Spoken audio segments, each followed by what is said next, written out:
Let's begin. Okay, 9 to 5. It is currently 9:31, so I'm already 31 minutes late. And it's supposed to be a remote simulation of, being at work, but at home. So work from home. And yeah, it's going well. I'm already 30 minutes late. So yeah, let's get started.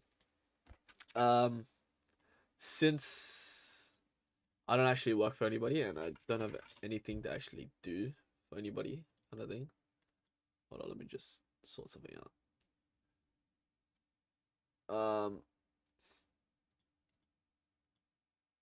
It kind of just means that I don't need, well, obviously to do anything, right? But this series could work just as well if I did have something to do. But I don't, which means it's sort of a, what's it called? It's sort of a startup. What the hell is that? Sort of a startup kind of thing.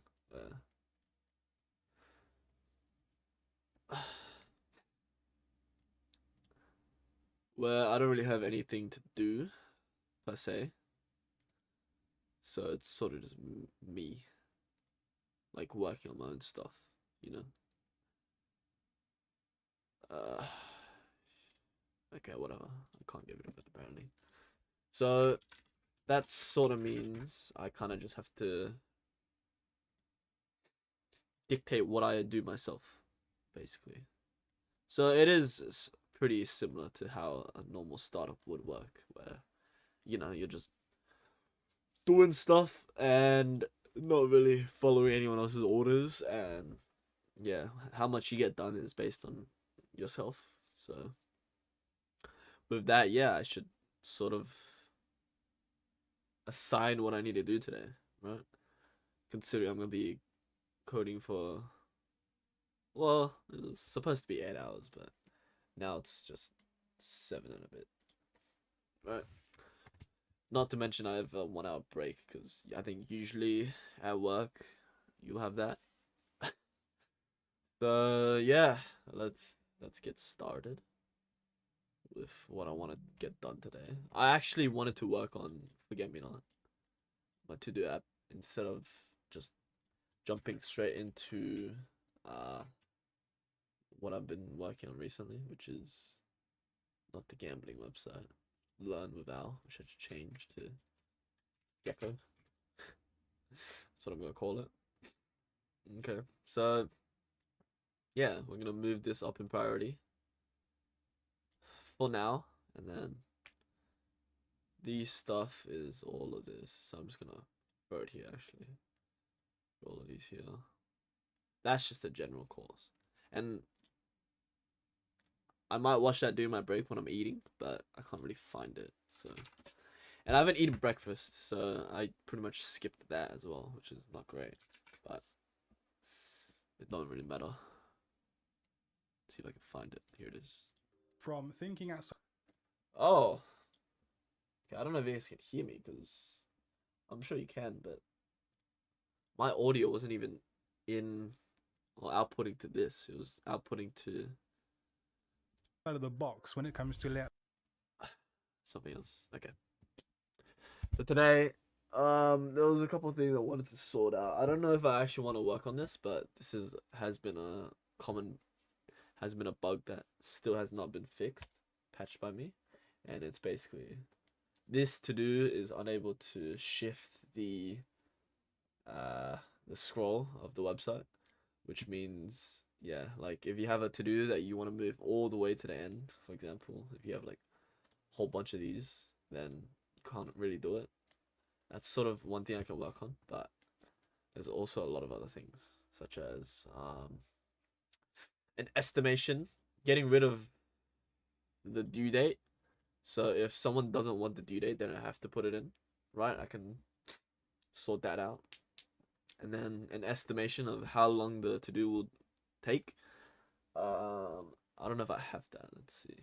Estimate time. Yeah, and then once you start or once you commit to doing that to do it, starts a inbuilt timer where it'll basically run the uh, inbuilt timer until for the estimated time kind of thing, right? And now that I'm thinking about it, it doesn't have to be exclusive with due date. It can be its own thing on top of due date, right? So that's good. And then the other thing I wanted to do was I've forgotten that. It's fallen out of my head. That's not good. Ah, I actually forgotten. Okay. I think it was something to do with what was it, man? Give it a due date. I'll just write that for now.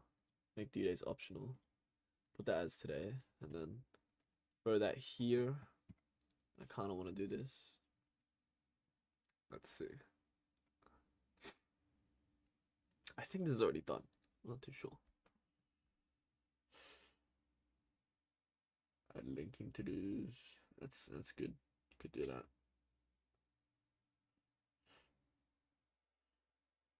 Duplicate columns. Oh yeah, and the other thing was, um, sort of assign a specific table for to dos. So, for example, this right, make user answers page. It's for Gecko, but if I move it here, and then let's say I take like a 1 day or 2 day, maybe a 1 week break, I'm not gonna know what this is for. I'm gonna think, okay, this is for maybe forgetmenot. It could be for finance thing. It could be for gambling side. It could be for stage 3 mass. It could be for anything, right?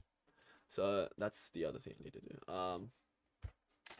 Ensure each to do has a signed column that so that once it moves around, it still knows what column it's for. Maybe colors, maybe a title. We'll pick later. Okay. So these are the things I want to get done. For forget me not, I need to uncancel these. 1, 2, 3, 4. So 4 things for forget me not, and I'm assuming this is gonna take a couple of hours because I have not worked on forget me not for quite a while, which means I kind of need to reteach myself on what is going down, right? Not only that, I think I've already made some changes, so I need to take a look at what that looks like actually. Yeah, that's good. Let's go front end. Actually, I need to close my other Docker thing. But for now, I think that's a good start of what I need to get done for the first half of the day. And then once I take my break, then I can look into it more kind of thing, right? Wait, this doesn't even compose the front end, I don't think. Does it? Yeah, it doesn't. Because it's separated anyways. Okay. Well, that's good. 1, 2, 3. Yeah, well, that's what I need actually. Okay, so let's get started.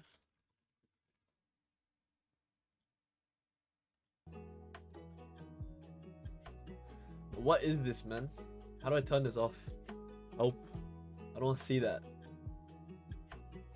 It's from this, but I don't know how to turn it off. I'm just gonna turn it off, honestly. Forget AI engine, man. This is a joke. Yeah, so I've already made some changes, like change the title to make it look clearer. I might remove this for when I'm in the login page.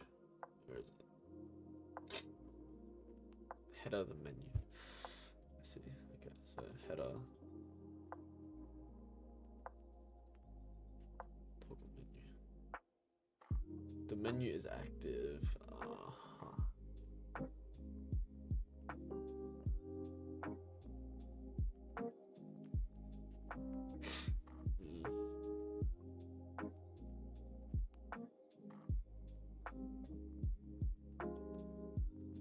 takes is login as well.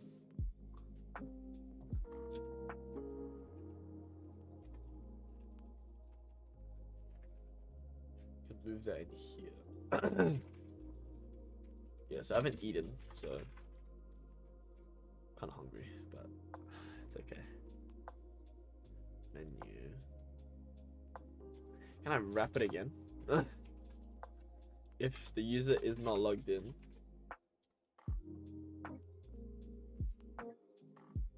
Let's try it. Boom. Otherwise. And it does not work.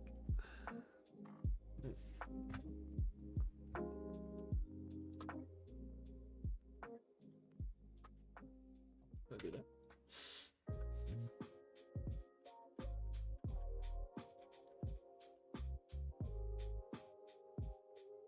Okay, you know what? I don't even need the menu. I can just do if the user is logged in. Show that, otherwise do nothing, right? And I can get rid of this entirely. Yeah, so good. And then why is that there? And then I think tester is the thing one.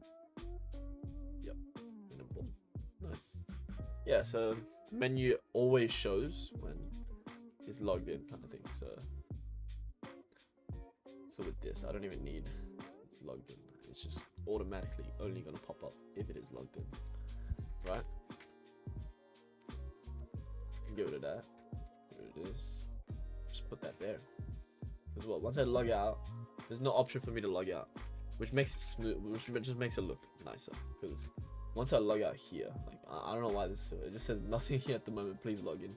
Like I think it's sort of intuitive, right? Also, for another thing, I need to sign up. I need to switch these around because yep.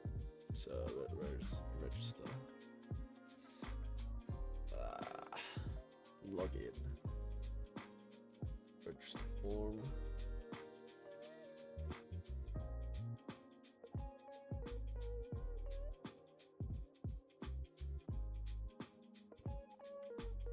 Switch these around.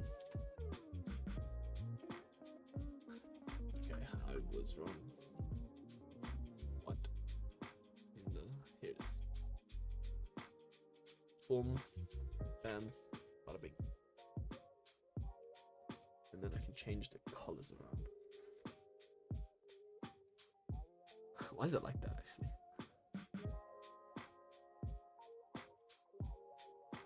So now if I go register pet.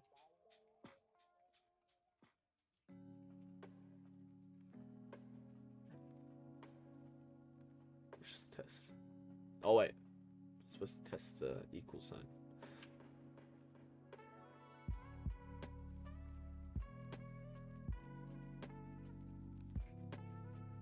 Ooh, what the hell? Okay, so now I go boom.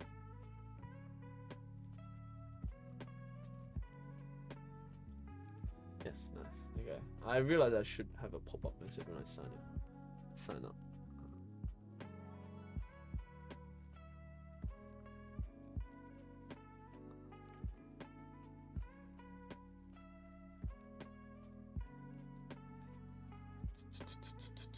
Do I have toast? Yeah.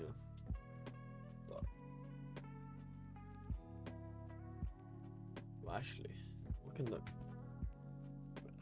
you just check sign up.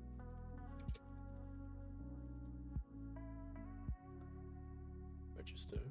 Okay. It's the also.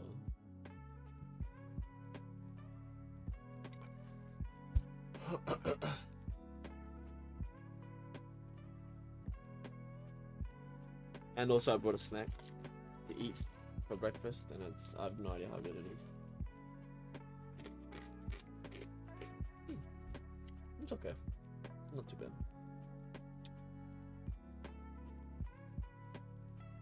So response to error. Well, actually, it doesn't really matter.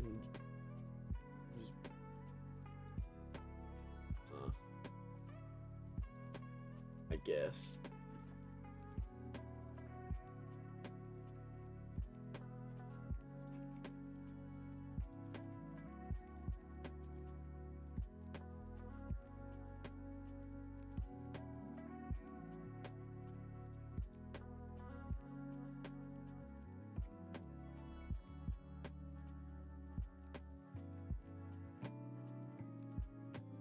try that. Bye.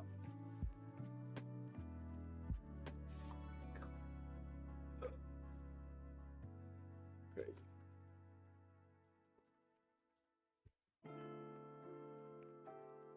I mean, could not connect the server. What are you saying?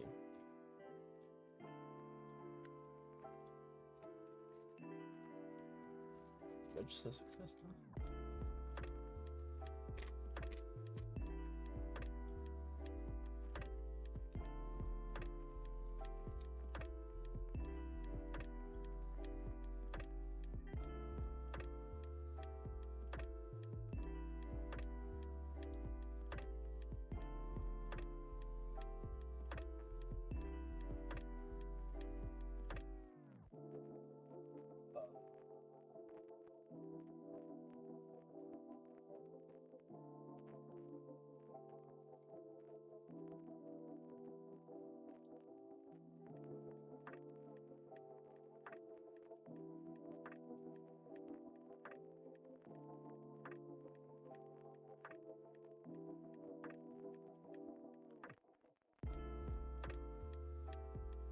What's going on?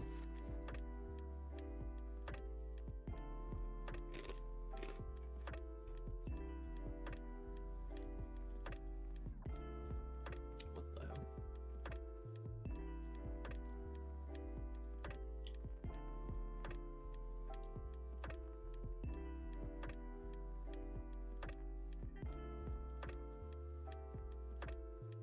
Shit.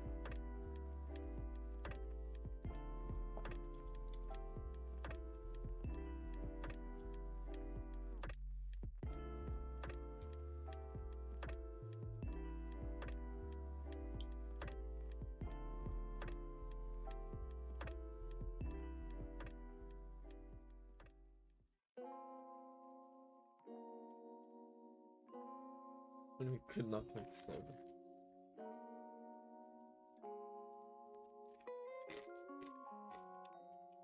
Oops.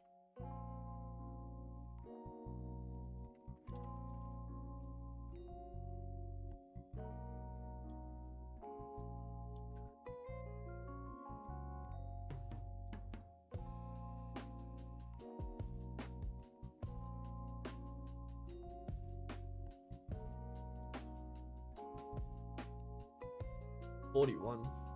Oh.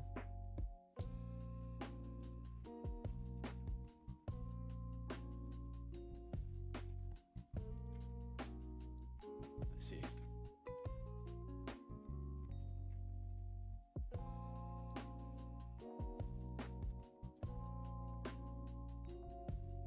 So catching out here. Okay. That's fair.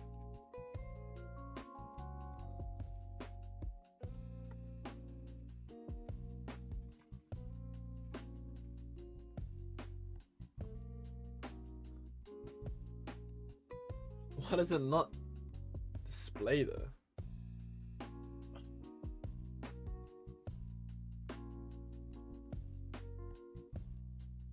What is notify?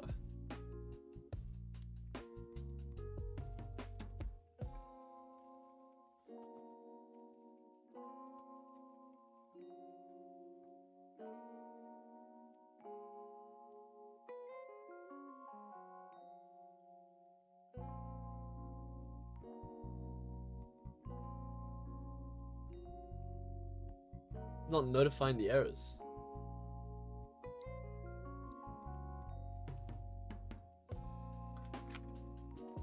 Oh wait.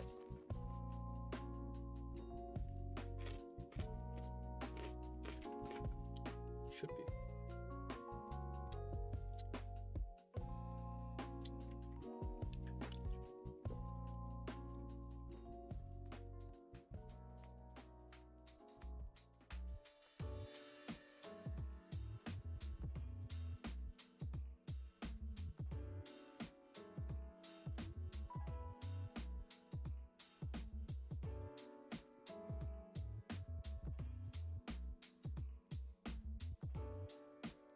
It doesn't. Like, what is it?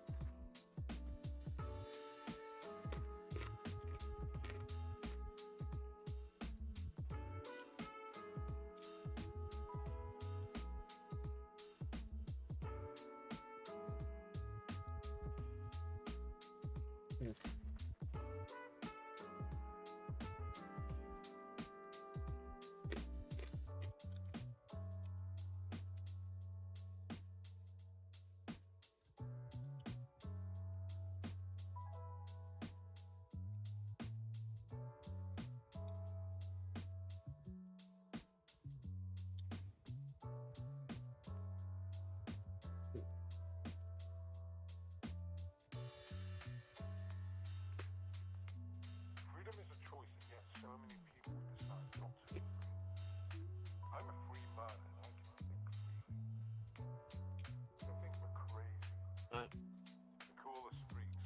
Is that sorted? What's next? Let's have scrolls. These have scrolls too, actually. It's fine.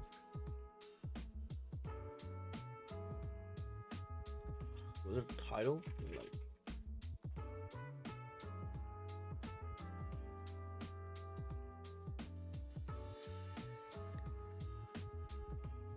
no? Oh wait, it's this title, right?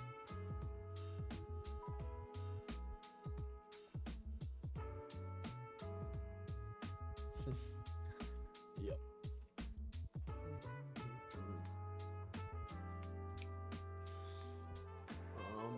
Let's see.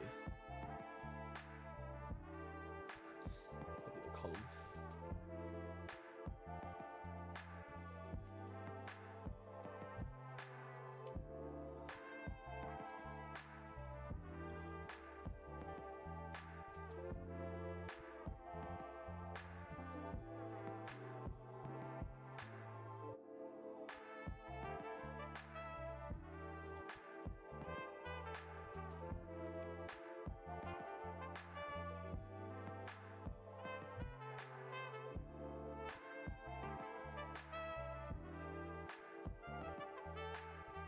What?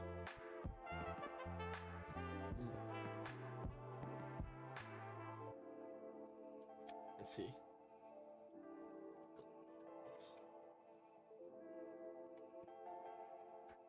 Title. Wait, overflow.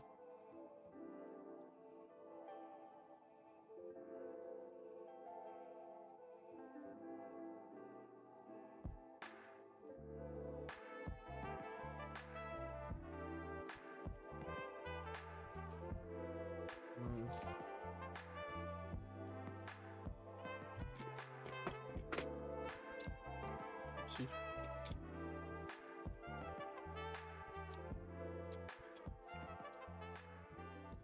Well, it was pretty sustaining, not gonna lie.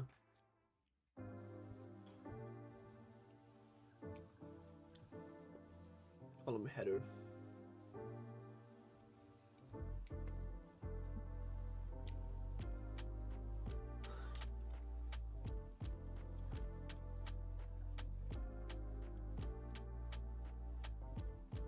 Yeah, just rip and max, right? And max with anything.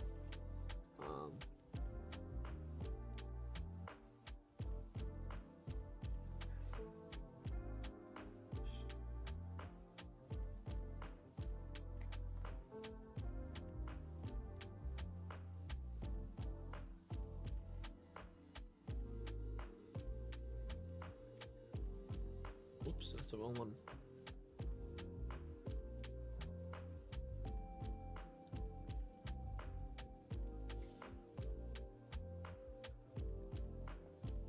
Let's do 90%.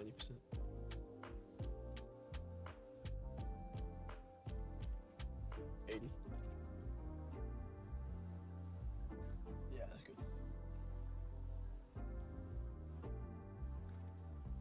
Okay. Nice. So we got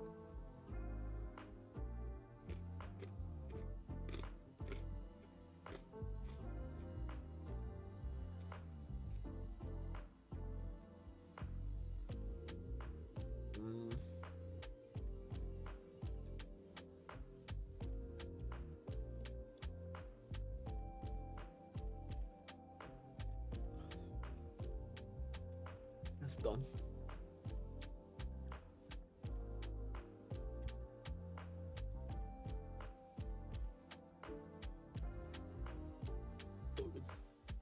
Okay, due dates are optional. So this one is a bit tougher because we have to actually go into to-do server. Right, so we go to-dos. All to do.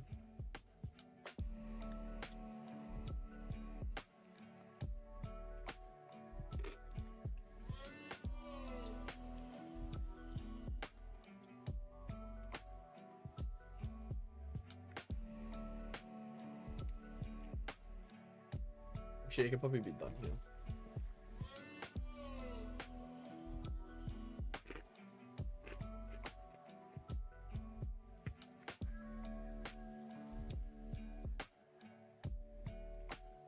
New task.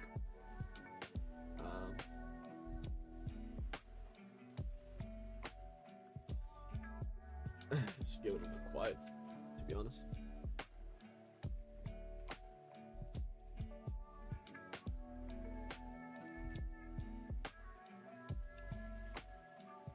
See how that goes.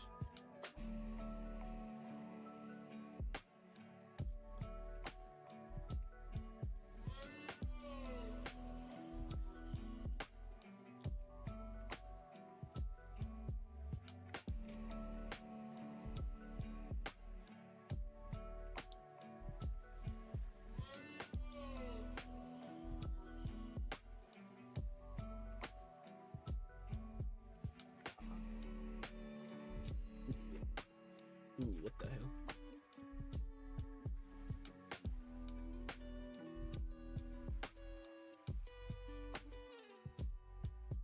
What?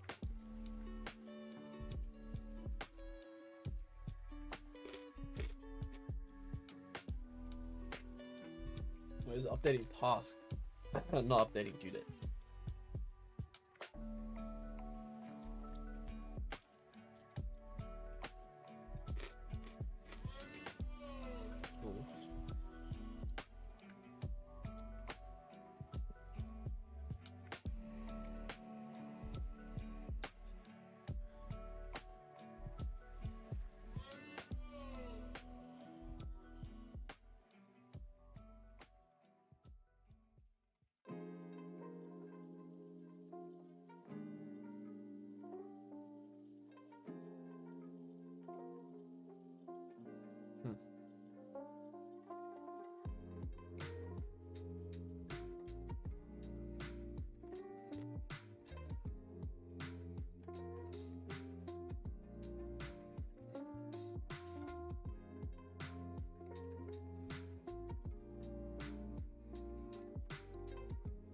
Yeah.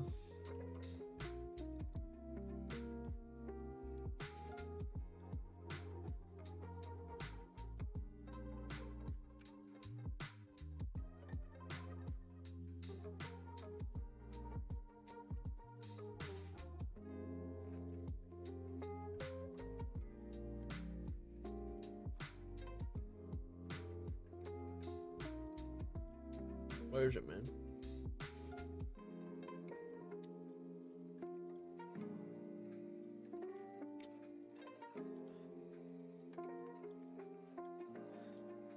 Hover.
This is annoying.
E.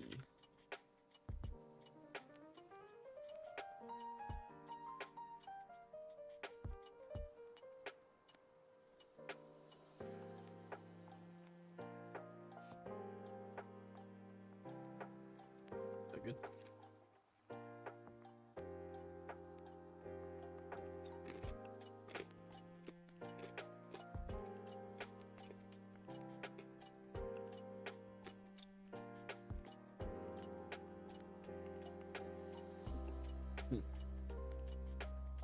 Let's take a year to update.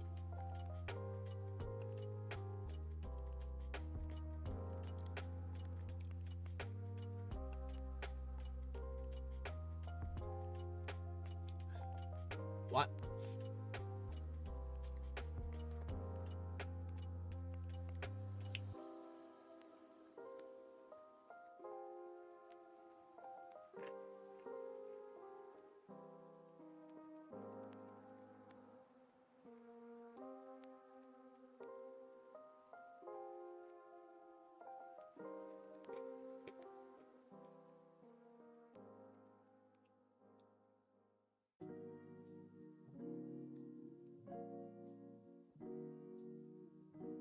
This again? Are you serious?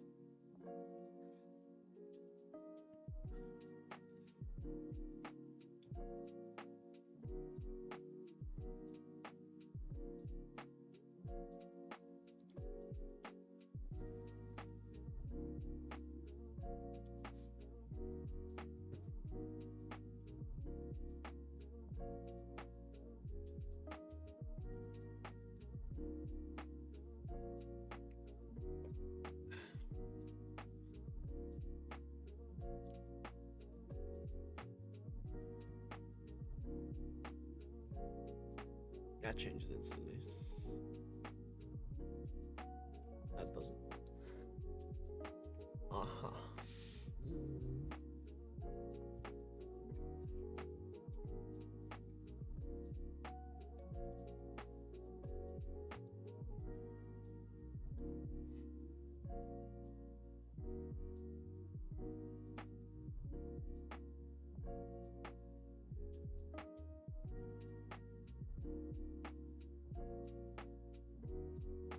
Mm.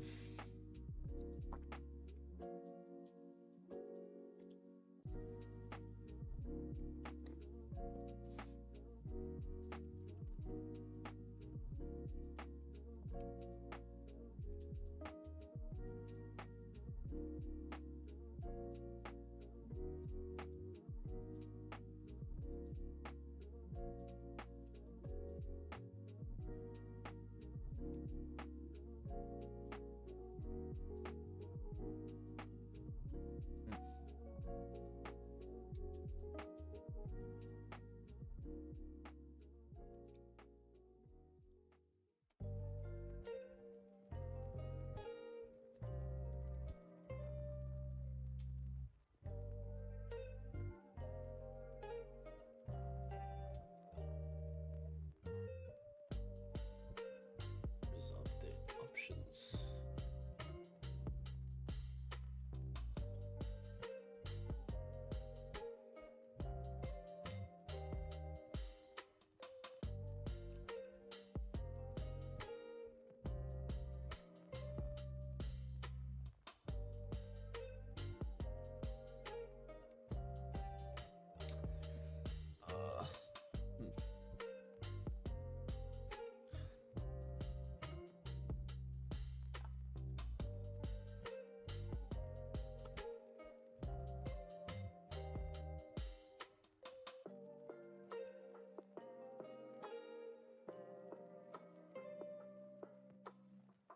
Hmm.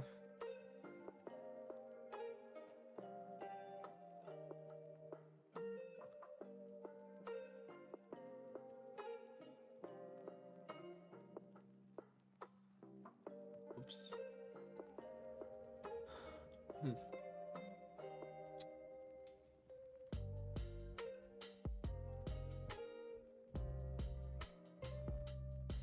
Why does it not update, man?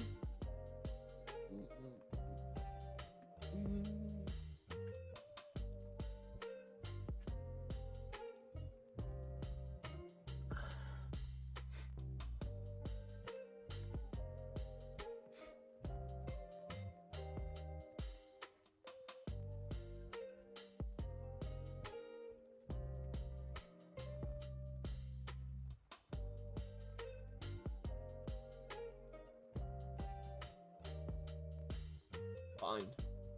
Wait, what?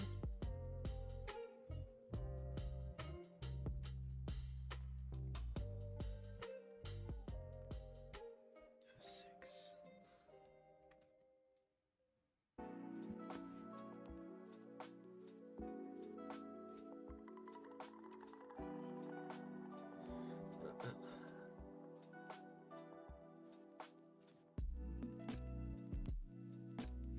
Date to do options.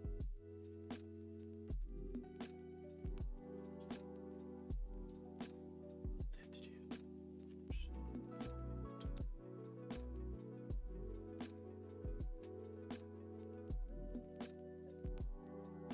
Oh shit.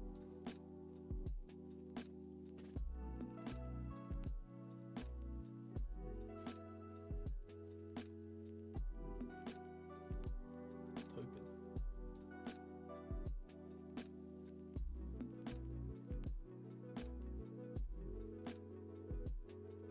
There we go. Nice. And for this, it can probably just be false because I don't want that jittery action, you know. Oh, Boomba. What?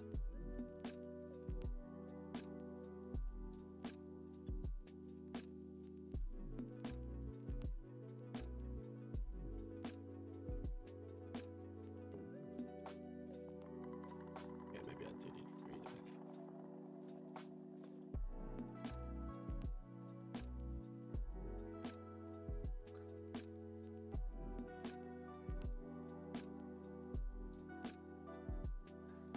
I mean, it's quick. You can notice it a little bit. Okay, no, you can't really notice it actually. I mean, you can notice it, but yeah, it just jitters kind of thing. I don't mean that big of an issue. Oh, actually, if view date is empty, yeah, I'll just make it non-existent kind of thing.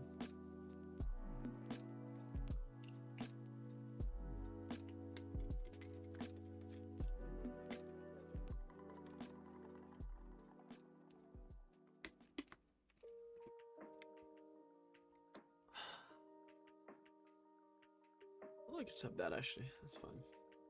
That works too. On Kaliku. Alright, nice. Due dates are now optional.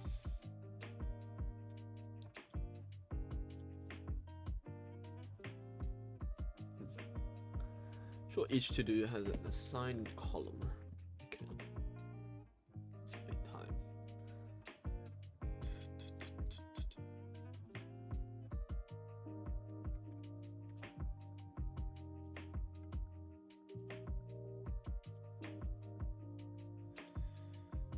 To dos.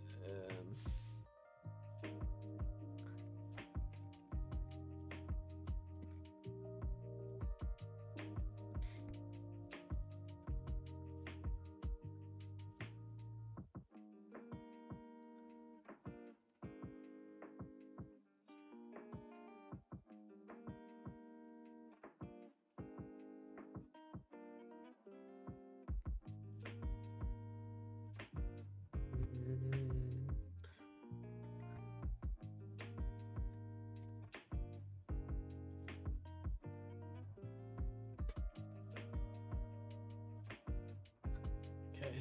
And now is what they think about. Const store.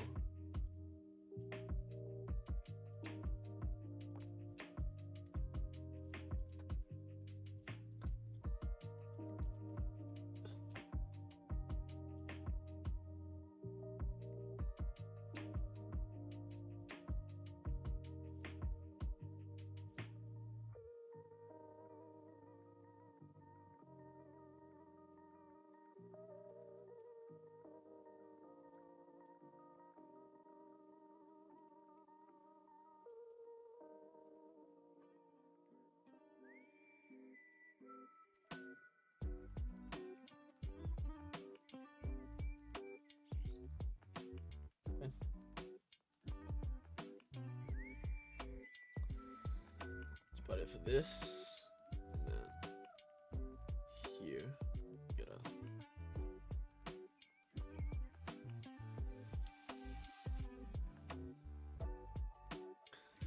Boomba.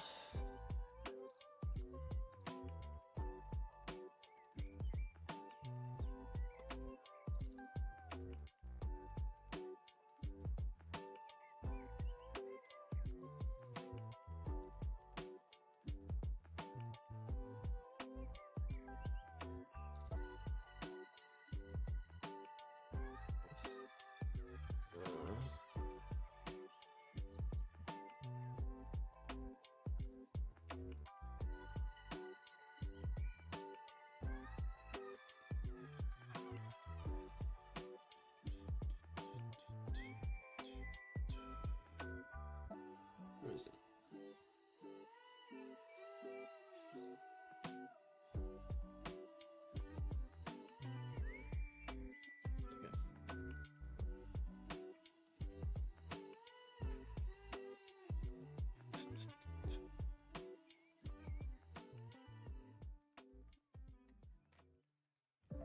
This will be optional too.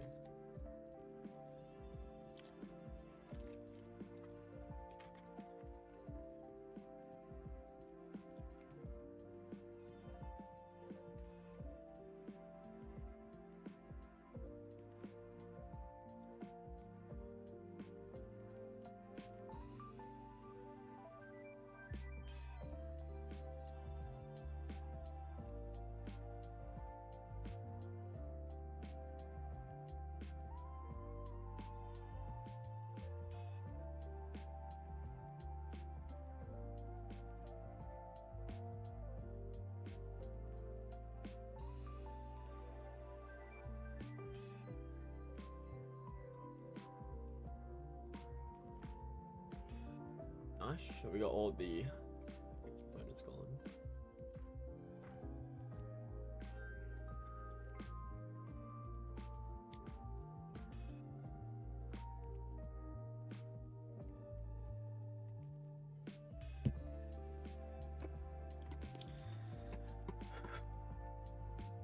Oh, it's been 44 minutes already, just like that. First 44 minutes done.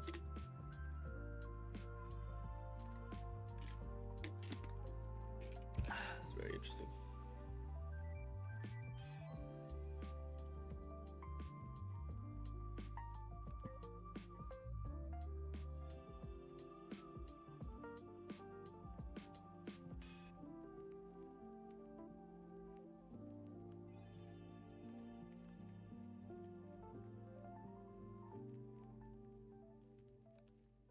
Mm-mm.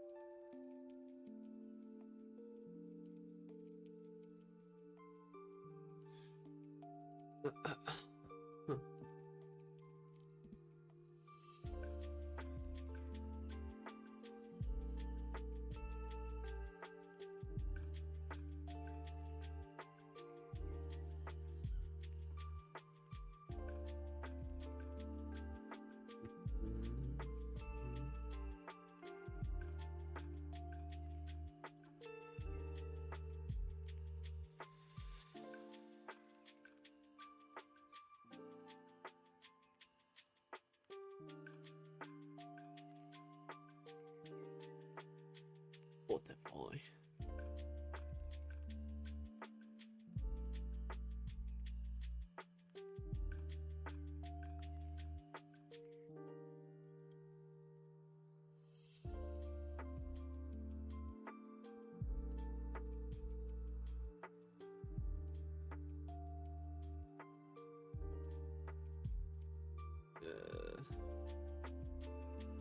Damn.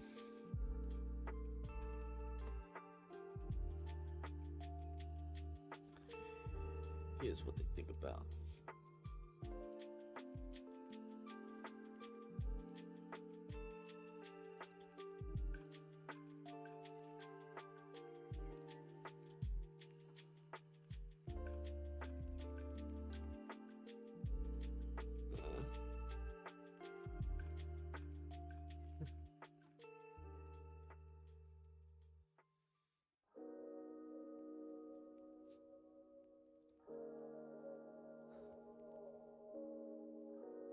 see.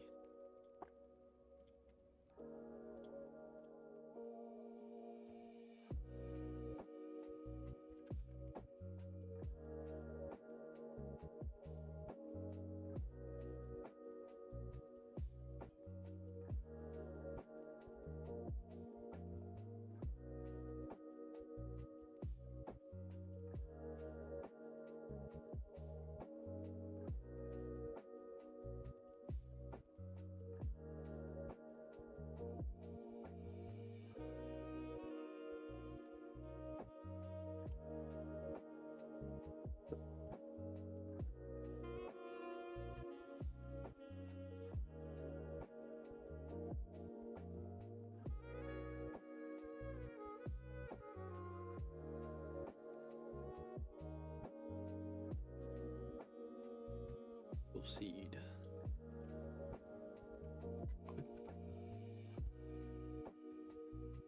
Create.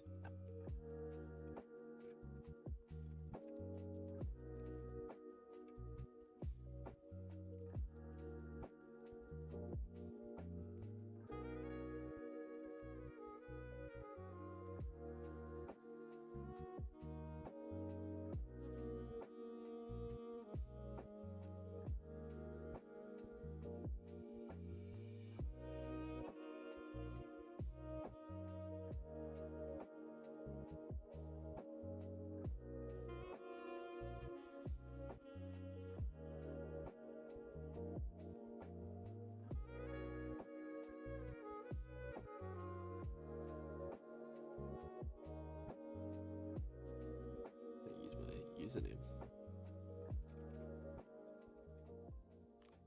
Getting a little bit sidetracked here. It's not good, but it's fine. For now.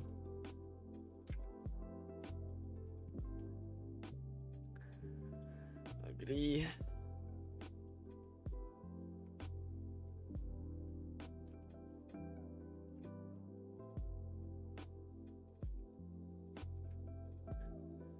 Cool.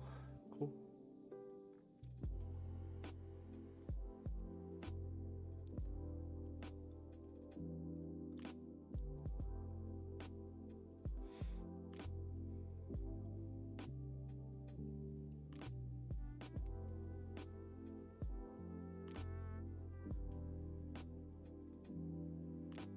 What is this sort of like?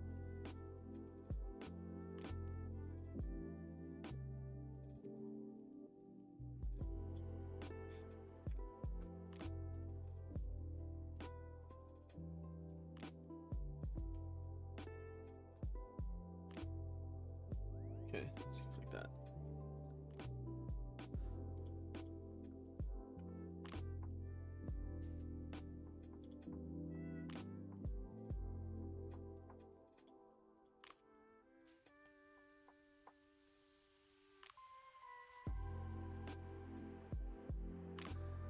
That's kind of cool. What does compact look like? That's kind of big. Mac OS. It's funny. Maybe the shell script. Ugh. Okay, maybe not. I'll just get compact. A bit big.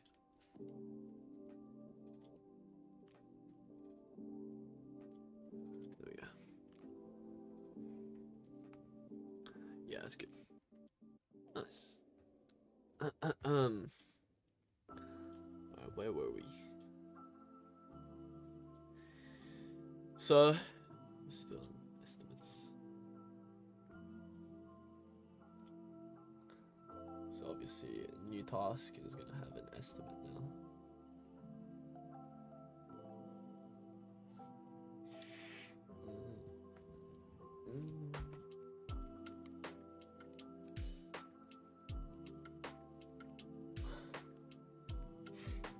What is due?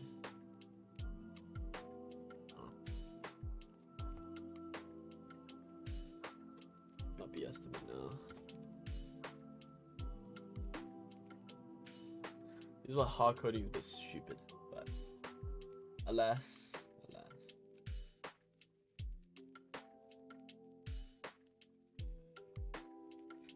Mm.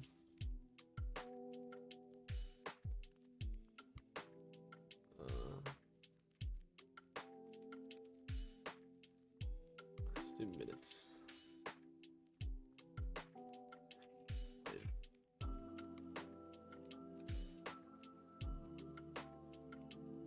Yeah, good.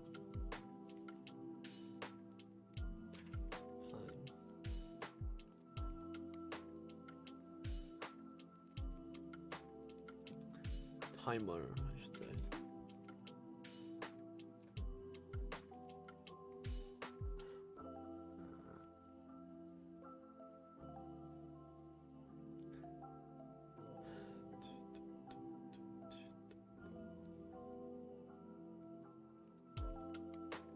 Hmm.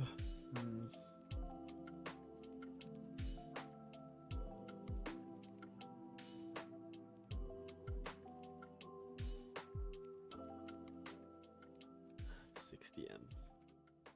I think. Right. What would that look like? Let's see. Boom. Oh, let's see one. Boom. Hey, it's not too bad. I don't like that. It's not like centered. Let's center the inputs. I don't know if I can, to be honest. So go to column input.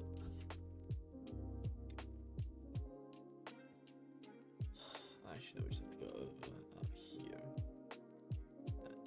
Upper form. Flex arm.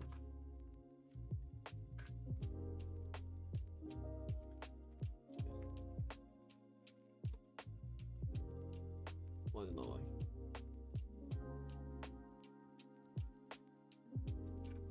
Like a margin or something? Why is there a flex there? Yeah, maybe. But that doesn't even matter.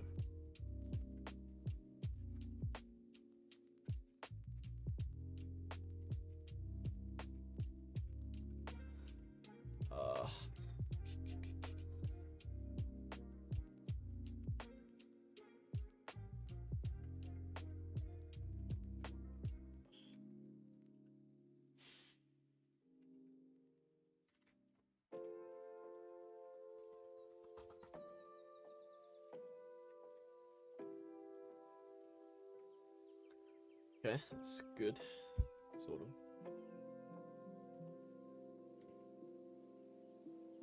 That's horrible.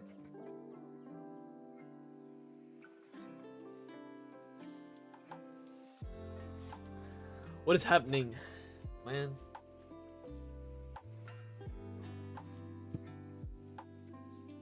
Okay. Now we just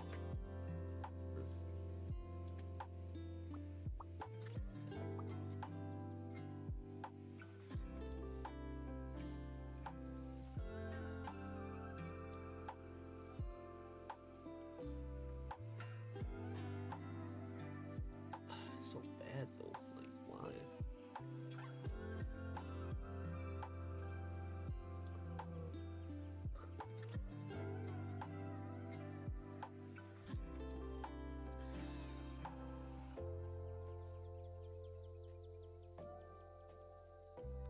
Hmm.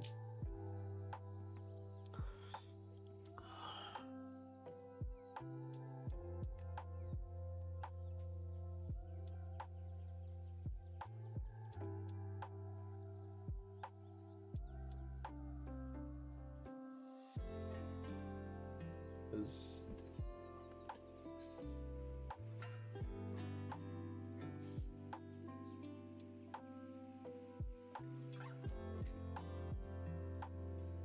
okay, how about this?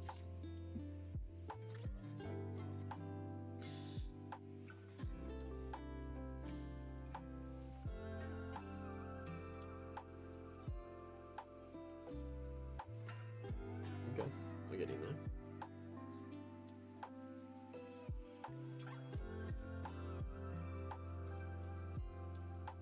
Nice, yes, that's what's just the one that's supposed to, you know, be like that. Like, how about this?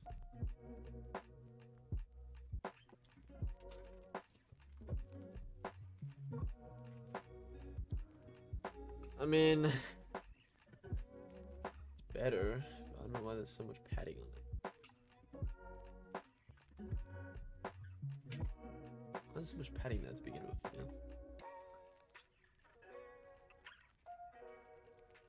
I need the margin.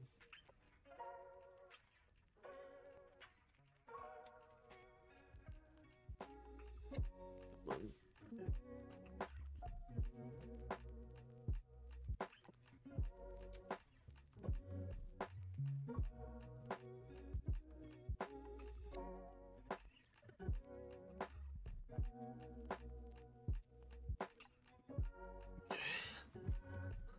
Get a all rem. Oh, that's not good. Or 1 rem. 0.5 rem. That's better. I need some padding actually.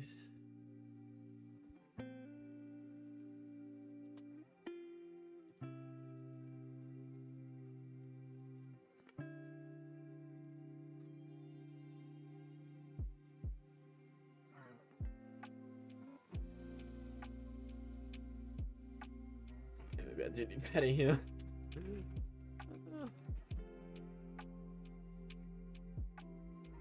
Doesn't do nothing though. It kind of does actually. But...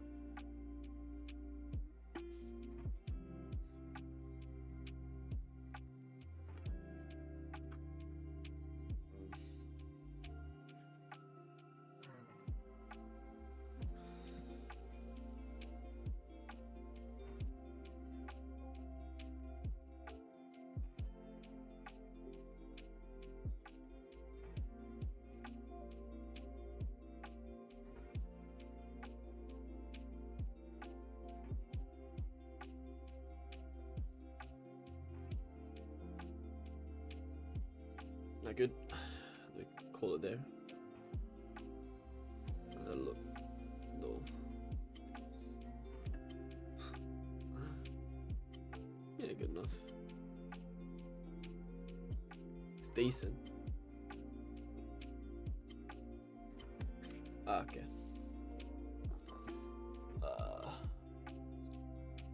Is this column form or task form? Pop up inner. God. Oh my days, bro.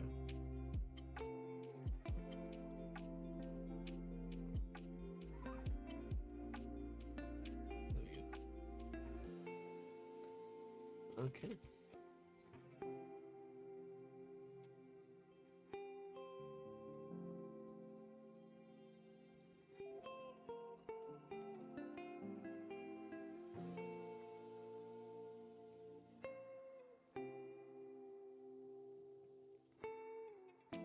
Calm down there, buddy.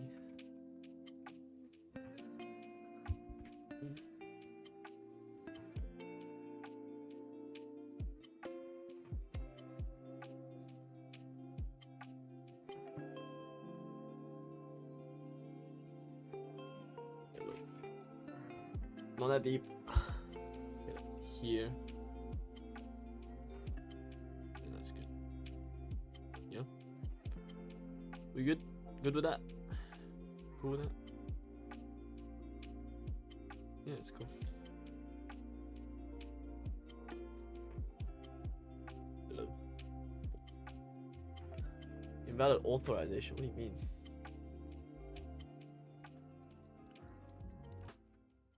What do you mean, man?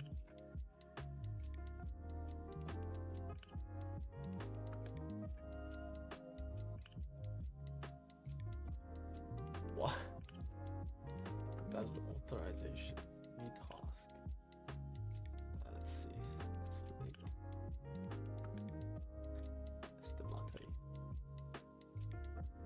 To be fair, I don't have it. Do I? No, I do.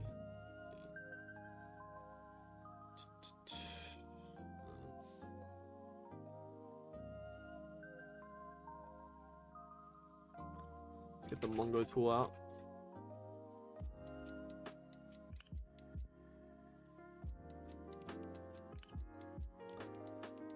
User to-dos.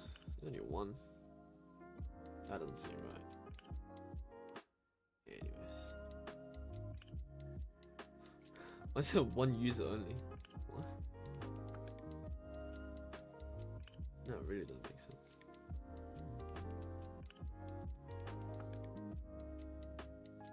This is on a database.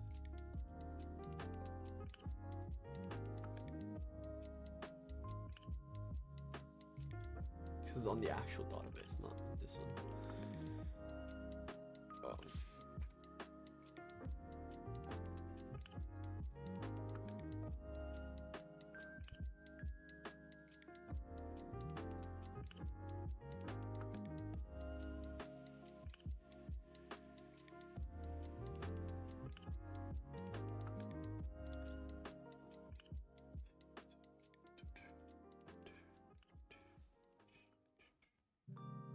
Pull the MongoDB container.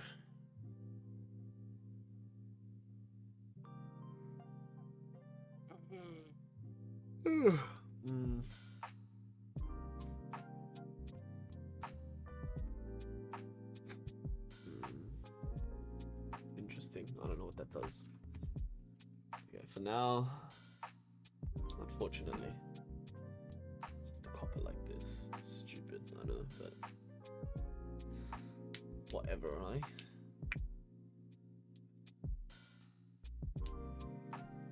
Oh, 400. Invalid authorized.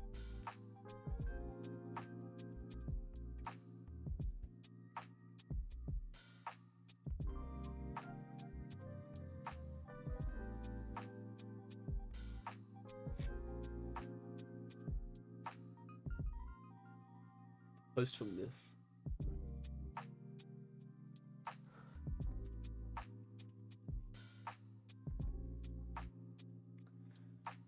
Estimate.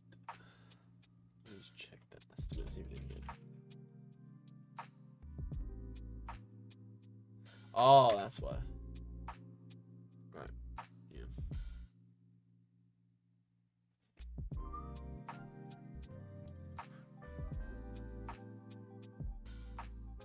That's really cool, actually. I fuck with that a lot.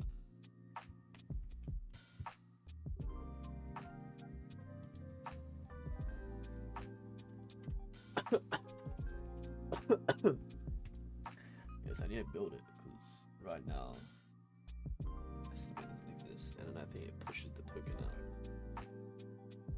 from within. Oh. Yeah, sorry. Ooh, I don't want to show my token.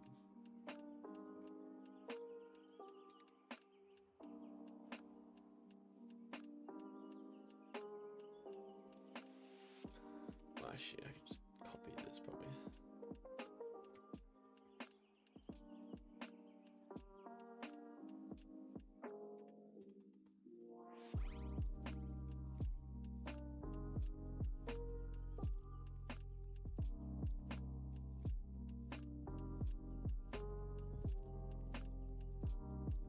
Okay, and then we go voila.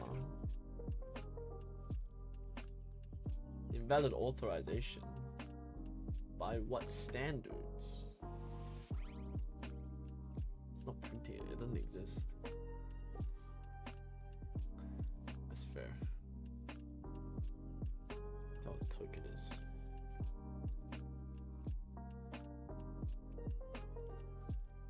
Invalid user or token. This one. Verify the user.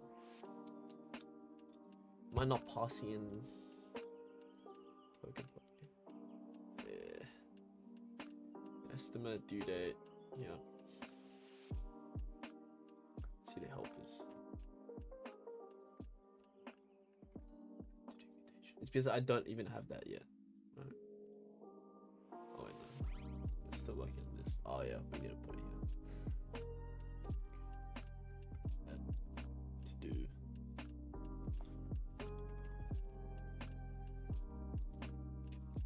Estimate. Estimate.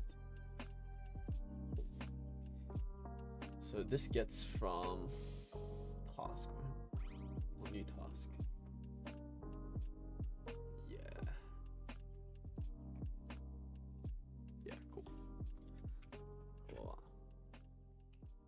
Beautiful. Love to see it. Whew. Okay, I'm gonna take a mini walk because I'm a bit dead for a sec. And I kind of need to take a dump.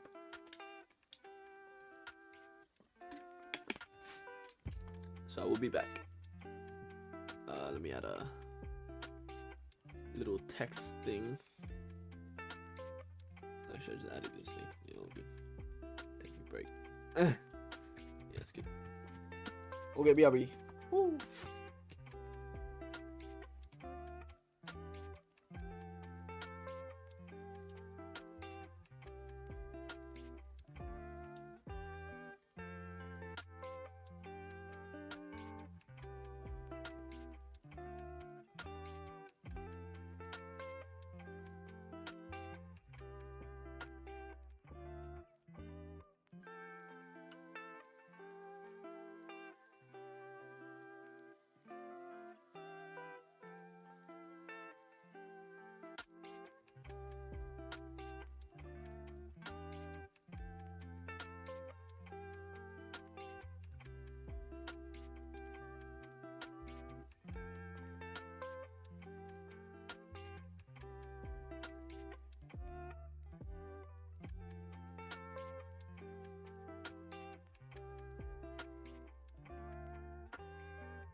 Alright, I'm back.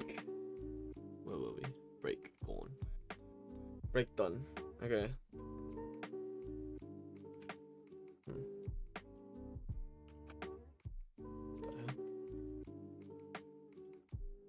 Why does it do that?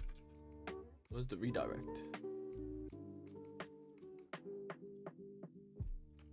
Wait, what?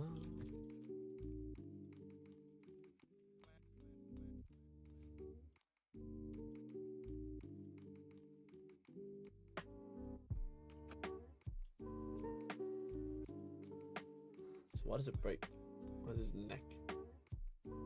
See, that's what's supposed to happen. Anyways. Who knows? I doubt it's something massive. Okay. So now we need to display the task. Right.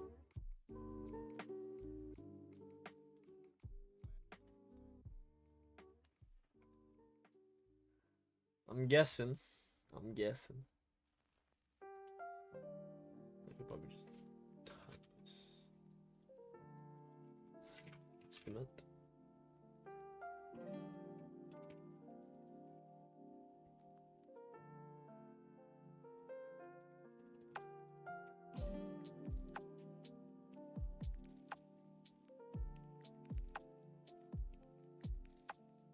Has to be a horrible way to do it, but we're doing it.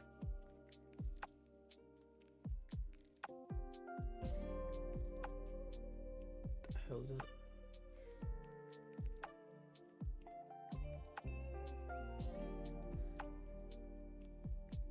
Was it like that?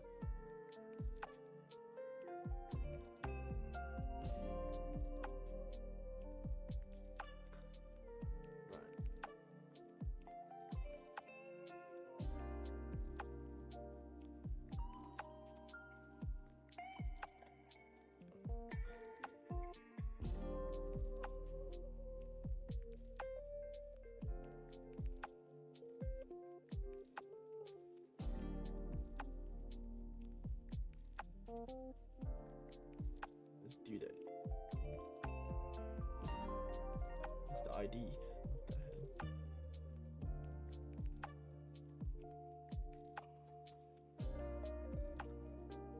Oh, that looks weird. So why is that number? Oh, because it's displaying date, right? Yeah.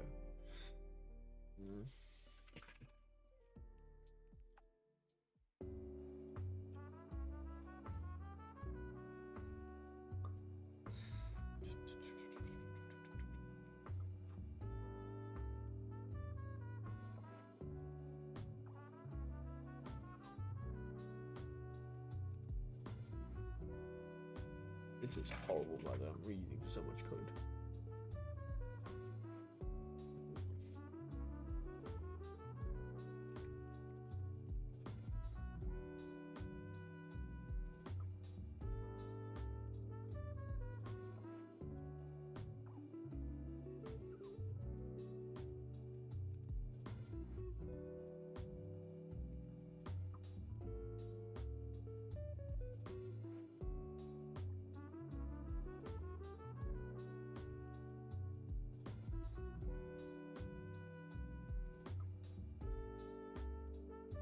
Yeah, it is.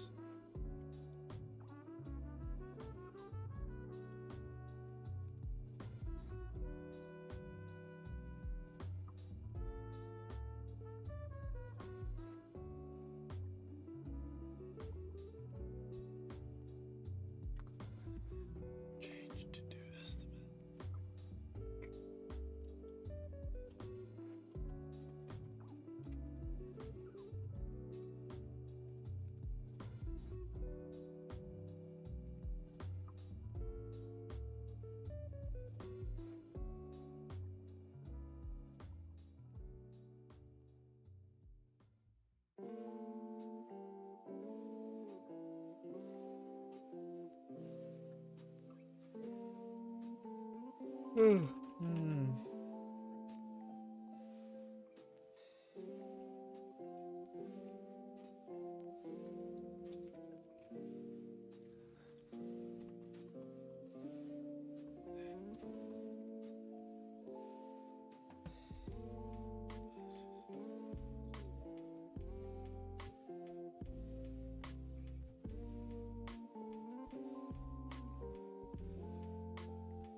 really messy, isn't it? Yeah, not great.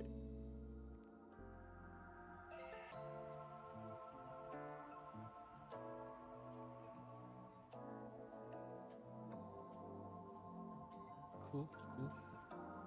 It's good.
Yeah, no, that's fine.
The issue then.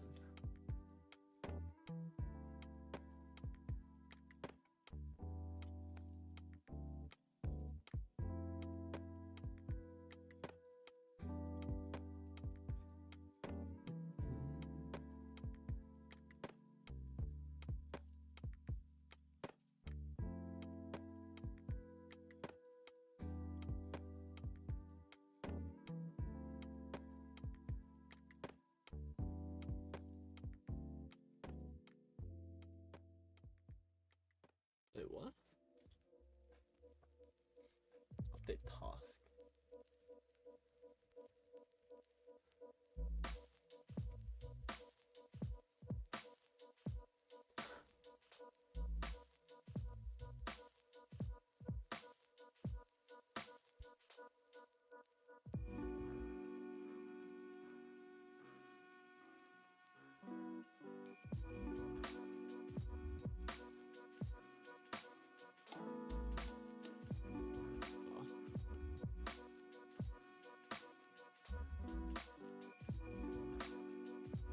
Nice, nice, nice.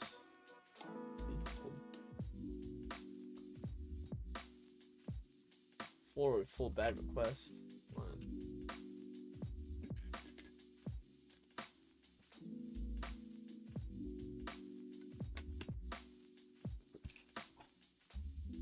It's a massive project. It's all fucking being held together by nails, bro. I swear to God. It's so messy.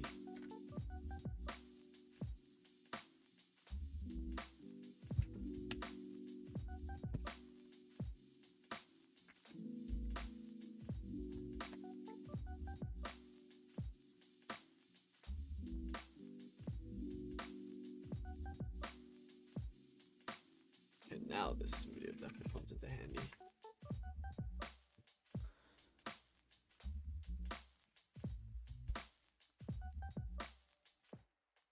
Knowing how to structure your folders and files in React is quite difficult because React doesn't give you any help. They just approach. Now, for most people when they get started in React, their source folder is going to look something like this.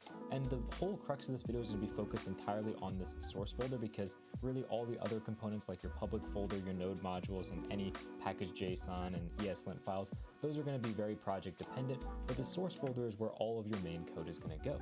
And you see here that we have three main folders inside of the project. We have a components folder, we have a hooks folder, and a tests folder. And this is very indicative of lots of React projects. They just shove all their components inside the components folder, any hooks that you have go in this hooks folder, and then everything else just kind of sits inside the source folder. So you can see we have like utility functions like format date, format currency, we have our CSS inside of here, and inside this components folder you can see we have components for everything from like a simple button all the way to more complex things like a form input or like the new to-do modal or a nav bar. So everything from like super complex things like the entire home page all the way to simple things like a single button are going to be inside of this one components folder. And when you're working with a smaller project, you know, like a simple to-do list like that, this project is just a simple to-do list, it's fine. You only have, you know, 10, 20 components. Go back.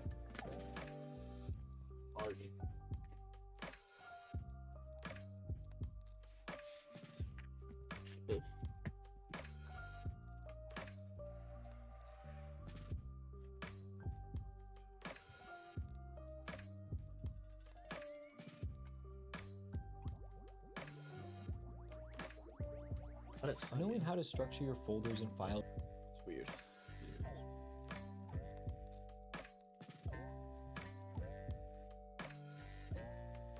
404, huh? What is that? Oh, we hasn't made. We hasn't made this yet. No.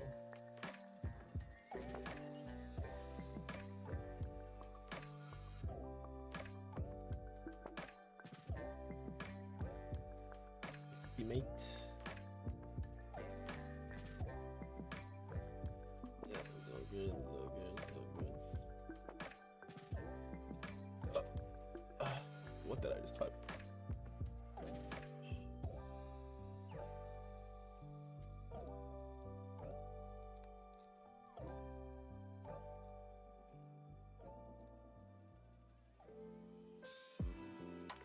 Get a. Oh shit. I'm just gonna copy this.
Okay.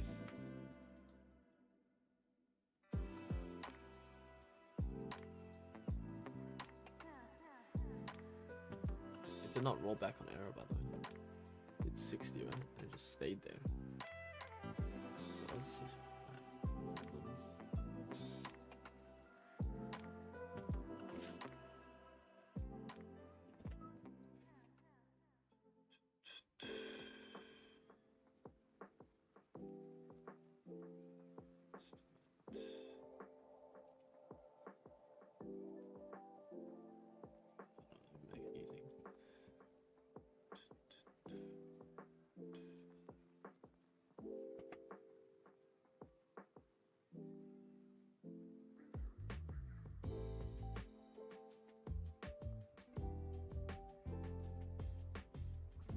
column input.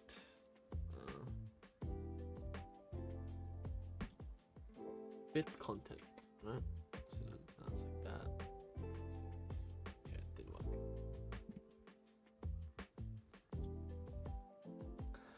That's the wrong one. Not update, just displayed. Yeah. STBT. Make a new one.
Give me a minute.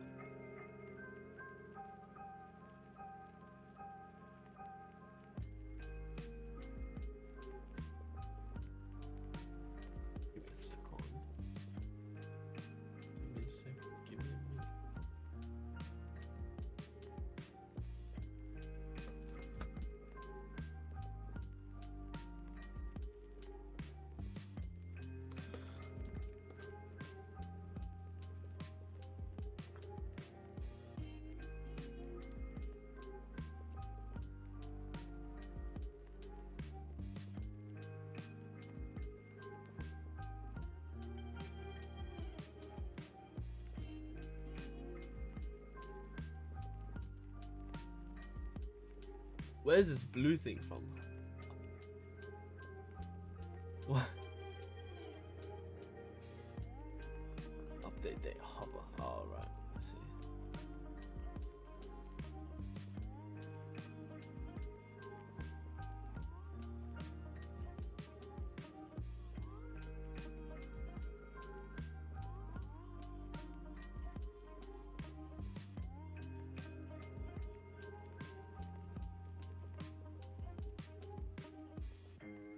Should be like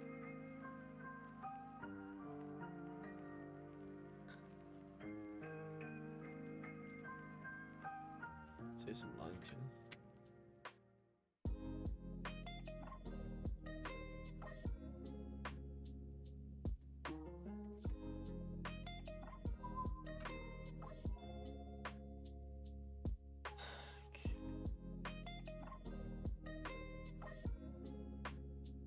Should be good actually. Let me restart it.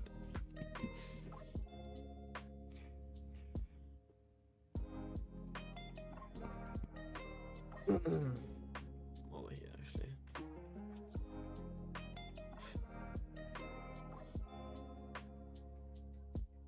Might as well make a new profile page. No, it's still this.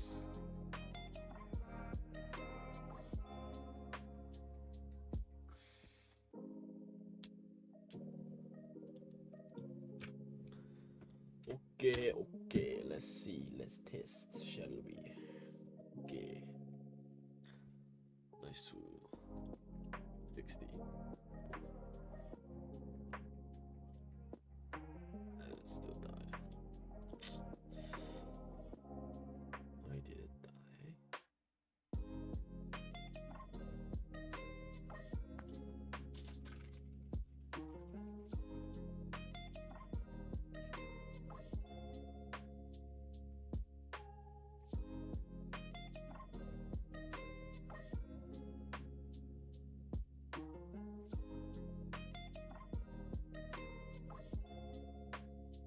Why do I have column and thing?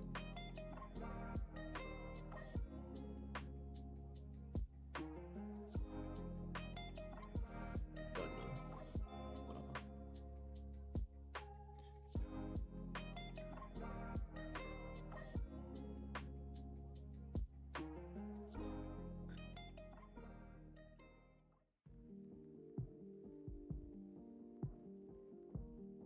Should center it.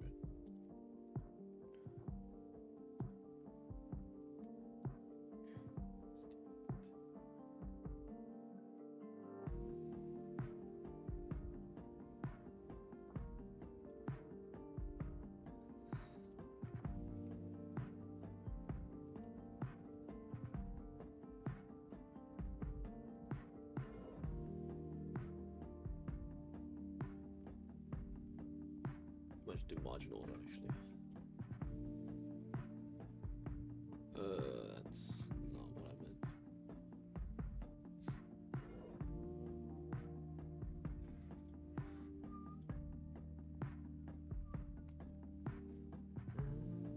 No.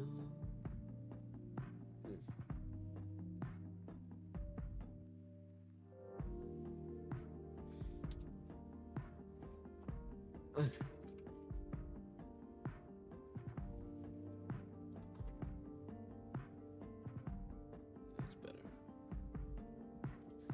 About like 120.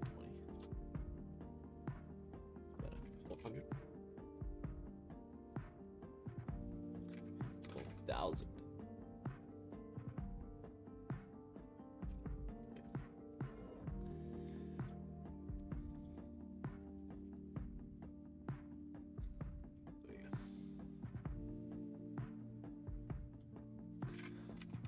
Ideally, it could be like 120. Let's just set the upper limits to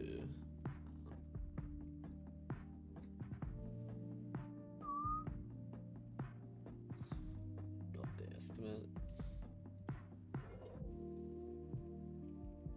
It's greater than or equal to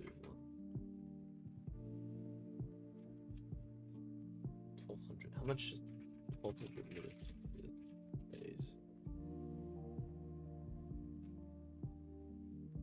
Let's just do like, where's 10,000?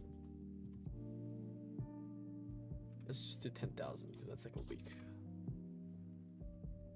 It's greater than 10,000.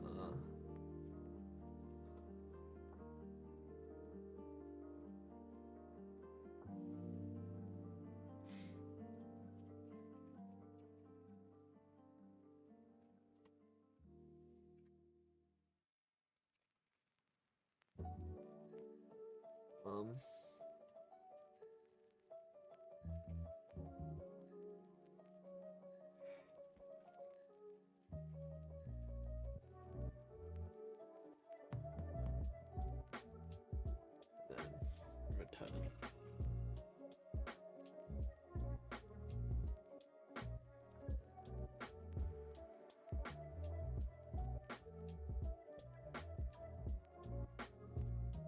I need this. Let's see.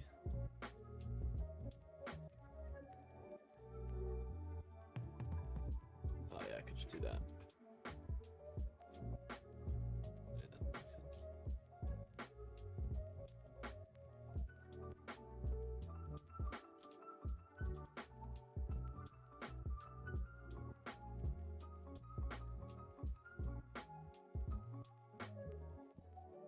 And now I'm gonna have a button.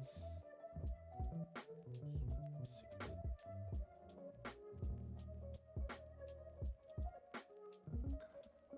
the minimum EM to like 1 EM. That's good. 10. Yeah, that's good. Yeah, so now I have a button here. Alright.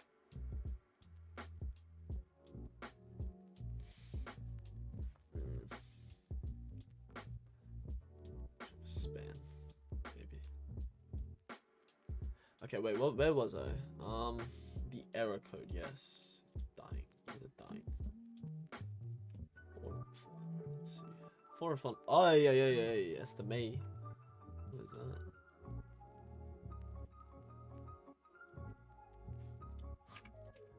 That is nasty, my friend. To do ID. What do you mean, man? Oh. Wait, what? Where the hell did to do ID go?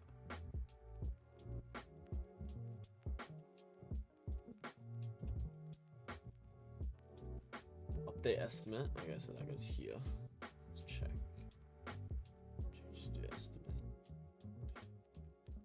That's the ID. That's the new date. New columns. Go here. Yeah, so the to do ID should be there. Token. What do you mean, man? What do you mean?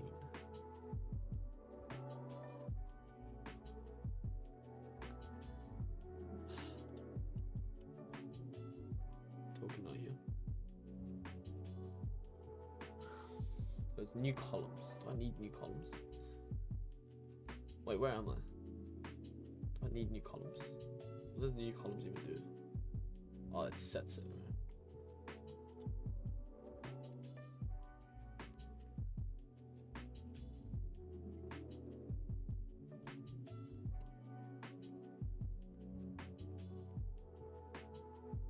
$400 unknown failure, 400 missing required. Error token. Token is here, no? Shit. It's not good.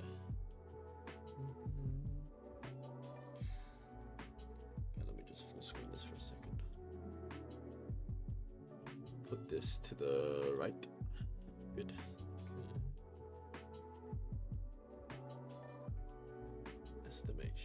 Estimate mutation, right? So estimate mutate is actually just estimate. User column to do new date. Oh god.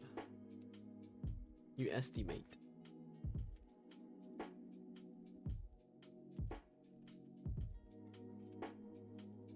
Right, okay, so change to do estimate. Let's see, that should be here. Should be used here somewhere. Change to do estimate, yeah. I think it gets passed down one at a time. Yep, so it's here. Yep, new estimate. Good, good. Okay, cool.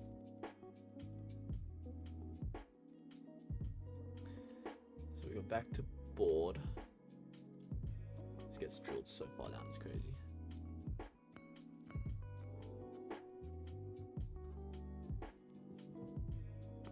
Why do I do 2? Oh, that's why it... I don't need 2. That's why it, like, jitters a little bit, like, boom. Wait, what?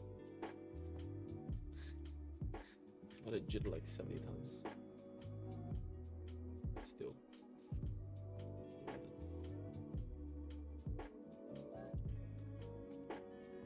Estimate. That's in the helpers.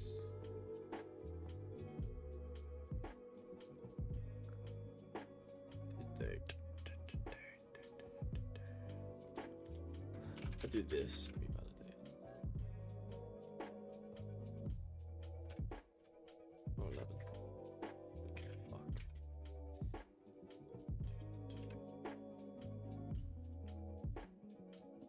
Chat does no fucking jitteriness. There is, but yep. There is, but yeah, I don't think it'll affect it that much. Yeah, so I had that, the exact same thing, right? Wait, is that what? Yeah, I forgot to fix this shit. Shit. That's funny. It is funny.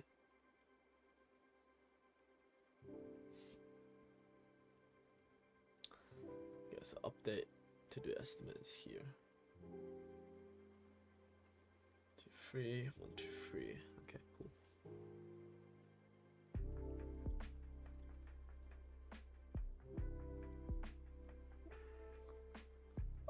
Why is it an error bar?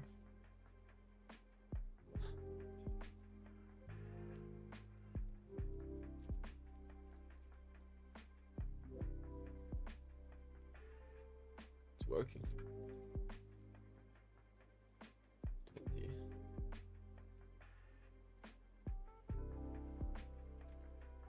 Response.data.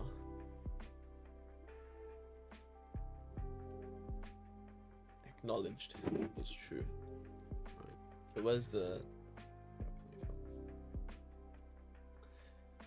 board, right?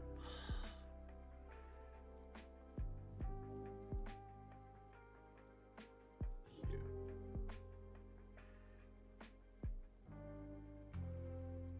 Status update.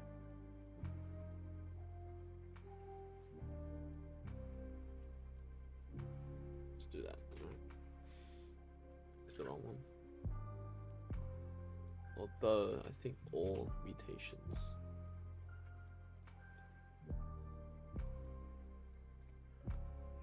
Not really, no. Okay, if to do added.error exists. Right.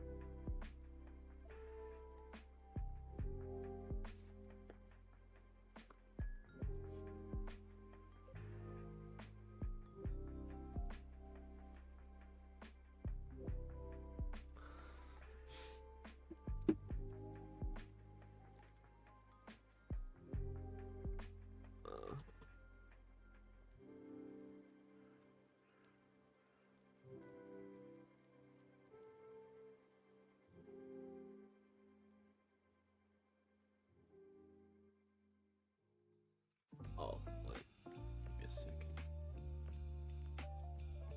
This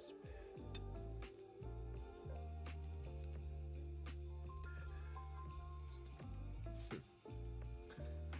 So it's updating, but it's being stupid. Data. Just look at the status then. Response stats. I just send the response then.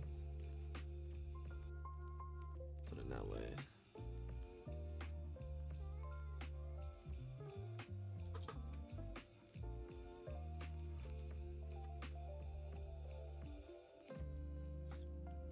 Yeah, so that way if it's like this, well, nice. Okay, good. Fantastic. I'm just gonna add a thing here. That is good, my friend. Very good. Okay.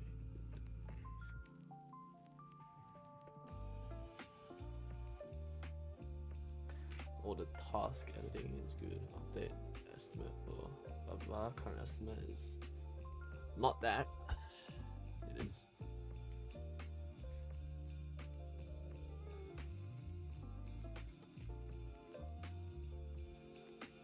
Oh, fantastic.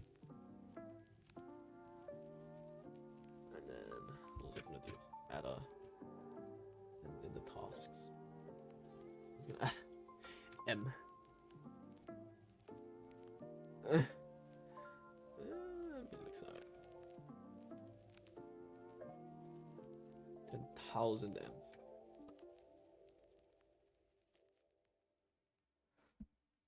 Yeah, so 10,000 is the max. That's good. And now, very fun bit. We get to add a stop button right here. Right, and what that does, it basically sets what we're doing.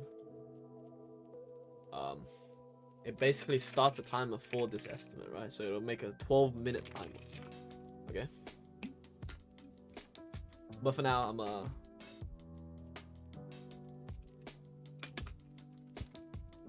at the front end basically, and also at the back end.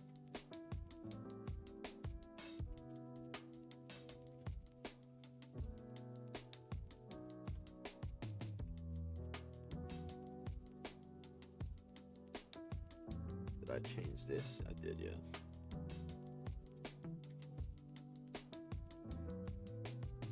I just forget to do that.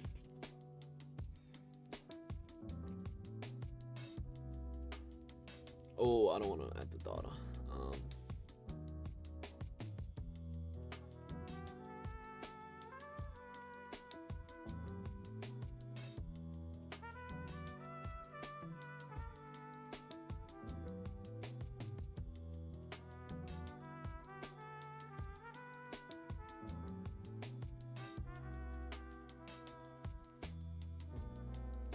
delete the data.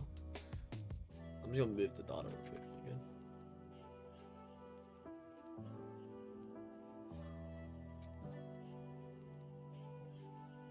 Okay, shush.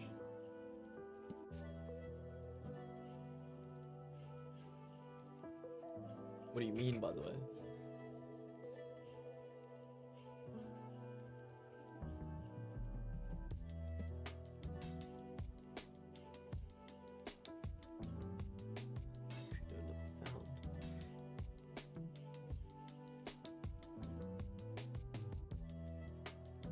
Put that over here for now.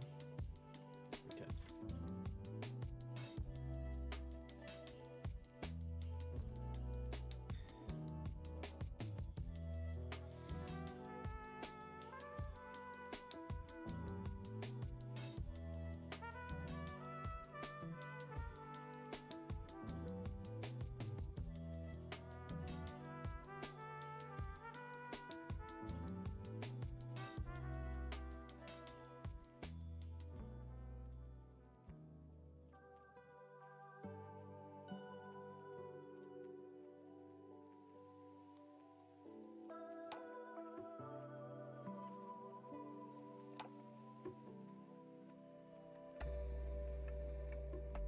Yeah.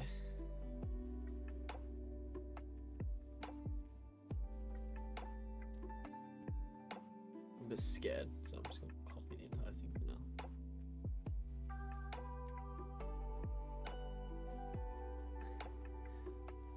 I'm a bit worried, yeah.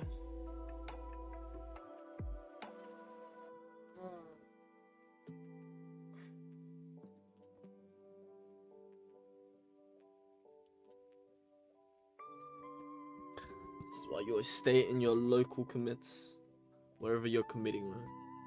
You know, if you have somewhere that you're trying to go to, never commit the whole thing, which is bad practice, but also because it might add some unintended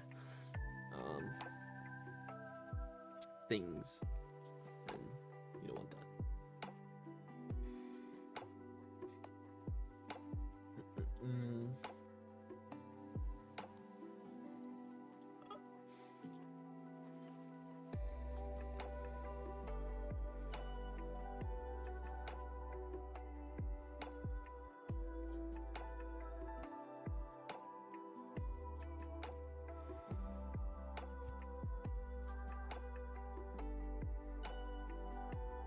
Yeah, so I've been burned in the past, that's why I'm copying it. I've done like 2 hours worth of work, and then I just push it all, and then it's like GG's. I mean, and I resetted it hard, I believe. Well, I just did reset, and I was crying because all my work was just gone. I was fuming.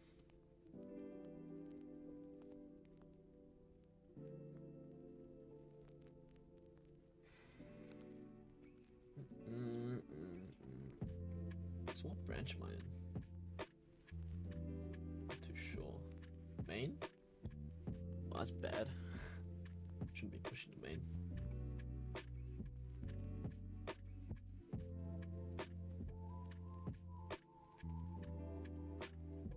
Okay, it's gonna take a while, so I'll be right back.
Alright.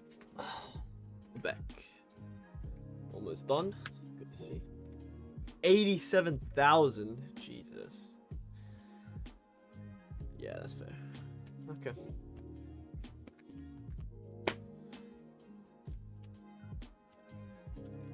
Let's try it.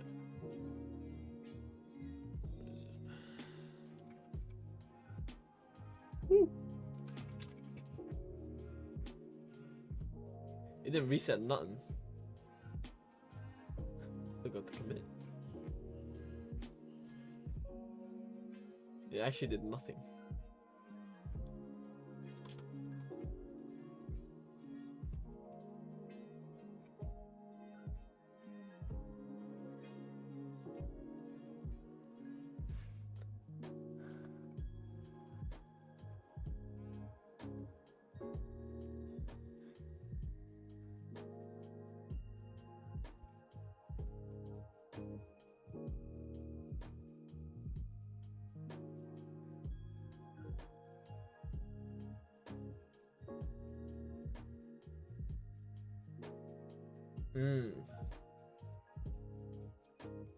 That's fair. I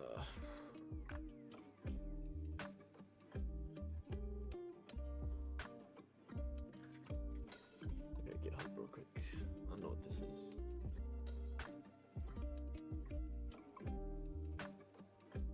I just need to look at.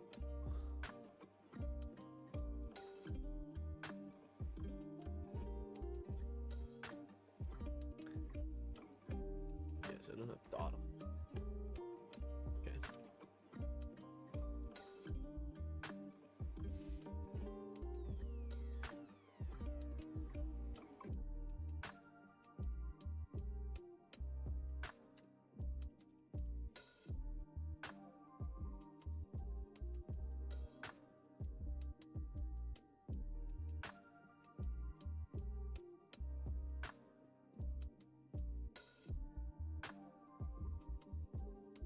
Yeah.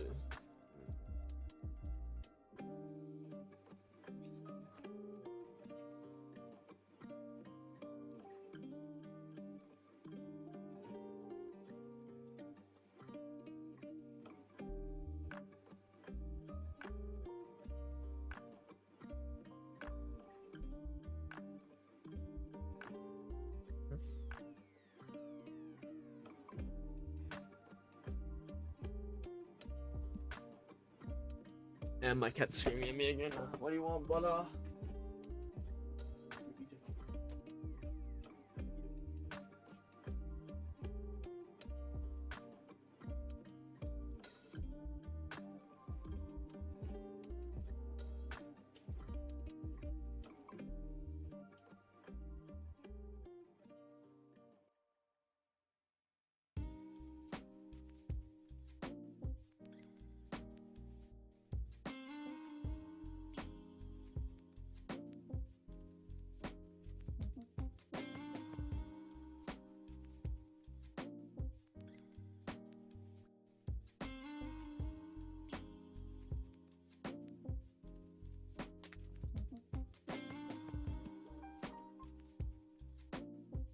I paused the rule. Yep. Alright. And then now we can chuck this tag in here. Yeah, so for the future, you know. Alright, so now I'm gonna make a branch. I have a couple of branches, actually. I think one of them was front-end fix, yeah. Notifications.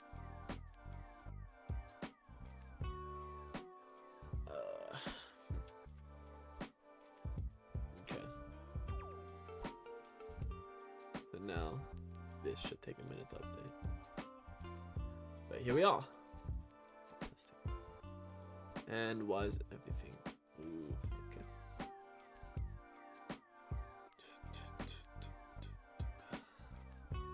Everything is M now. That's not good.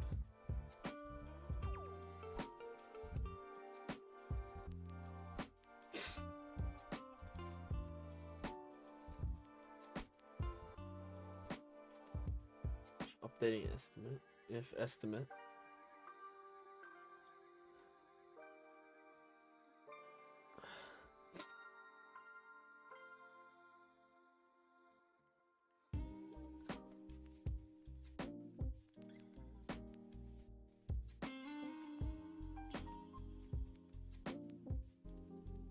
equal null.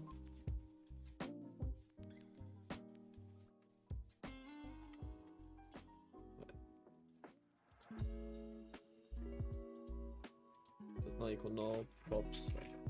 Estimate.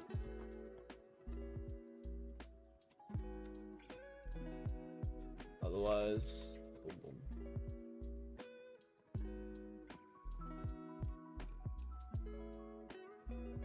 How'd that look?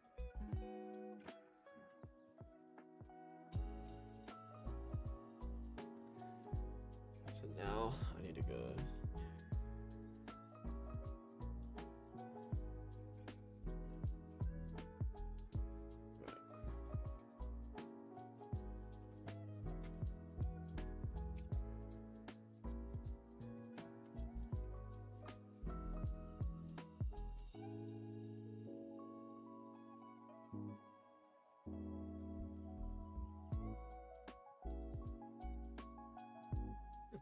Interesting.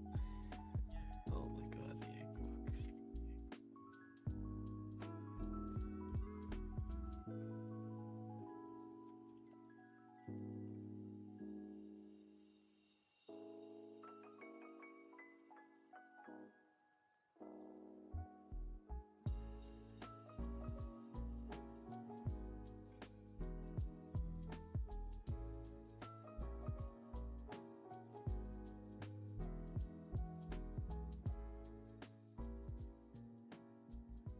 It does not equal null.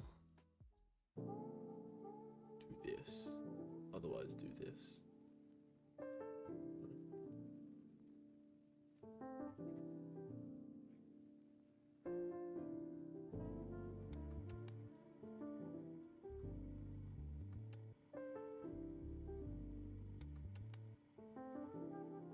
There we go.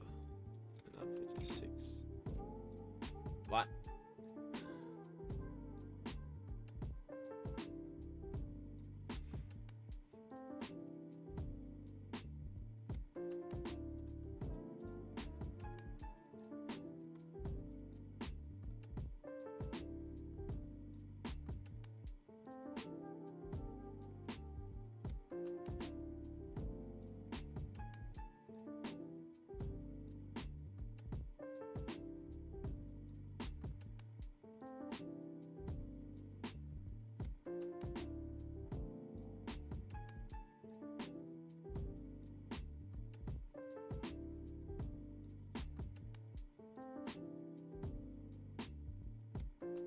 Do that then.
No!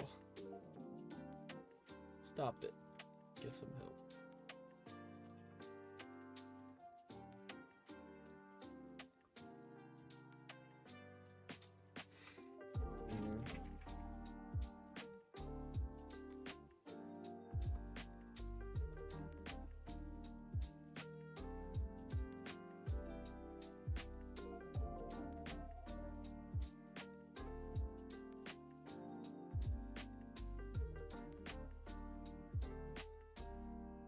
Alright. Alrighty then.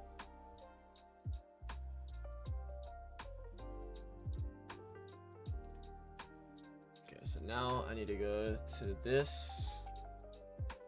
To change box 1.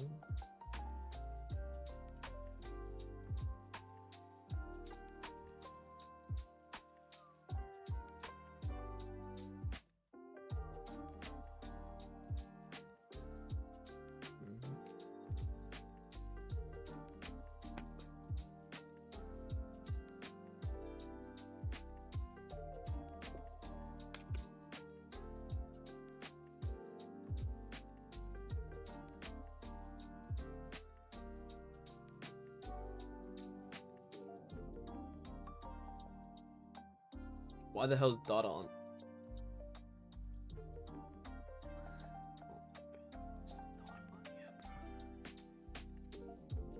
Made small adjustments to look at website. You stupid sack of balls, man.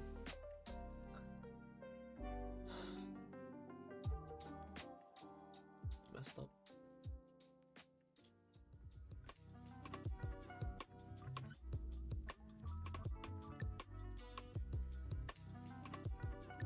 I seriously messed up.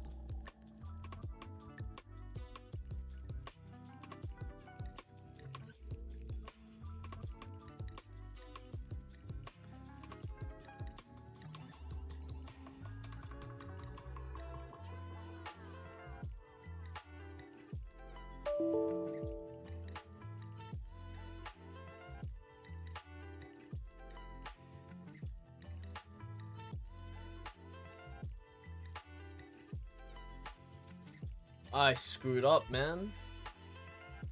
Why'd I do that?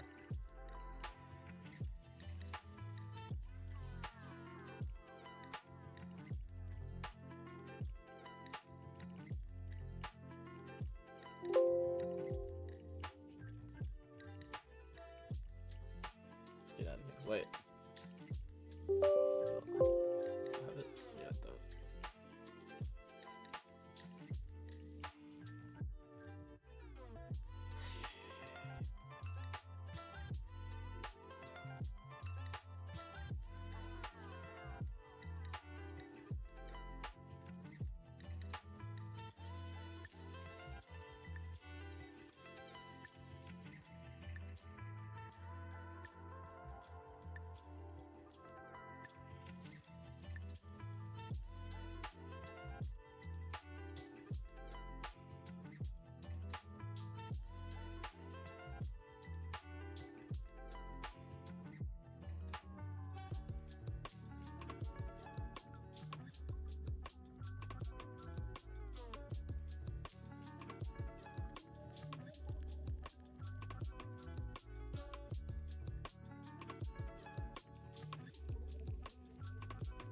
Absolute nonsense. Good.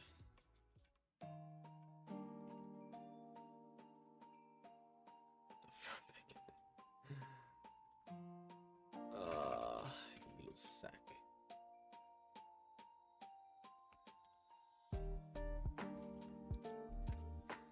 Okay, so now we go here.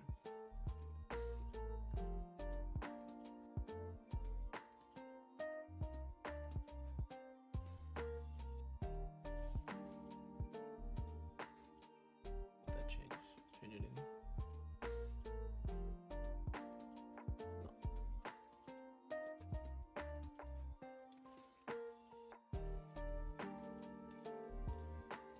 Okay, good.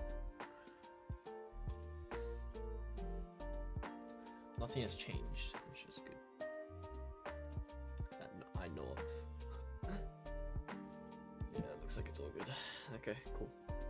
Cool.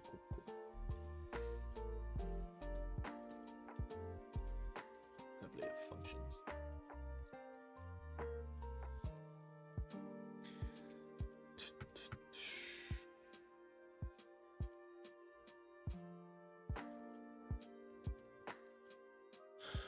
Container has been created.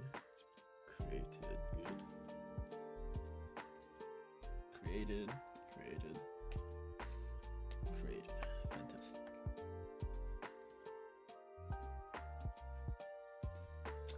Okay, good. Good to see. We can close this. Now we can test this. And it's broken.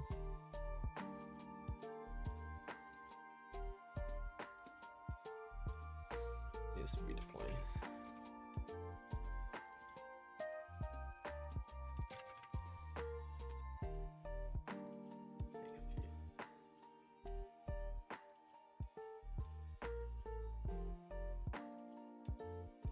It'll definitely take a few. There we go. Perfecto. And then just test Vercel. Yeah. Nice. Oh, why does it say 200? I did not want it to say 200. Ah, whatever. Well, that was a mess. But we got that sorted. Hello, Fug the Cat Man. Welcome. Vercel indeed. How's it going, my friend?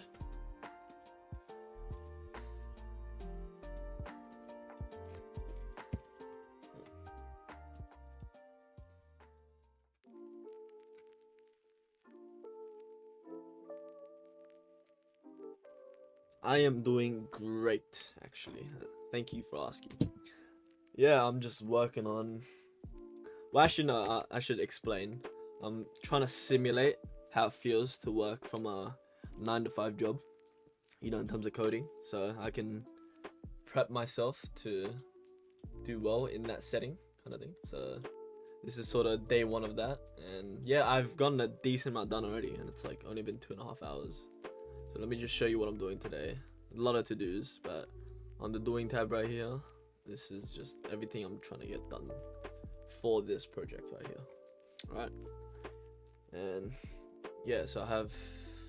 Technically I did this because I made the estimate thing, but still need to build the inbuilt timer and then make a new profile page because right now this is just a loading screen, which is pretty stupid. And then yeah, this one is to assign, like, for example, if I was in Gecko, right, and I move this over here, I don't know where this is from anymore, if it's like a week later kind of thing.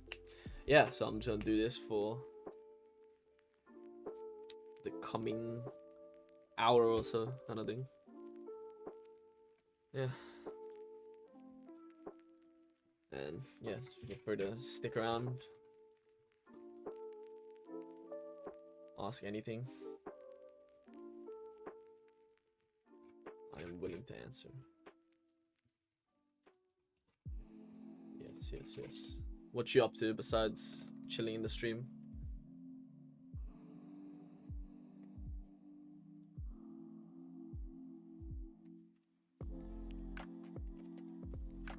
Ah, right.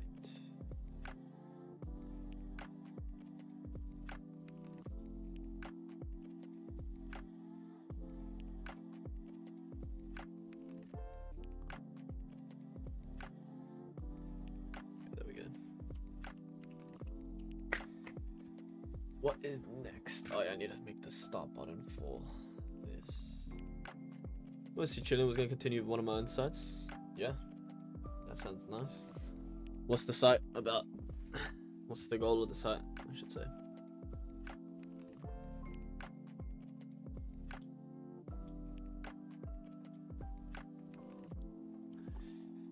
Actually, I got an idea. Plumbing site for the fam.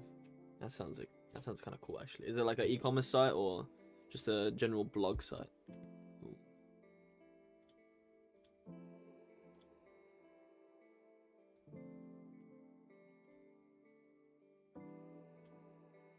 Why does it do that?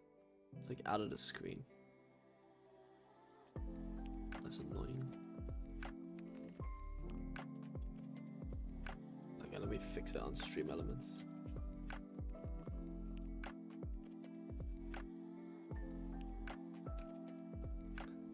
Scheduling and info, right? Is it like appointment setting? Sounds like an appointment setting kind of thing.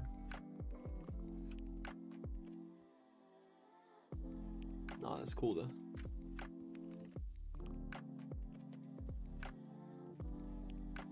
Yeah, that's pretty dope.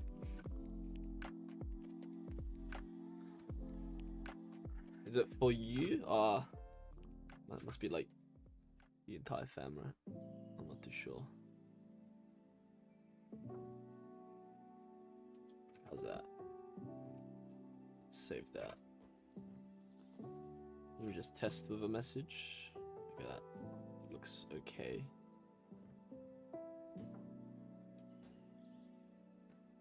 Do you mind sending me a really long message real quick? I'm just like trying to sort out this chat thing. This chat element thing I got. Just type whatever. see what happens when it's like a really long message.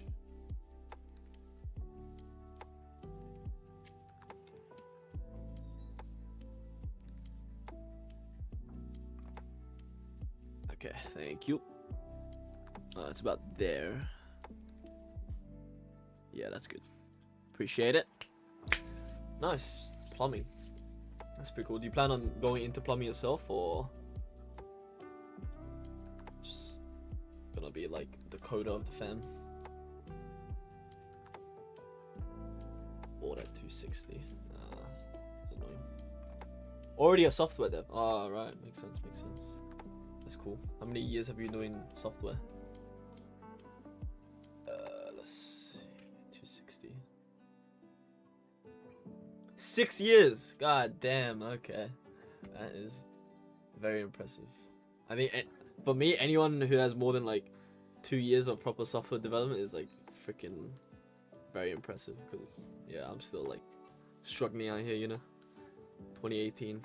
Nice, nice. Are you working at like a corpo kind of thing, or like a small startup, or do you run your own software dev company? That would be hype.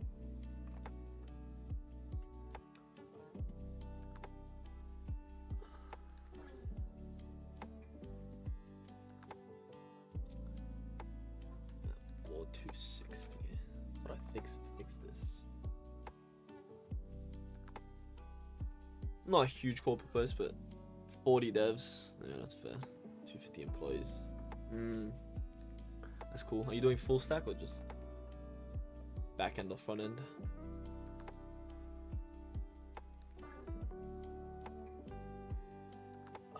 Children cannot be mapped.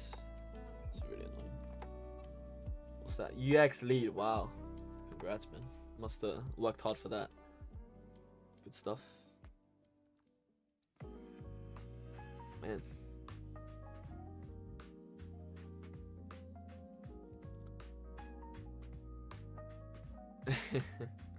Yeah. Are you like working remote from home or something, or did you just finish work? I don't know where you're based, because right now it's 12 p.m. for me, so yeah. Kind of like the work hour, I would say. Maybe you're tuning in from work if you're like on your break.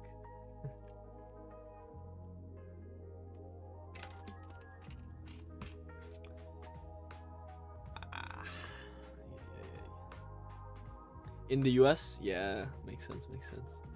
Damn, must have been a... Oh, actually, no, it's still Sunday for you, so... Definitely work. Prepping for work, huh? That's cool.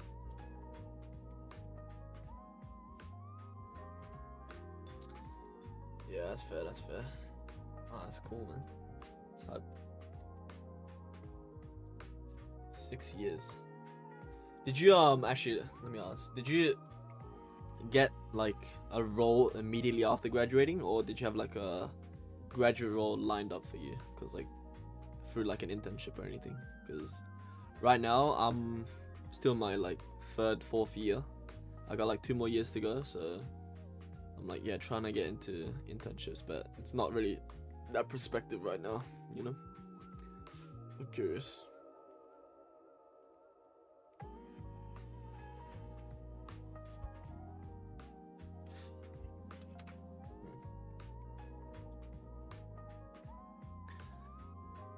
Did have to do an internship for my degree. Ooh, right. That's fair, that's fair. That's lucky. I see. So did you still end up having to go through the like interview processes and stuff?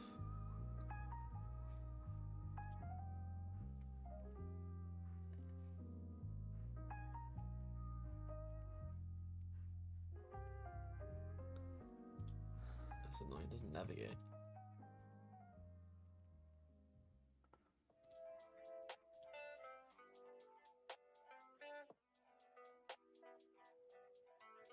Oof. Still took a couple months. Yeah. Better than a couple years. Yeah, I don't know. The interviews are like, they're so spaced apart. And it's like, you kind of just spend, even if you know you're gonna like, or even if you go through all the interviews and pass, it still takes like a solid 2 months to get through all the interviews and stuff, which is pretty annoying. But yeah, it's hella weird how like it takes that long. So I've been living in my parents' basement for like 20 years now. It's not as bad, you know. It's quite nice. Better than living on the streets, right?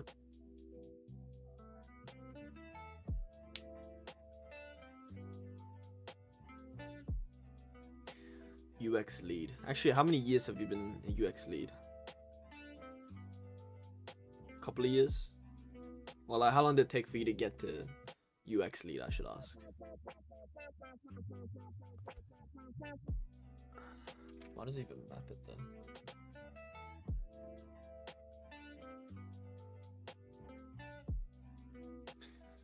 Right, I see.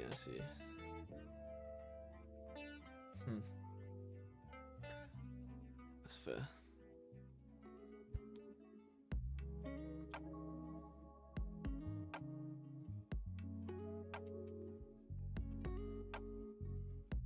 Right, stop this from clipping. There we go. It's cool.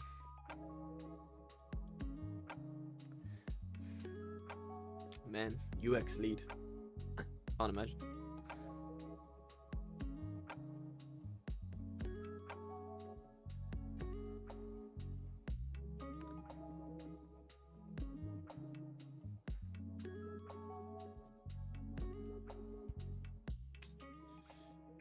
Column order dump now.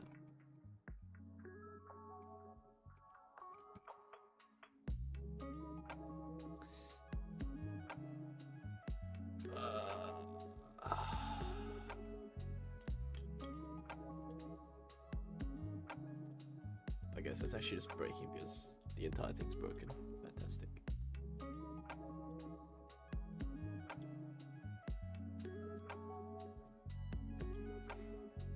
Wait, is it? Dev server. Yeah. I'm gonna restart it. Oh man. Why is it breaking? Undefined. Wait.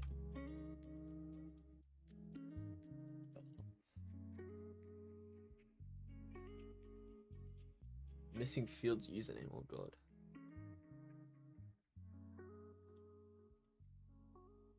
Okay, let me reset it for a second.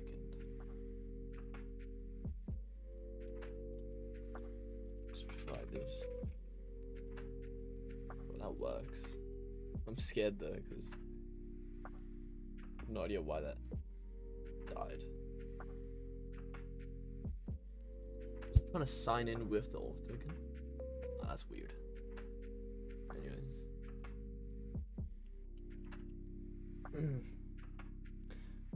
It's pretty cool to like talk to people who are pretty much further in like the same path as me. I think it's kind of cool. It seems to be like it's either people that are like similar, where like still studying, that join, or people who are like already working and like, yeah, it's weird. I don't get like junior devs or anything. I just get like the leads, the tech leads. I think I had a scrum leader come in like a few days ago. It's kind of cool. Or like a front end, yeah, lead. And then now I got you coming in, chilling. I think it's pretty cool. Yeah, usually junior devs don't come in though. It's kind of weird. They're probably like stressing over the workload, trying to make sure they get it all done. So no time. Who knows?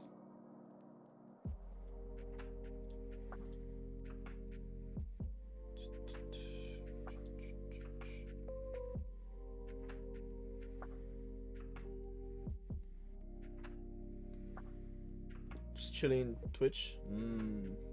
Right. Who do you watch? Like Pirate Software? Primogen?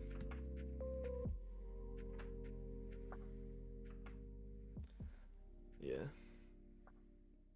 I'm still waiting for the junior dev to hop in. You know, it'd be cool to have a chat with junior dev. I think. I don't know. I think it's cool to just chat with anyone, but like, yeah, gotta get the trifecta. You know, people studying, people who just got into junior dev, and then people who are like tech leads and stuff. Get a whole like range of different people coming in.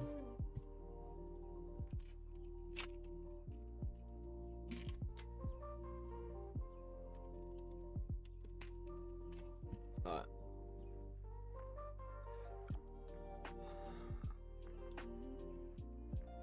Oh, really? They quit? Or did they just like get a job and then start working? Was it like small time Twitch streamers? Or one of the bigger guys?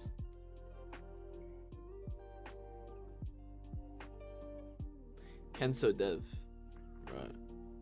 Haven't heard of him, but I will search him up.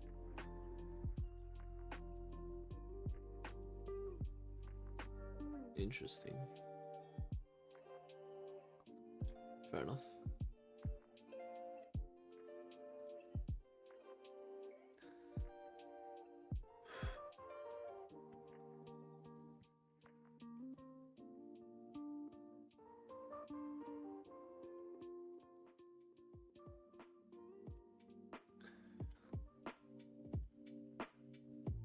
As a UX lead, do you do much UI? Or do you just focus mainly on like the user experience?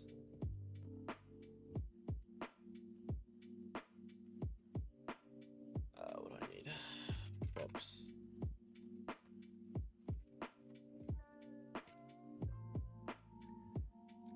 Build and maintain out your component library. That's really cool. What the heck? Right. So it's kind of like shared CN or like what other things? I forgot the other one. SvelteKit, I think. Oh, really? That's really funny. Yeah, I like the design. It's very like minimal and stuff, but that's so cool. Are you just adding on top? Right. What was the issues with MEI? It's too simple, or just didn't fit like your company's look or branding.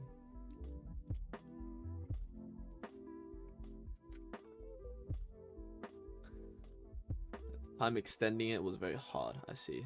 Oh yeah, that makes sense. Yeah. Whereas like Shadsi, and you just get the component and then you can just change it up how you want. Yeah, that makes sense. Yeah. Yeah. Vercel's got some good stuff. Like they produce. I didn't know how much like Vercel actually like made. You know, they got so many like things that I've already been using. Like for example, Vercel projects already front end, and then ShadCN was made by Vercel guy, and then I forgot there's a third one. Well, V0, yeah. V0 was a good one. I use it here and there. Yeah, they make so much like front-end stuff, all just like general coding stuff. Anthony Shrew, right?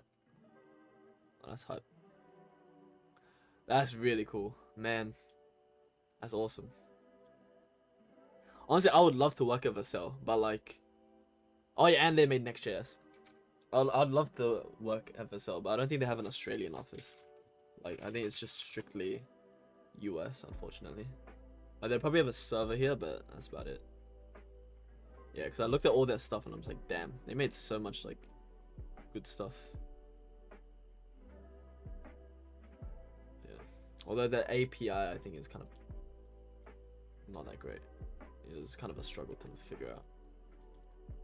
But maybe I did it badly. Who knows? Anthony Shrew. That's dope.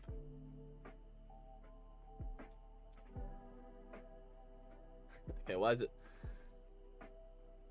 What is Turbo DX?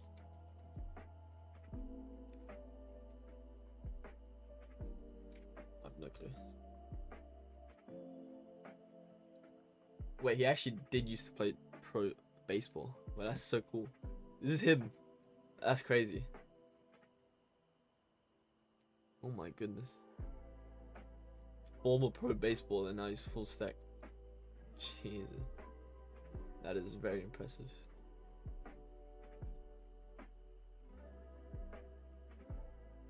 Yeah, he's cracked. Seems like.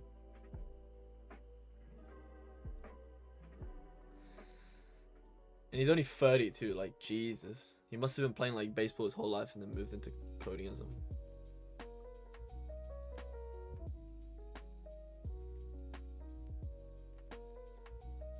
Yeah, for 6 years.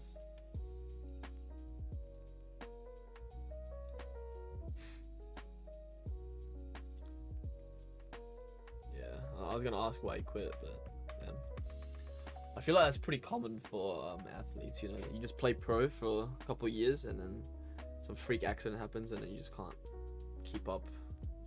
It's yeah, it's pretty sad.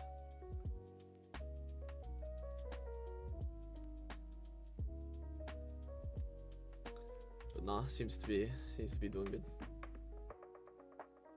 A bundler. Interesting.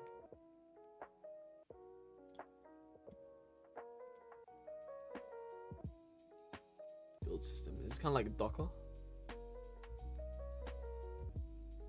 Or like Kubernetes? Oh, it's for scaling. Interesting. Yeah, that's cool. Webpack, right. I've never used Webpack, so. Oh yeah, TurboPack makes sense.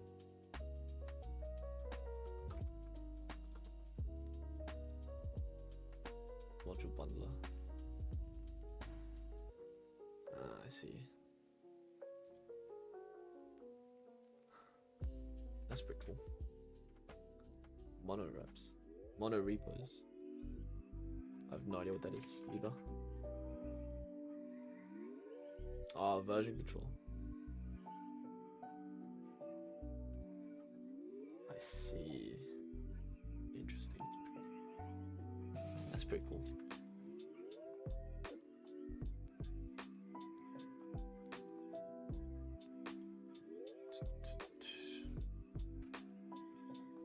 Okay, where was I?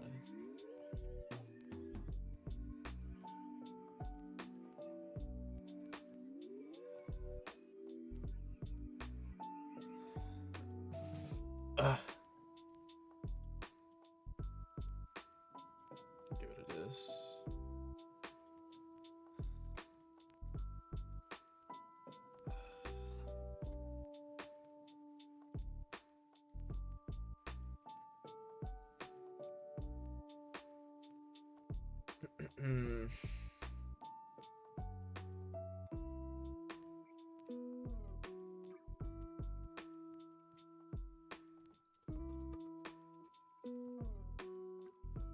He's doing task.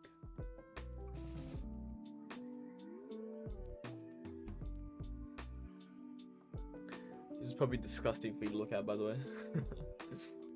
Like none of this code is just abstracted away. It's just all splattered on here like spaghetti code.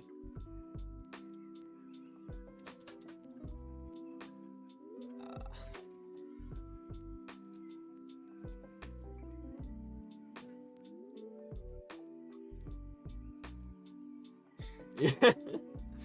Yeah.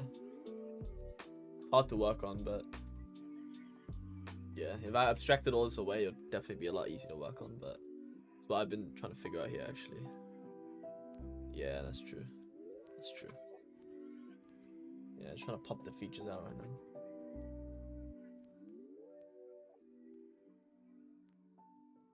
Okay, let's see.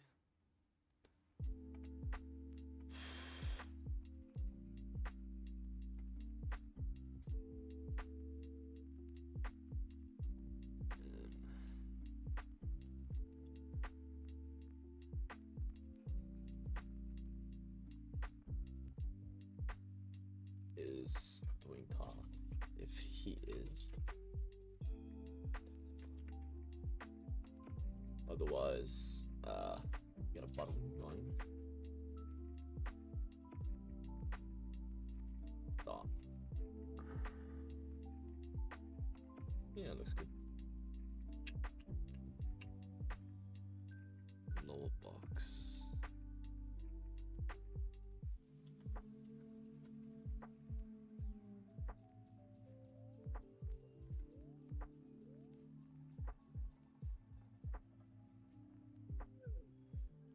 What is going on?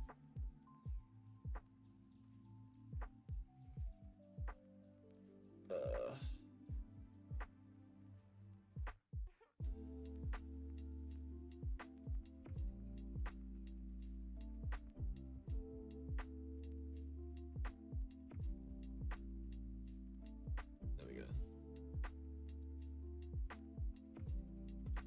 Oops. Nice. Okay. Looks good. Now I gotta refine the button. Let's see.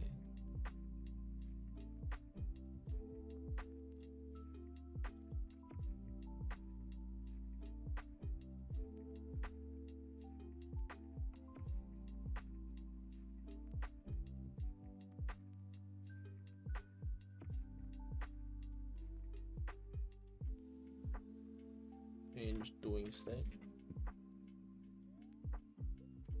Yeah, cool.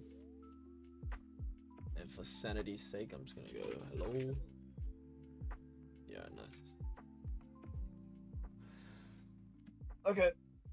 Ugh. Oh man.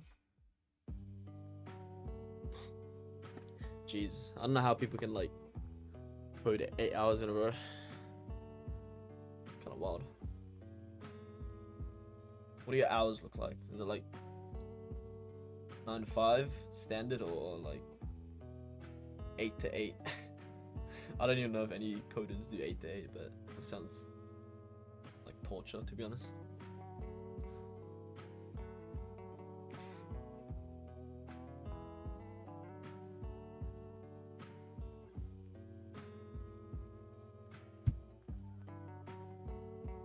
(8:30 to 4:30). Yeah, that's fair. You ever get distracted when you're at home though? Like, you're just coding up and then some idea just pops up in your mind and you're like, okay, let me go search that up. I feel like when I work from home, yeah, like, I feel like when I work from home, like, that's all that happens, you know? Like, I'm like, okay, I'm gonna do some coding for today. And then 5 minutes in, I'm like, okay, there's a YouTube video I wanted to go watch. And then just go pop up and be like, let me watch this. Really? Does that not distract you? Or does it actually keep you like focused? Because like it's like background noise or something.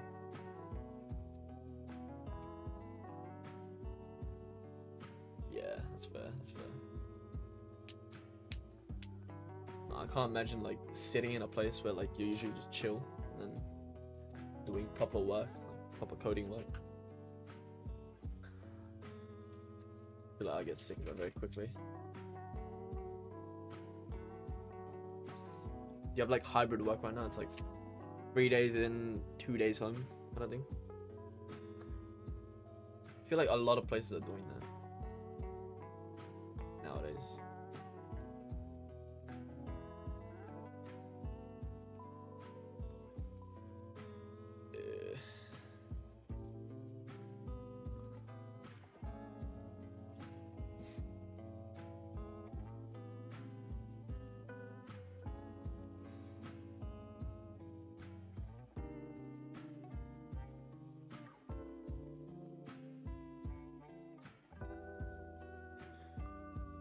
Pop up. So you get time with the JSF timer.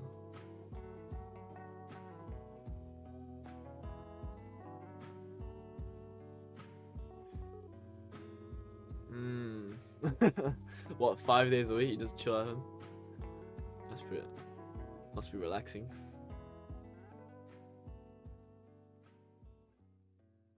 Yeah, I think software is one of those jobs where like you really don't have to be freaking in the office. Like for all I know, you could be working in like the Bahamas or something, you know, and then you would still get the work done. I think that's like That's one of the very big benefits of software. Like, you could literally be halfway across the country and still be doing work, and then, like, you know, it wouldn't affect the company that much. That's sick.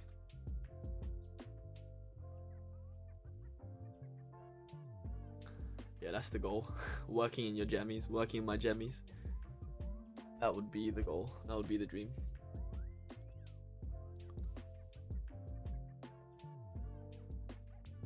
Oh, wait. Yeah, I don't want time life.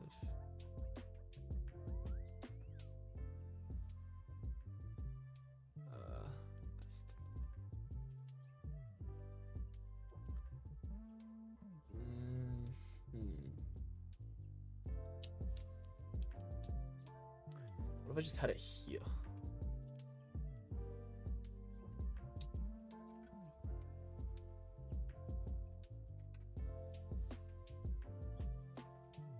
There's so much nesting though, it's crazy. It's really not good.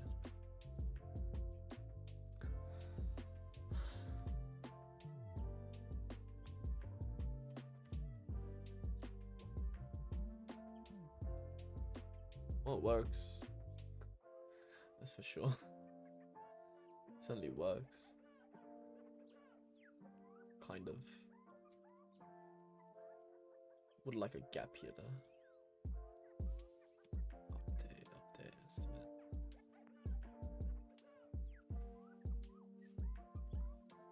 Gap would be nice.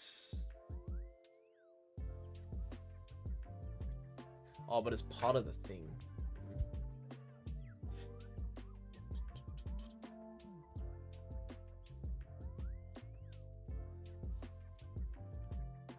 Maybe outside.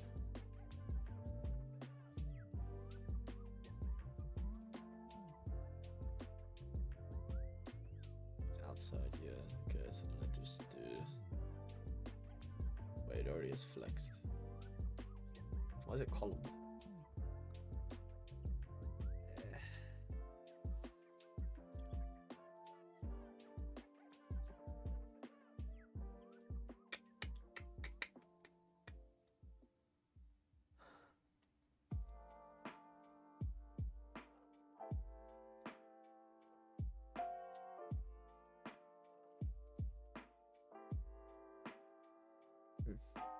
So only when it's hello.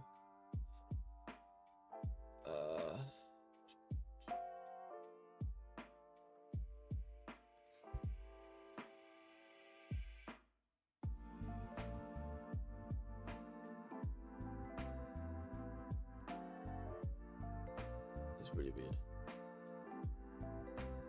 I think I put it in the wrong place or something. Div.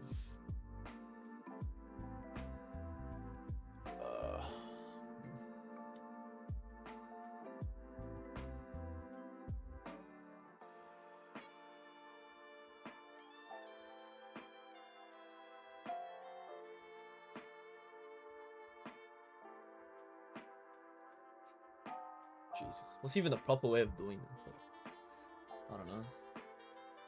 Is there a proper way?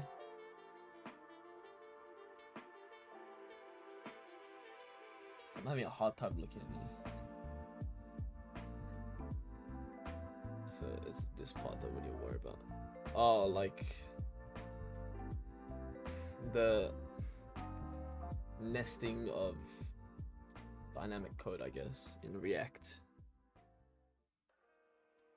Like if you would have multiple conditions kind of thing, like if this is active, then do this, but if it's not active, do this kind of thing. Because like this looks incredibly painful to work with.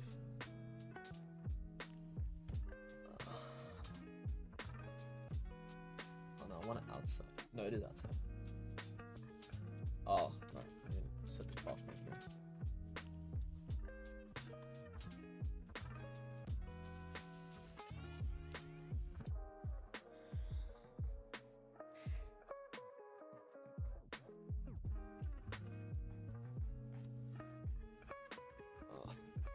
Box. Inside 110, 130.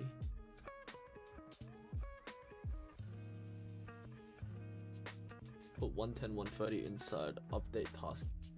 This inside.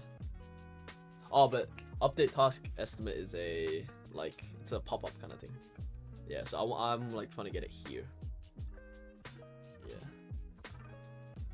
I'm trying to like get this kind of look where it's like the start button is right here, like right next to the estimate button. So that way, it's rendering the buttons and stuff for the pop-up.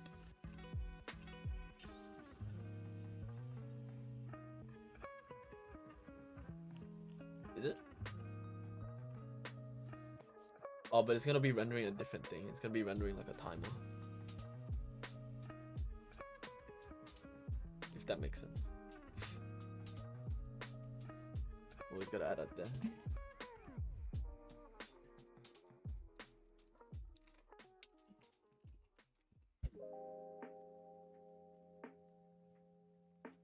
Wait, actually it worked.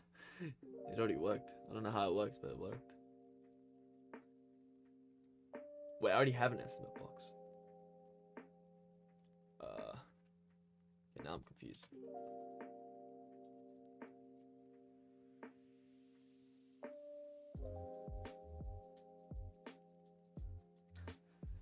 Ah, shit. I just realized I can't. Cause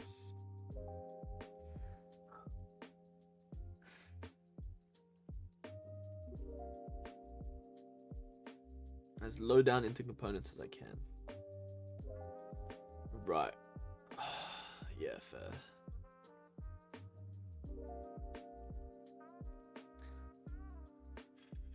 It would help a big ton.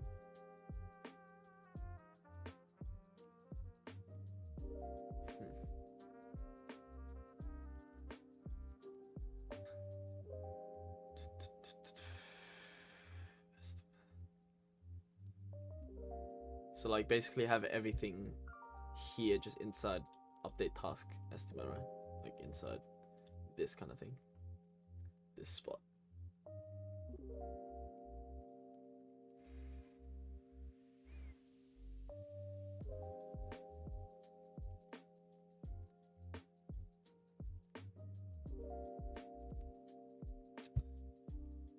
This is why I hate that I'm too lazy to abstract everything away. Yeah, fair. This is why I hate that I don't abstract everything away and I just like, oh yeah, I'm just gonna put it on top and then abstract it later. It's like I save marginal difference of time and then I spend more time trying to figure out what's going on. Coordinate, yeah. Fair. It's I'll just call it an estimate.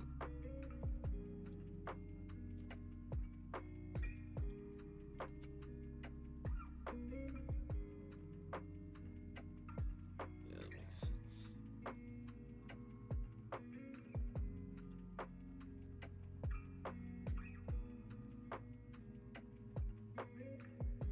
Yeah, so now it's just estimate, right?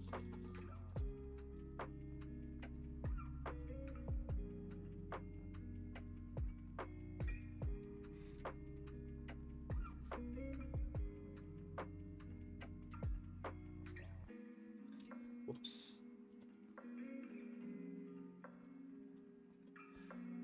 Estimate label and the surrounding. Like this one. Like all of these? This big thing. Yeah, that's fair. I could just have. Give me 1 second.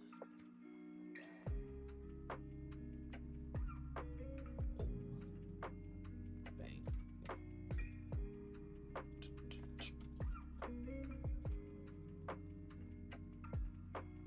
Okay, now everything is undefined. Fantastic.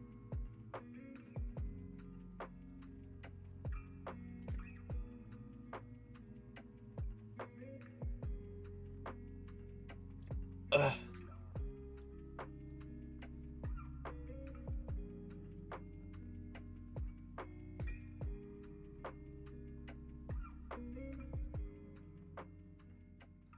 Throw that over here. update task estimate over here, timer over here as well. And I'm gonna add use state.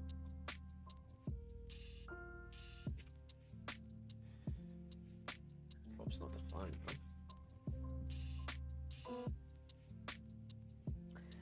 Yeah, and another thing, I've drilled these props so far down, it's crazy. They're like 4 levels down. So it starts from the board and then it goes to column, and then column chucks all those props to task, and task goes to estimate. Yeah, and that's horrible. It's really bad.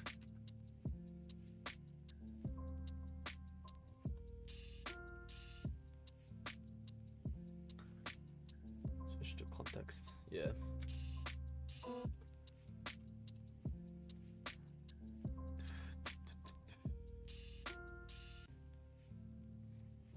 Yeah, that's fair. Context.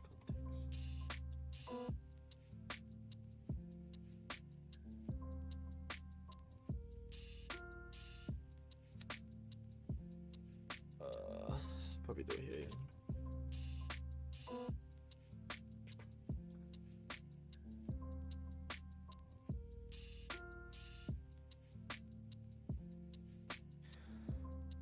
Don't get all sidetracked from what I'm saying. Nah. It's not sidetracked because it's something that would help me in the future. You know, like I take a bit longer to do this, and then everything just becomes a lot easier to do afterwards. I'm just I was just too lazy. You know, I just didn't want to do all this work because it was a lot of work. So I just ended up dumping everything on you.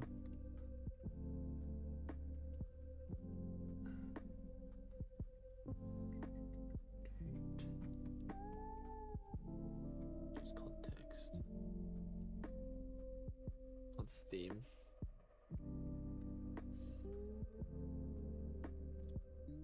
It's like set context, right?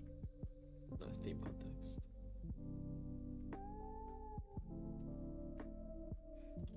Can you have a context as an object where like it just has all of these things here, like delete column, change column?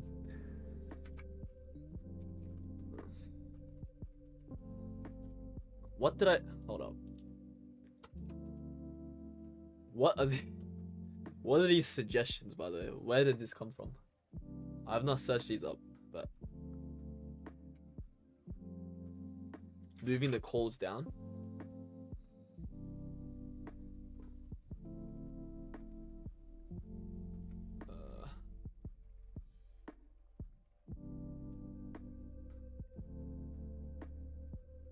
Yeah, but if I move the calls down, I think it just ends up like re-rendering all the calls like 1,000 times, because so this is the board right here, the big board, and then these are columns, and then these are to-dos.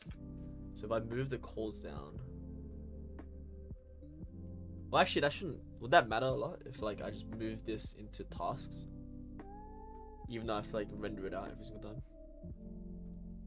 Would that like impact the performance much?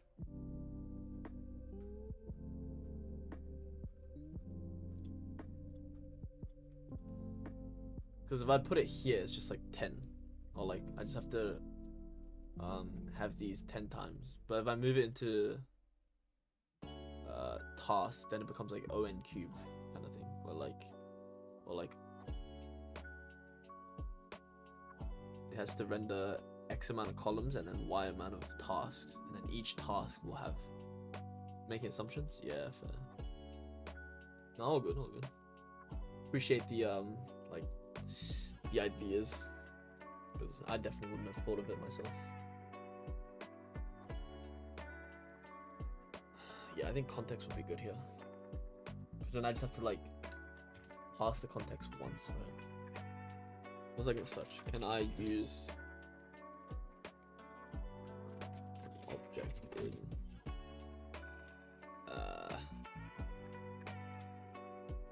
pass any values via including objects and functions? Fantastic. Okay, good. Very good. The call needs. I saw that they required almost everything, so it might not help. Yeah, yeah. It requires user and token, which I have here. And then once it goes down, it needs column, new columns, and in tokens is even more. I mean, in tasks it's even more. It's like to-dos, estimate, to-do, token, new columns.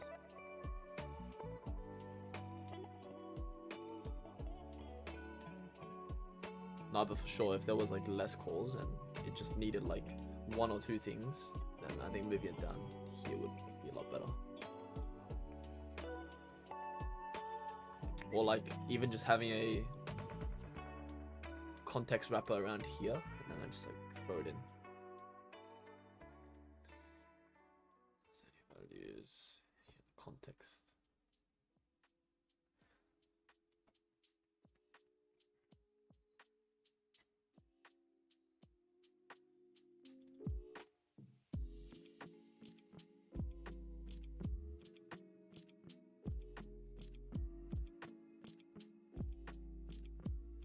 Value prop.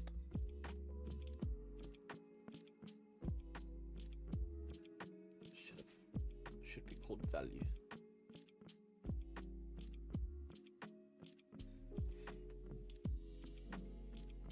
Okay, I think I'm getting pretty sidetracked actually. I'll do this after I sort out all this thing. This other thing.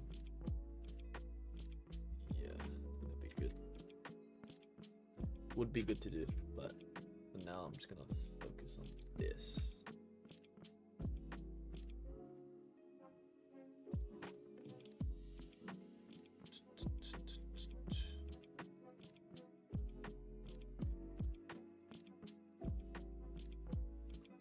It's to do.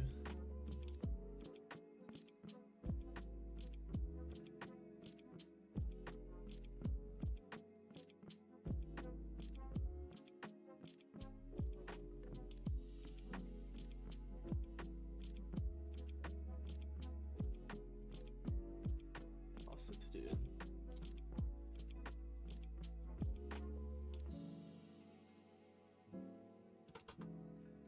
Pops up task, and then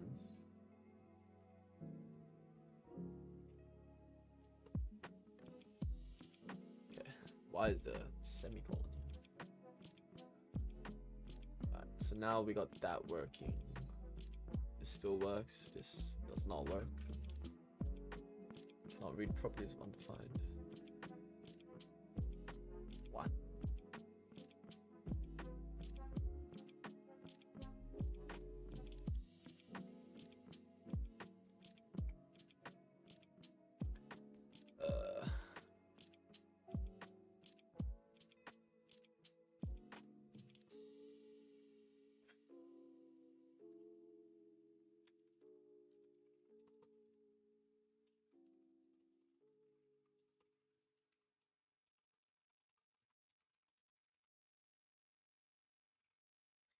And I think I nicked it.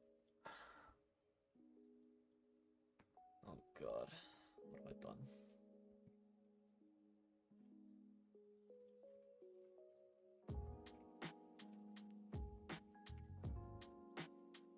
Wait, why does it work now?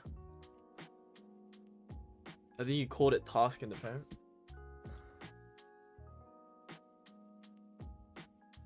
Yeah. I should probably keep that consistent, huh?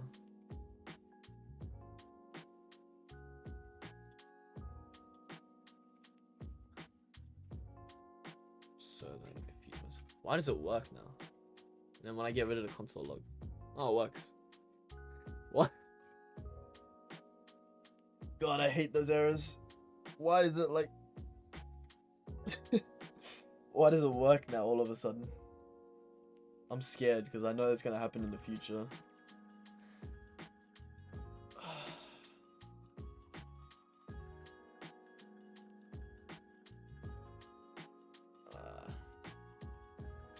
Oh wait, no, it's when I click this, right? It works now. Why does it work? I don't get it. It was erroring line 24.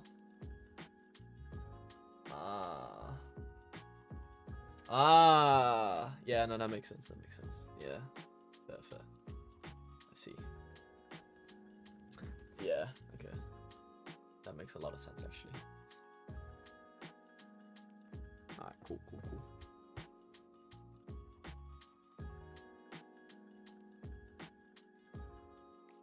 Now I just need to get rid of this when the task does not exist.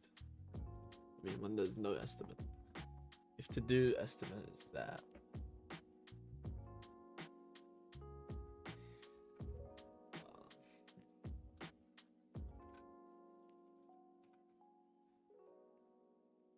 There we go.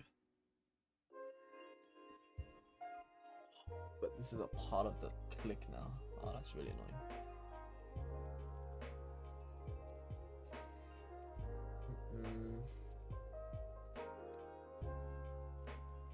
So it does need to be outside. That's what I had it as before. I might have, yeah. You know what? I'm just gonna have it there. It works. Except it exists here.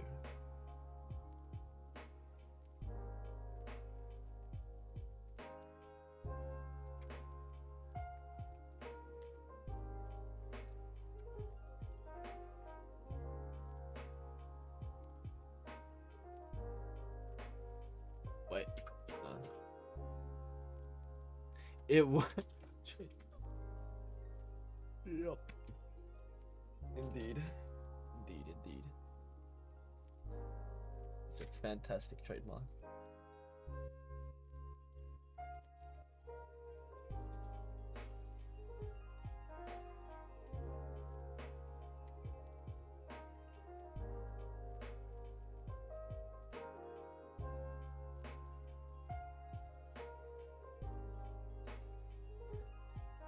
Indeed, it works. That's funny.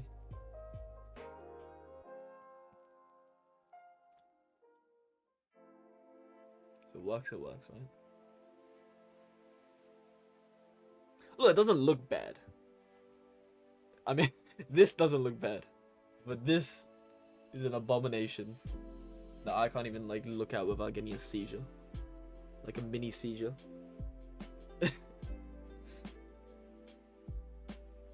And like, nobody's gonna look at this besides me, unless like I actually, you know, decide to have other people working on it. So it doesn't really matter how messy it is, right? I mean, I guess like potential employers might look into this a little bit, but I'm pretty sure they just look at the demo anyways, right? So as long as the code works on the front end, then it should be fine. This is the biggest cope of my life, but you know. Moving on.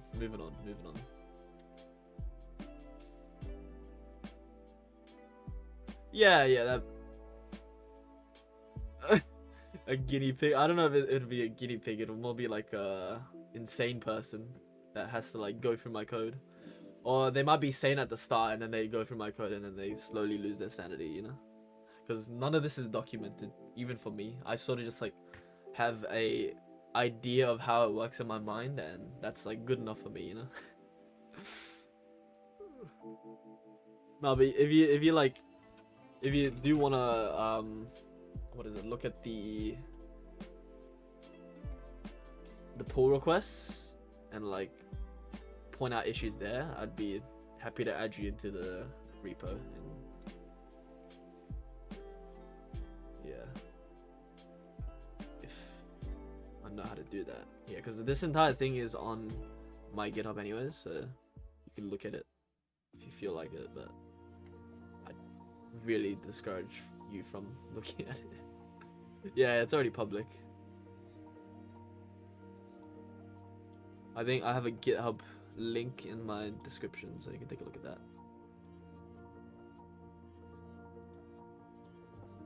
But yeah, it's really nasty. I don't expect you to look through all the code, but I think I'm gonna start doing the pull requests again, where like I actually don't just push into the main. So if you want to look at like the pull requests that I make, then I'd appreciate it. How do I even add you? Settings? collaborators. What's your GitHub, friend?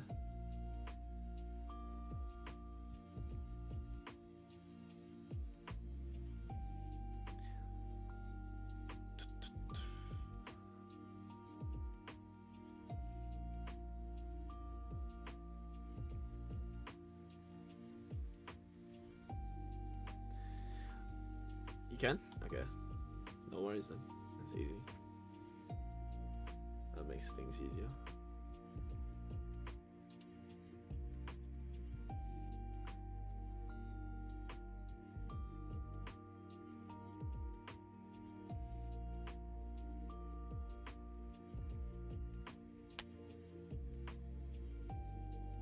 I'll be right back.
Alright, I'm back.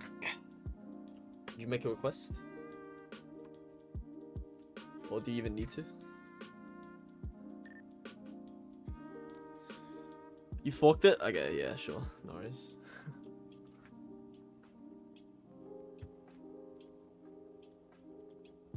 It's so horribly optimized. Well, it's so horrible in terms of security because I think half of the commits actually have the environmental variables just in there.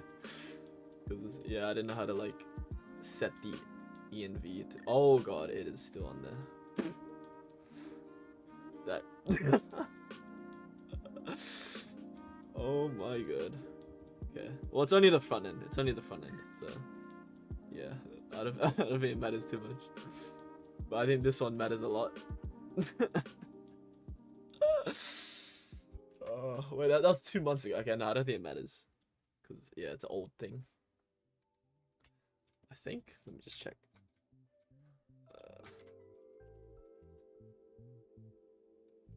Google Authenticator. That is fucking hilarious.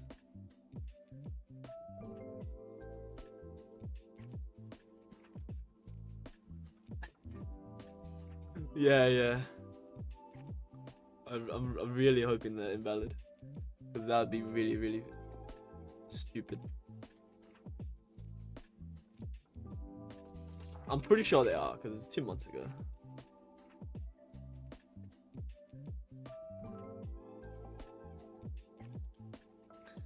It's been so long, I don't even know how to check anymore. Goddamn. Alright, here we go. API and services. Credentials, I think. What is it?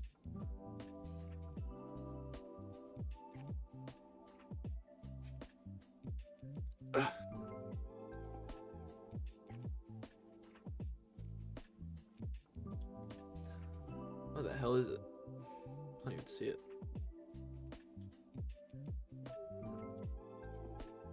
Internal, maybe. Like, I can't even find the goddamn credentials anymore.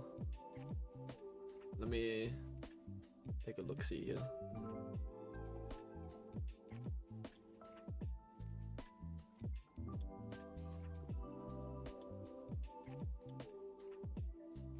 Yeah, okay. Wait.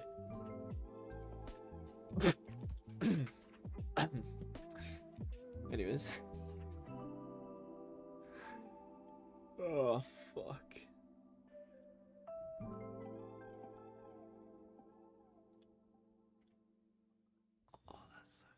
That is not good.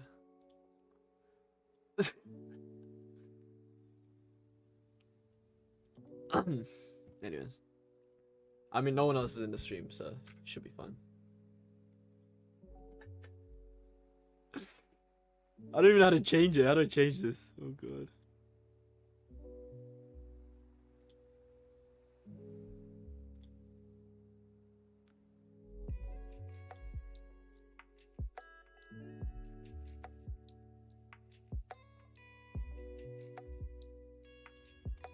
I actually don't know how to change it. It's been so long. Oh my god.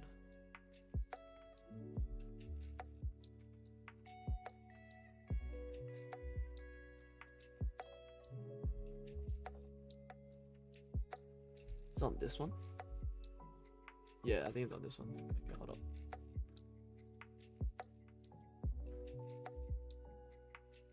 Yeah, okay, it's here.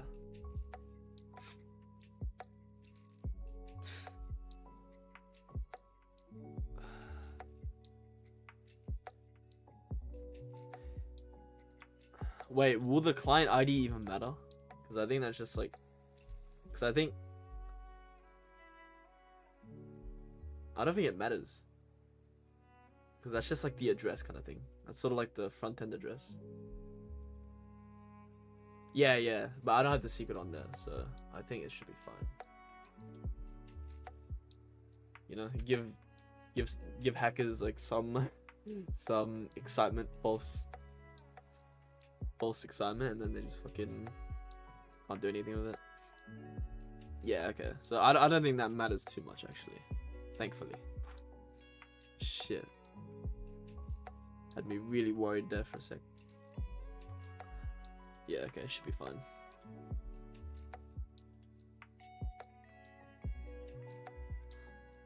Alright, moving on. Nothing to see there. Good. What a mess. I can't believe it's already been 3.5 hours. It feels like I've been here for like 2 hours.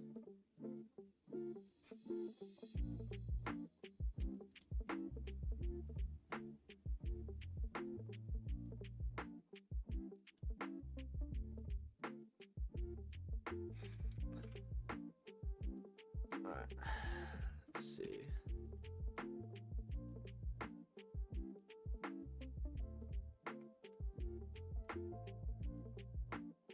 Anyways, back to it. Oh, okay, I can show that. It's no worries. Okay, now I need to make the pop-up. So...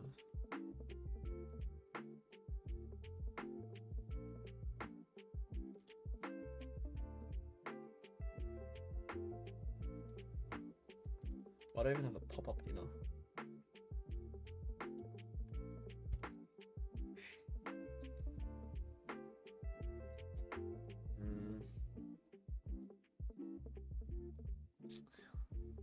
I can do the lazy thing and copy the whole thing. Or I can do the painful thing and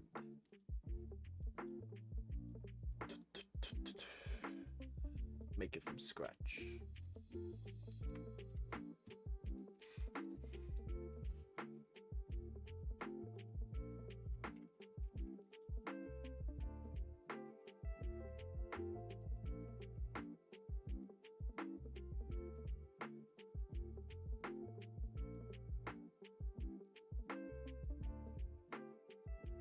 What time do you usually take your break, by the way? Kinda hungry. Haven't eaten breakfast. But I kinda wanna like take it halfway, so in like maybe 30 minutes.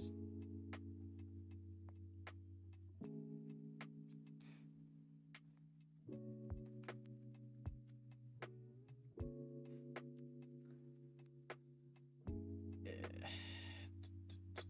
10:30? What the hell? That's like when I started.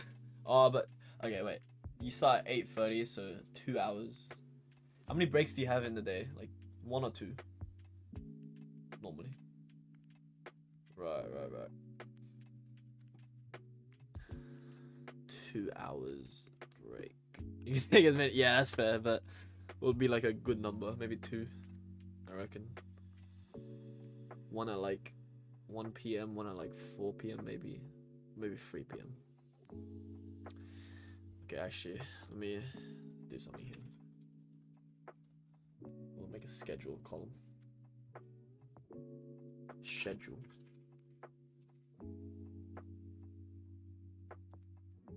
Move that all the way over here.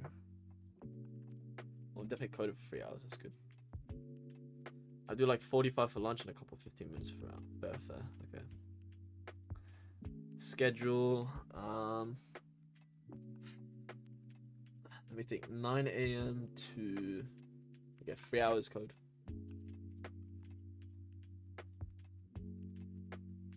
Why is it still showing M?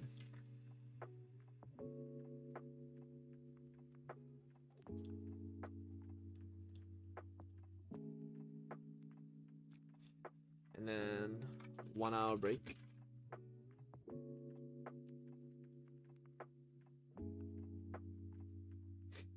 Why is it displaying M?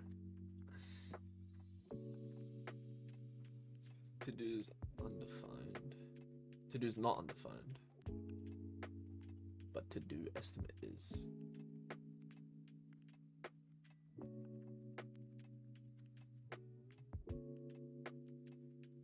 Anyways. If I do 3 hours coding at 9 a.m. 9 to 12. And then 1 hour break. 12 to 1. And then let's say another 3 hours code. That's 1, 2, 4. And then it's 4 p.m. Should I just do 4 hours code and then eat after? Maybe. Yeah. So that's like a 7-hour like day, and then done. Yeah, okay. So that'll be my schedule for the future, but for now I'm just gonna tick this and I'm gonna go on a 1 hour break, and you probably will end up sleeping like in an hour's time. So yeah, appreciate you for made a PR.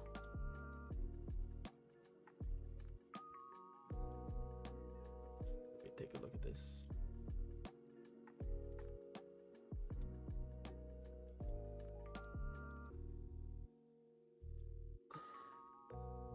Let's see.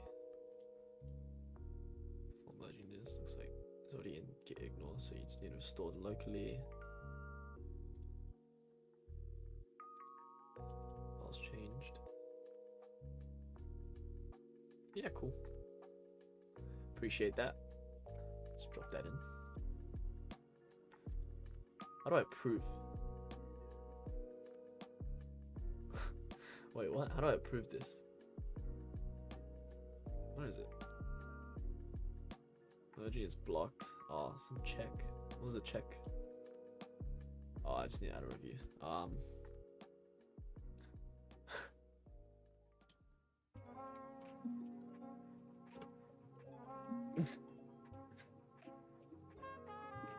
Yeah, cool.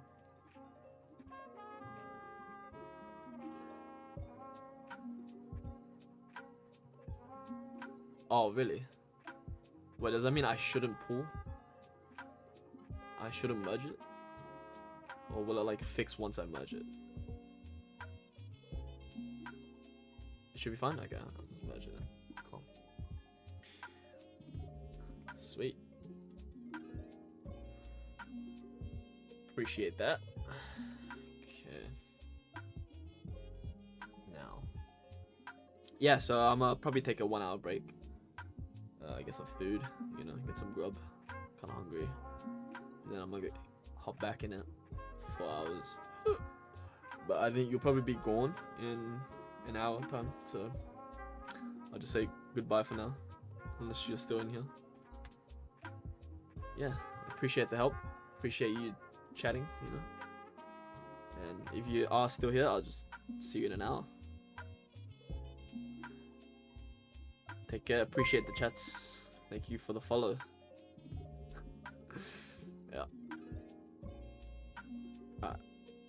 I'm just gonna mute so you can still listen to music if you want.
Okay, I'm back. Oh, and it broke. Why is it doing this now? Can't read that. Why not? I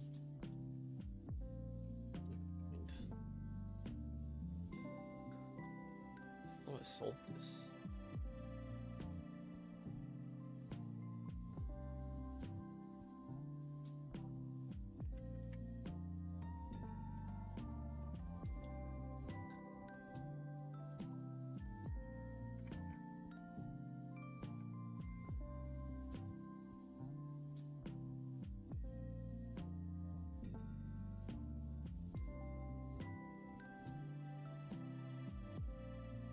I don't even test it until it dies, kind of thing, you know? If I delete this, right? Just resets it. But that's not what's happening. I don't know what's happening, but definitely not that. I look. Oh, find me out.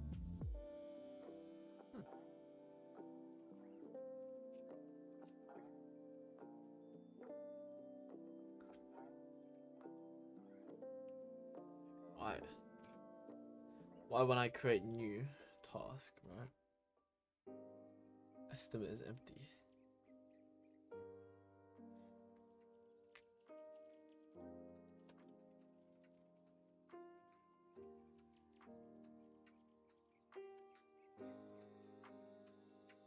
Not null.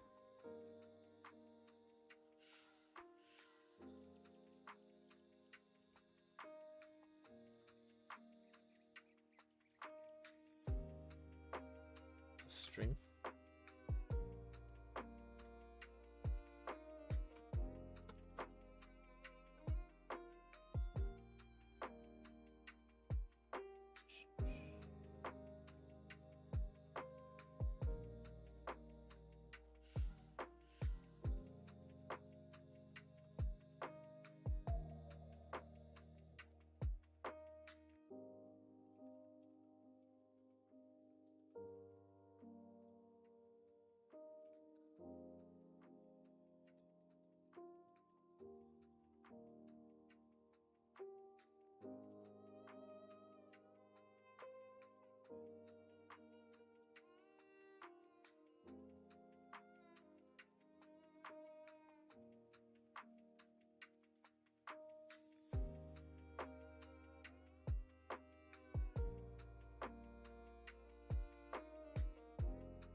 Change to the estimate.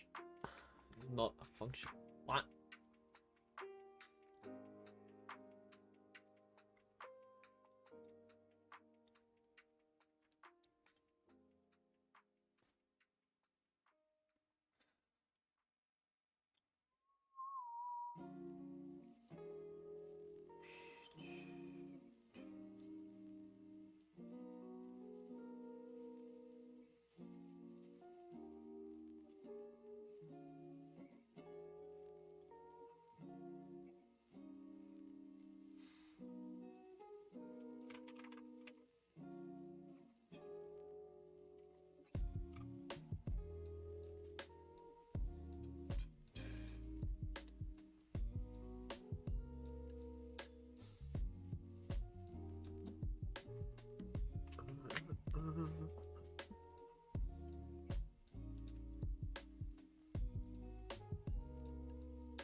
Change update estimate.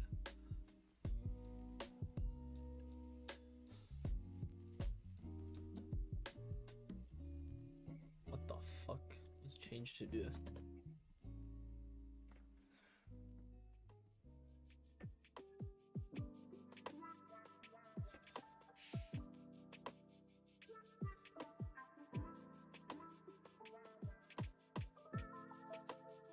I'm confused now.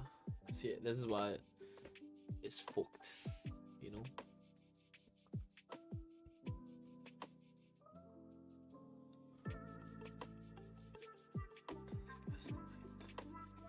Okay.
Do they even need it? What? Not really. Do I?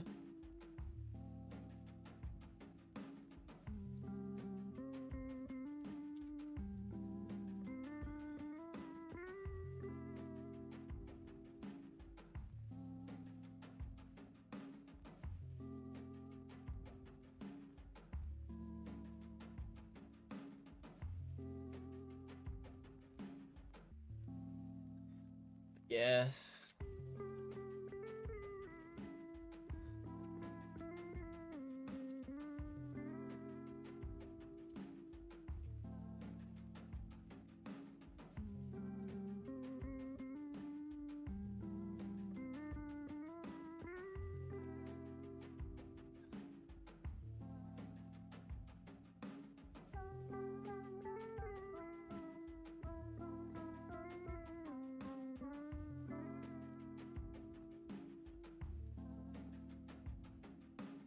I was changed to non update, eh?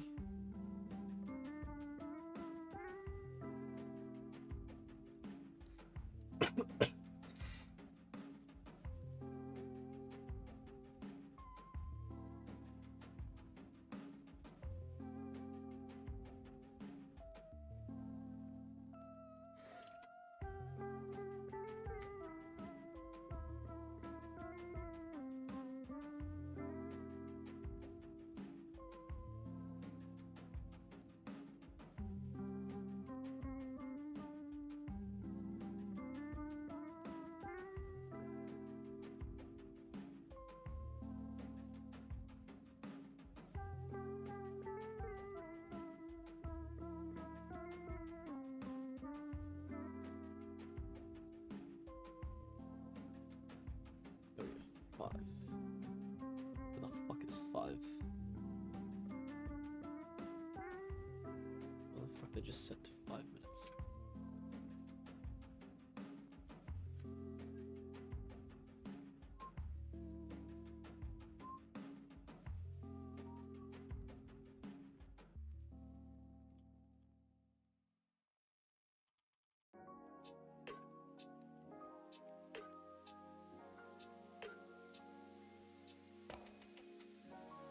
To do missing field username.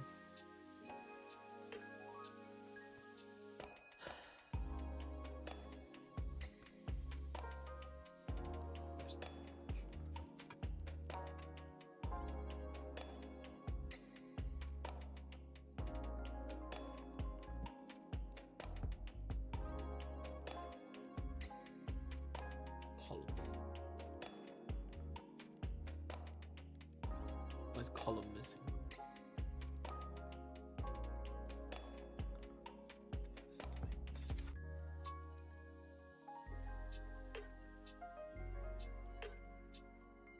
It's column.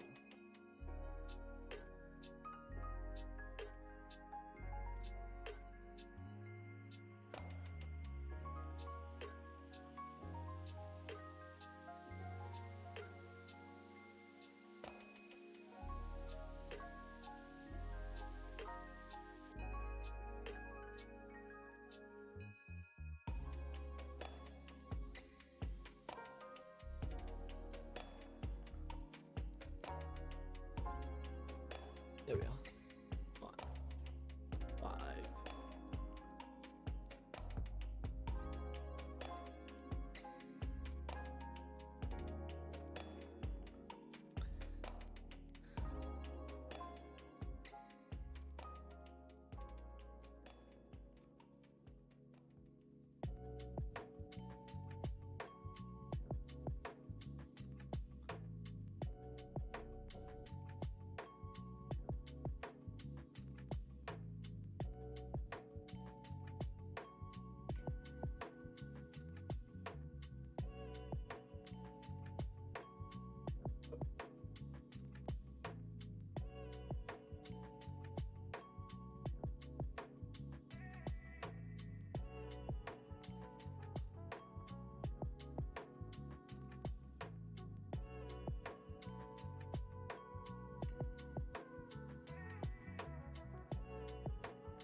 There we are.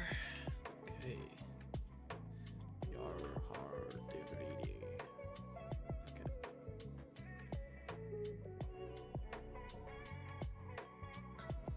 So finish the timer and then we add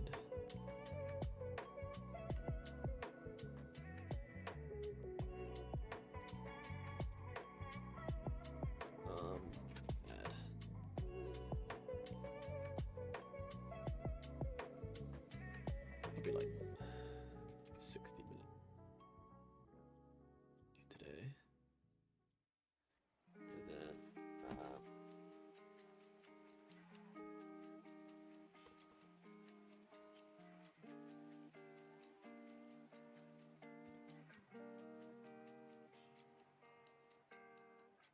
that's 60.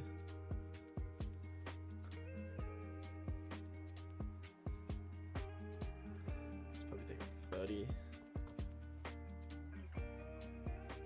minutas. Not really make a time.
Let me see.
Yes, using React hooks like you time. I'm going to leave the very first version down in the description below.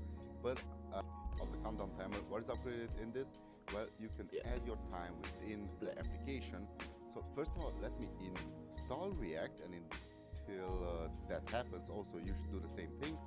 So let's just npx create dash react dash seconds. Let's do 10 seconds and also milliseconds, but I'm not going to do that.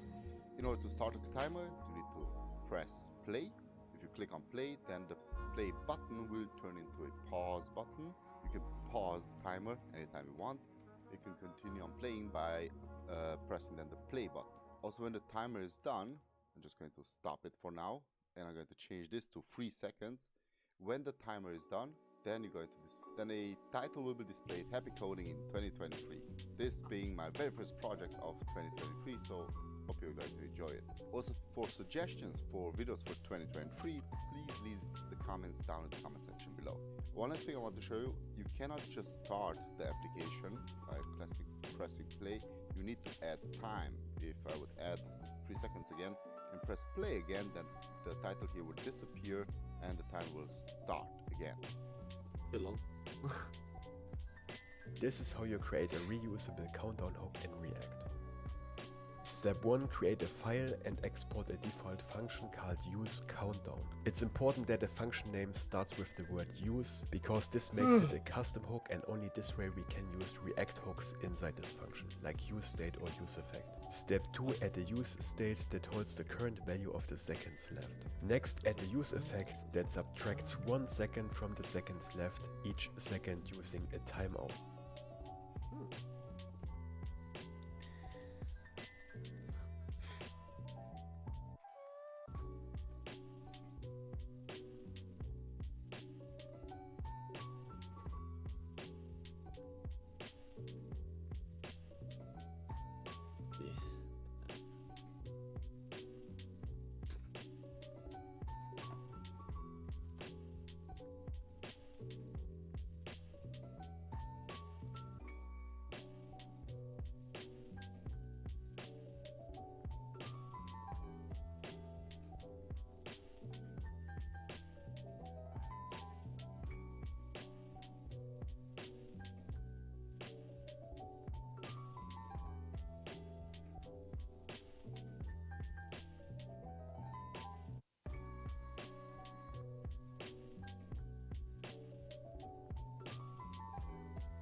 Don't forget to clear the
slow.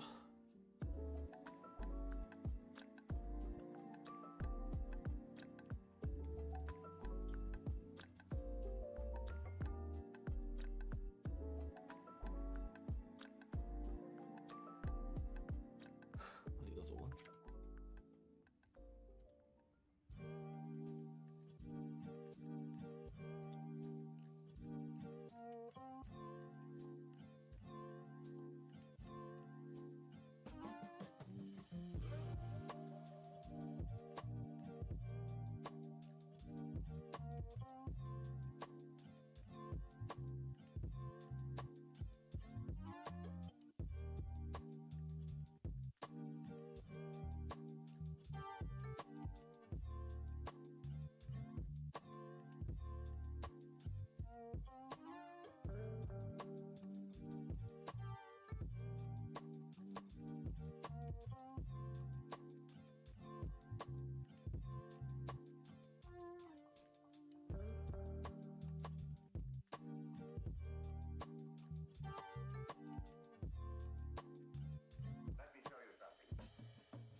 The timeout in the useEffects cleanup function, otherwise it will keep running even if the component that uses our countdown hook unmounts. Lastly, return an object that contains the current seconds left and a function that allows us to change this number to start our countdown. What?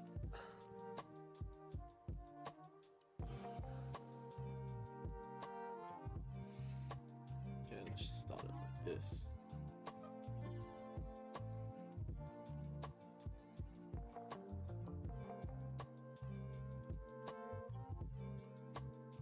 Every single time it changes, and I guess second, 2, 3, 4.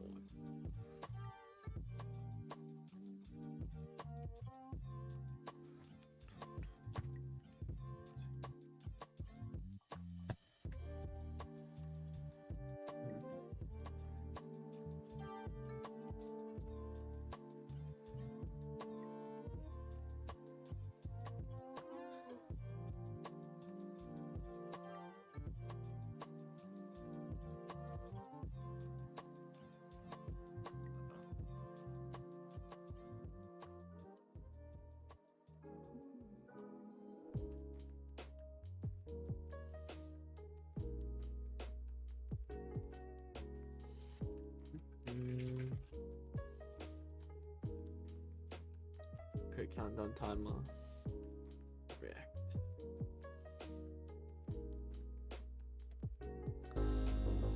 I just get a simple React timer.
This is 5.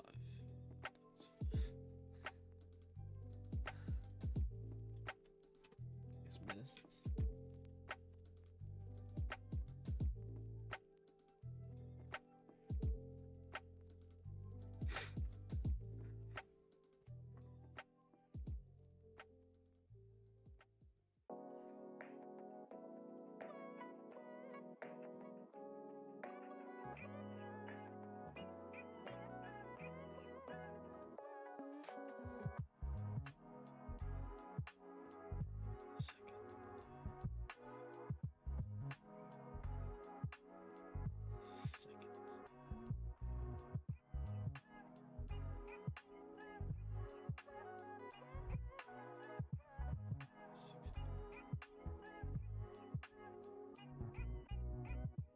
That's the second, huh?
using pause as a state variable. Yeah.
Shit.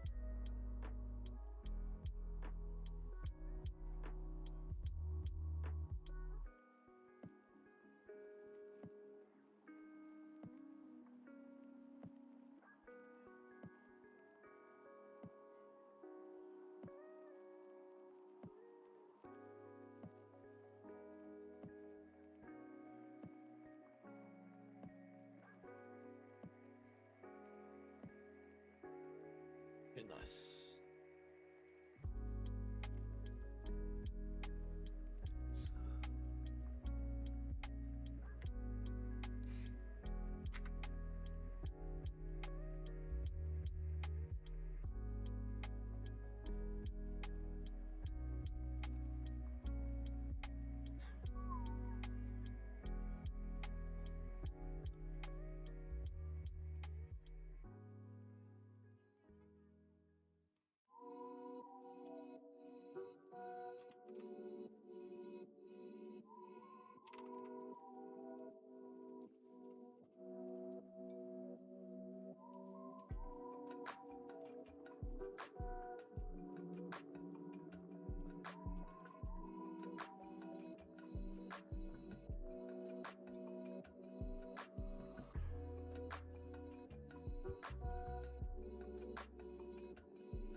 Is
How's it not?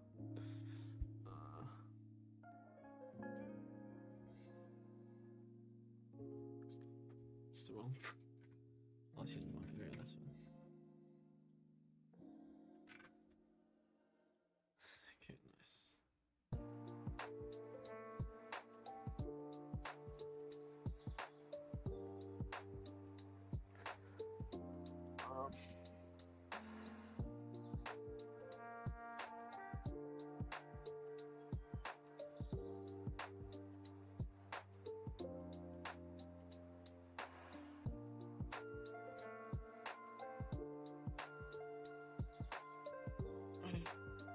Got it.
I'm gonna take a mini break.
Only 2 gigs?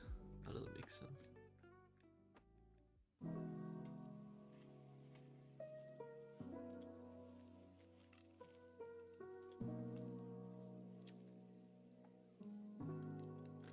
Honestly, 6 gigs for 5.5 hours is not too fucking bad. You know what I'm saying?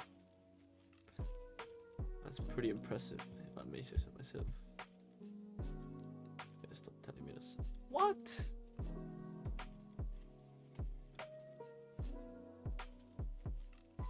Brother.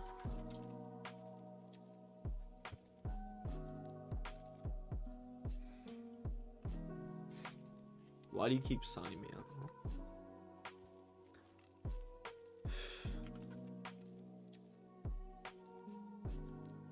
And it keeps asking too. Like, what? The hell is this? Oh, yeah.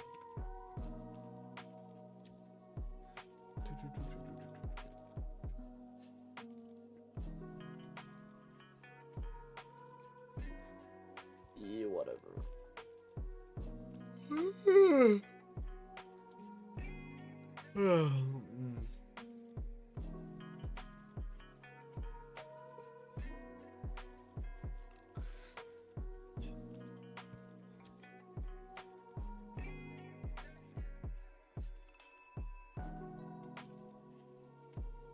So extending it, all it's gonna do is literally have an extension down here, you know? Where am I? I'm in columns. Give me the timer. Okay, so this extend. Once it extends, I will go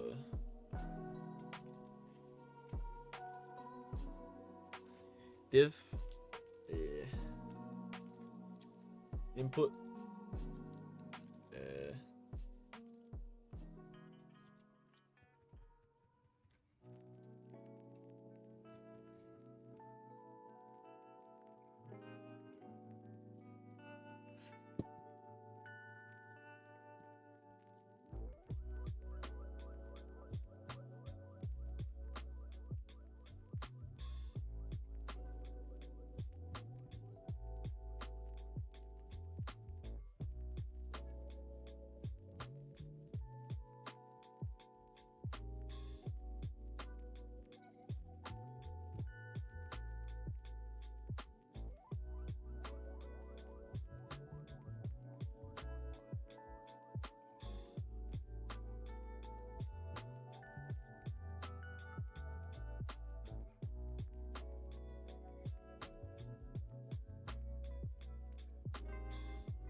order 5.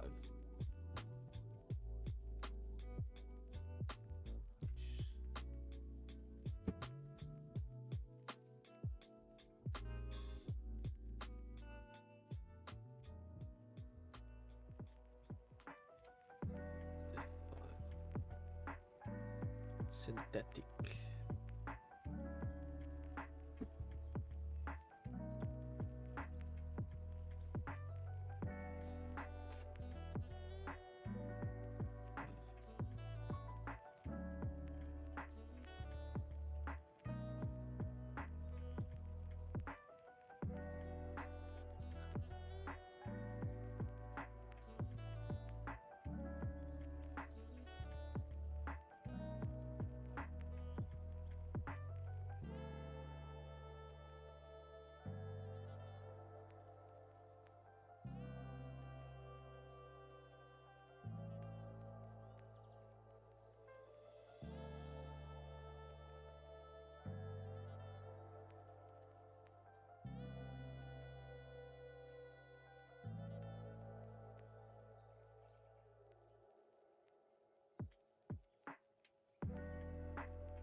Up.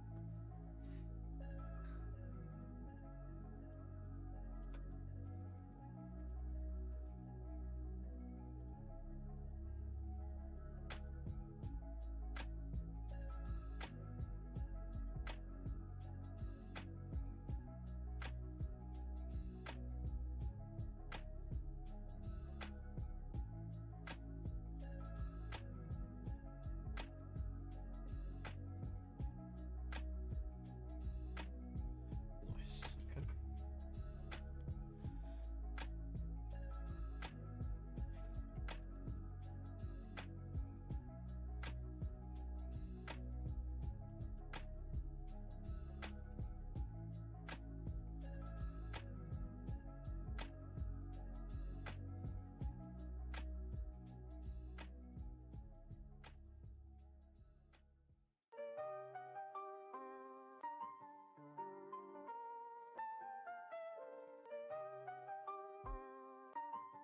Okay.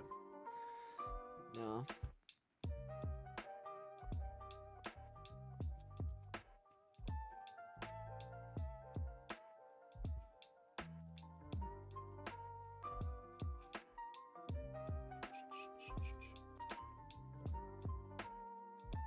I do need this. Number is.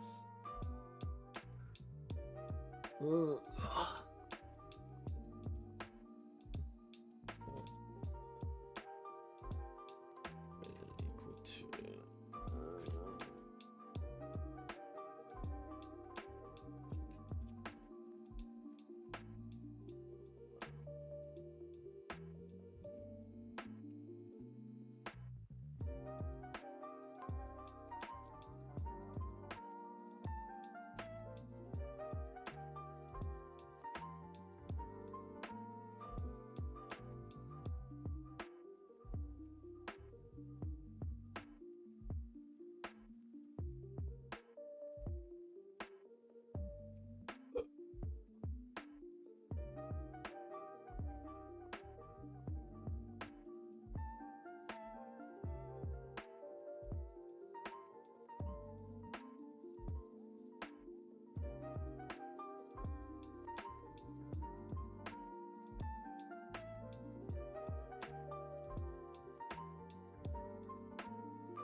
Why is it not returning?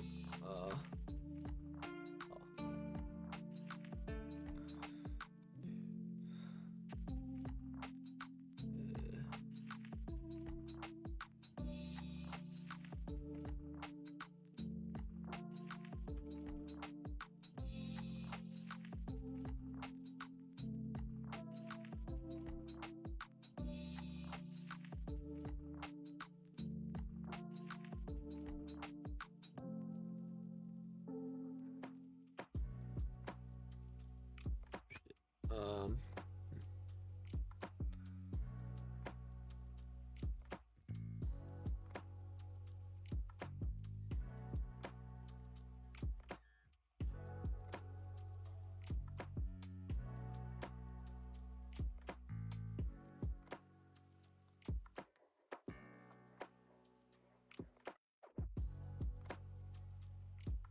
if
okay, not bad.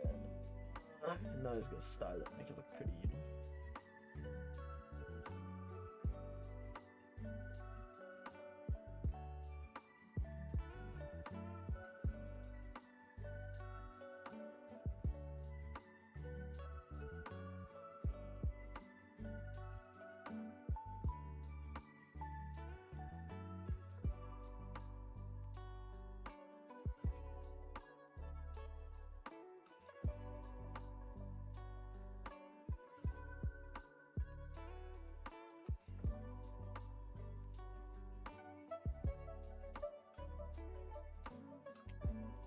Sheesh.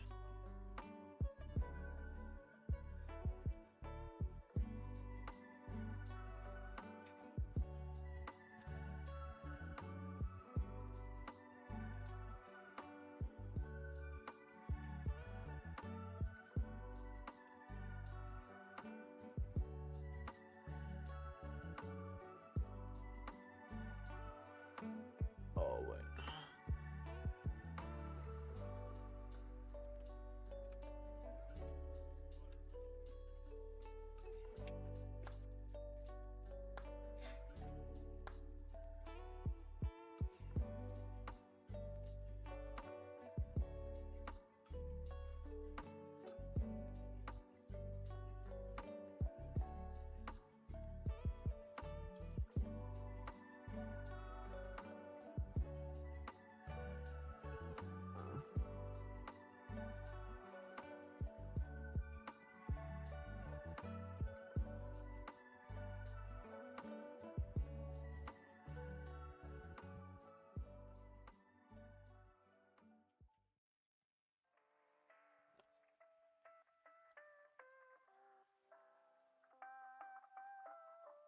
Good.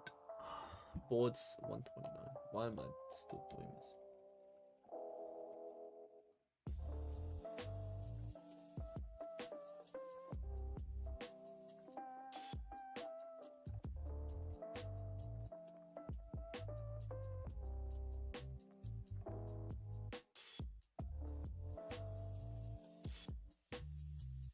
Okay, cool, cool.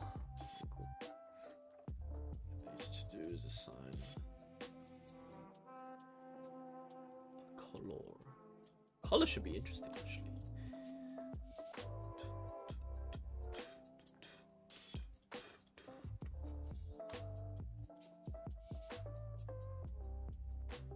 Oh yeah, I gotta make that.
not adding this until it looks nice. You know what I'm saying?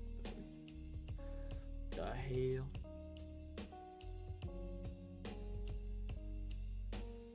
And then unfinished.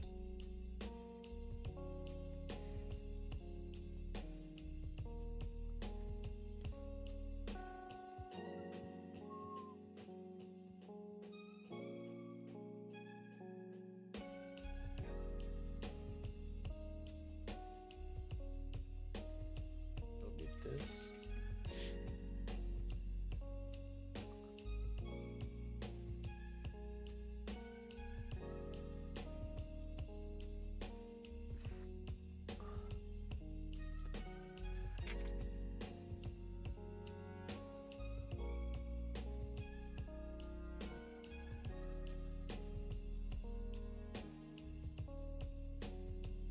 Wait a minute.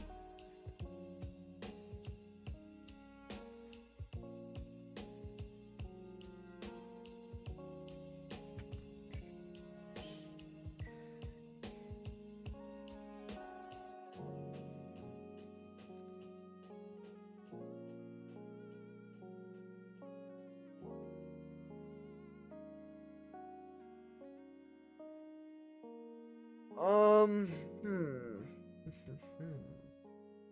Yes, that is a very yes thing.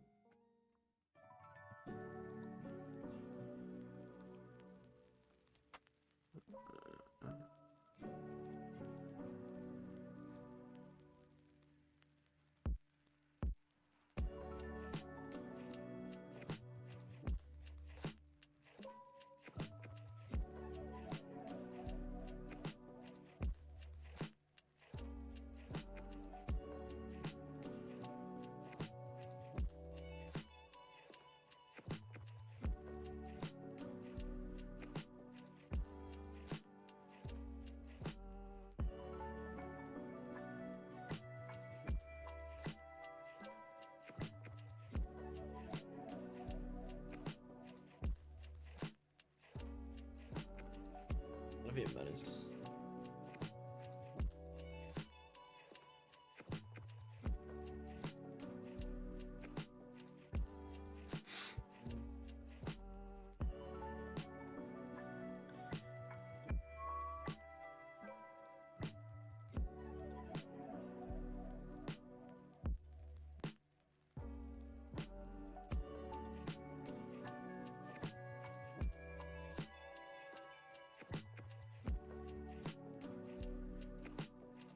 So she gets started on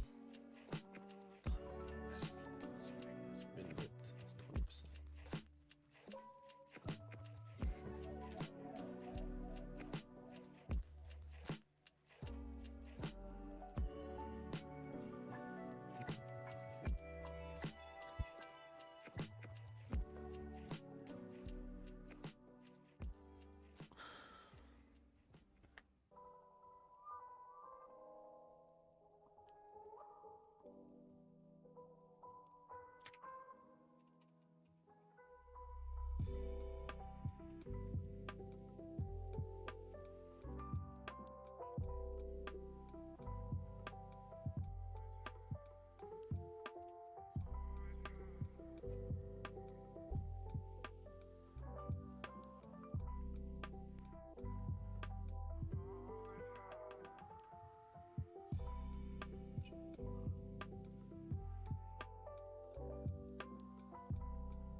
Extend bouton and let's make this nice.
usually it's like green, right?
What the fuck?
Let's see.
What's next?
In React is quite difficult because React doesn't give you any help. They leave it entirely up to you how you want to do this structuring.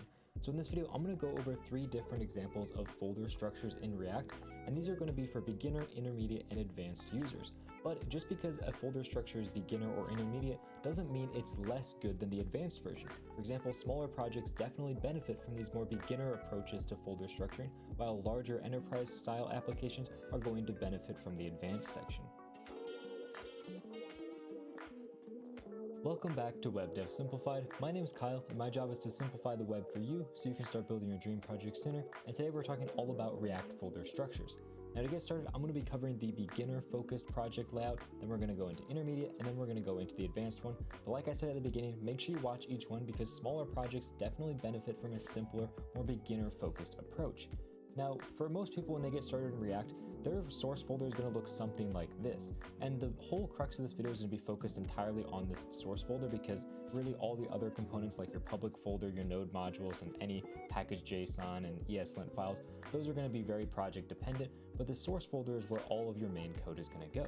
And you see here that we have 3 main folders inside of the project. We have a components folder, we have a hooks folder, and a tests folder. And this is very indicative of lots of React projects. They just shove all their components inside the components folder, any hooks that you have go in this hooks folder, and then everything else just kind of sits inside the source folder. So you can see we have like utility functions like format date, format currency, we have our CSS inside of here, and inside this components folder you can see we have components for everything from like a simple button all the way to more complex things like a form input or like the new to-do modal or a nav bar. So everything from like super complex things like the entire home page all the way to simple things like a single button are going to be inside of this one components folder.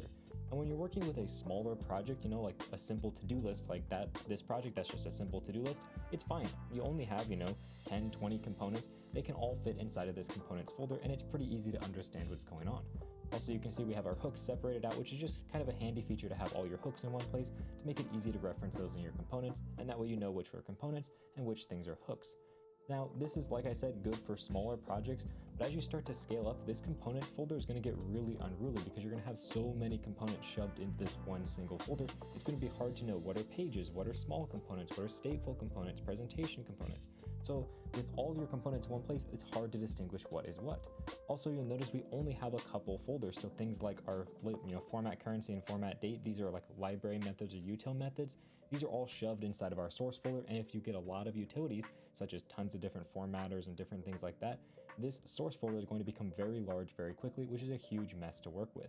Another important thing to note is also our context is in here, so our to-do context is inside this source folder, and our test folder here contains test for everything all in one folder. So you can see we have our test for all of our components, our test for our hooks, and so on. You can imagine there's more tests inside these folders, but this is one thing that I see in a lot of beginner-focused projects, is they put all their test code in one location, and then all the rest of their code in a different location. So it's kind of hard to know which tests are associated with which files, because you have to like go into all this different nesting, and your tests are not anywhere near your components. So if you have test, it's generally better to put them next to the actual code that it's testing. So it'd be better to have your test in this components folder or in this hooks folder, for example. But again, since this is such a small project, it's fine because there's only like 20, 30 files total. So it doesn't really matter that they're laid out like this. And when I'm making small, little to-do list applications and so on, this is how I format my code generally.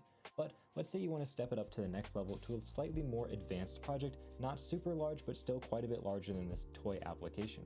To do that, you're going to want to jump up to an intermediate level code structure like we have here. As you can see, the first thing that immediately jumps out is we have a lot more folders, and also there's a lot less files inside of our source folder that aren't in a different folder. And this does two things for us. First, it helps separate out all of our different concerns here. So we have assets, components, context, data, hooks, pages, utils. So we can separate out all of our files. And also it makes it so our source folder is a lot cleaner. When we open it up, we just have a few really basic files that have to do with like our index and app page, and all the rest of the entire code for our application is inside of these folders.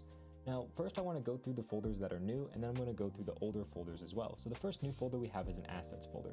This contains things like images, SVGs, global CSS, any type of asset that you're importing that's not like actual JavaScript code, that's going to go in the assets folder. Pretty self-explanatory, but it's great to have this folder because it means you can store all of those files in one location so they're easy to access wherever you need them.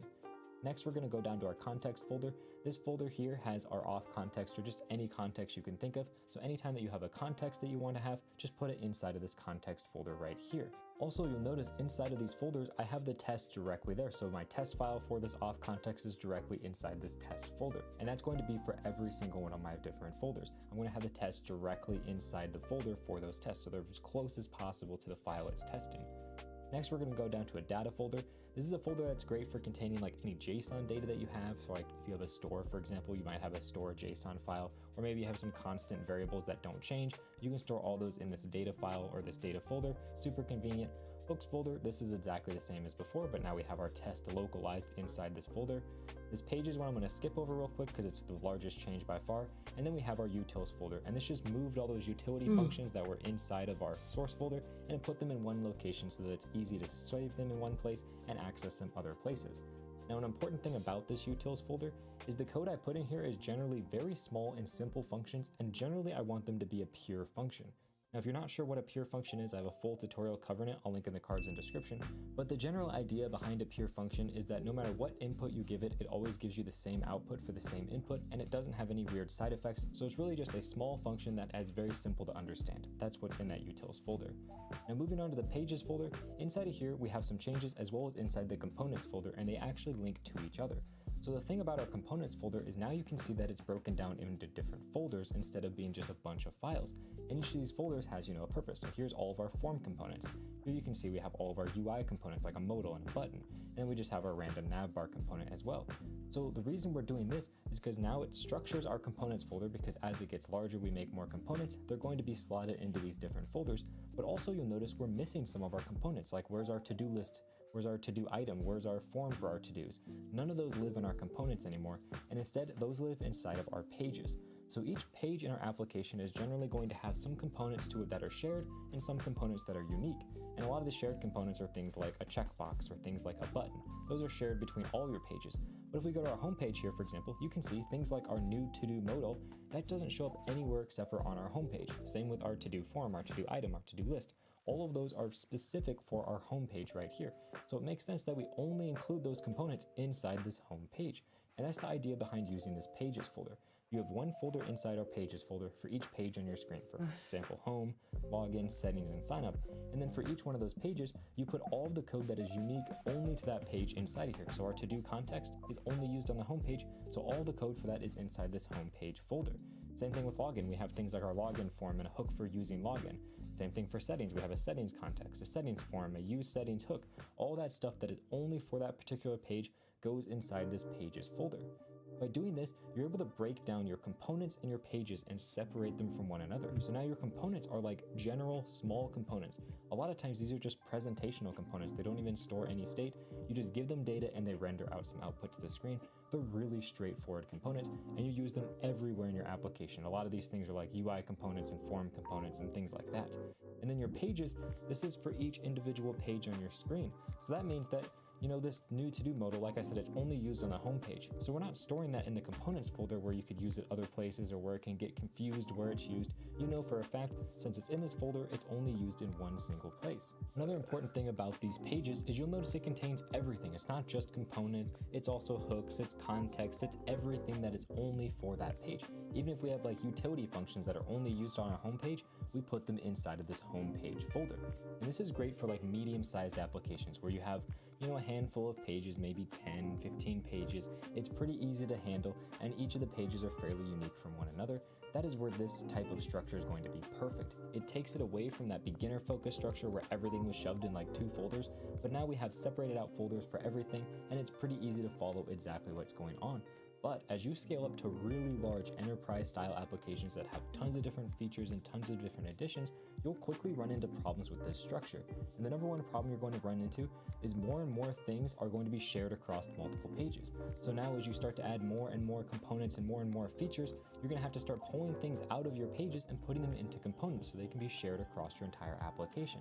And this is a bit of a problem because then as your application grows, your pages are going to become more simple and your components folder becomes more complex, which is the problem we're trying to avoid with this, which is where we need to move into the next step, which is the advanced folder structure for larger applications. And here we come to the final version, which is the advanced version. And this version is very similar to the previous versions, but the one big difference you're going to notice is this folder called features. There's a few additional folders, but this features folder is the most important.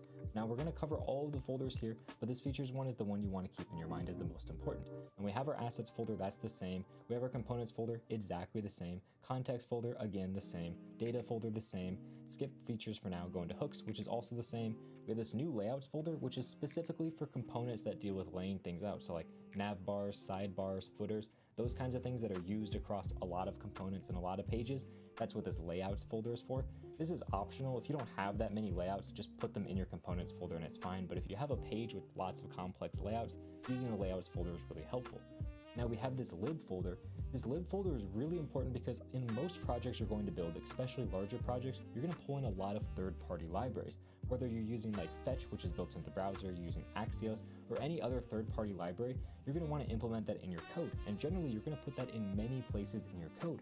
But what if you need to update the version of that library? Well, now you need to update it all over your code base. The idea of this lib folder is essentially an implementation of the facade pattern. Now, if you're unfamiliar with the facade pattern, I have a full video covering it. I'll link in the cards and description for you. But the idea is you take a library, for example, Axios, and you wrap the entire library in your own code that exposes the library in its own way. So you essentially have a facade that you put over top of this Axios library.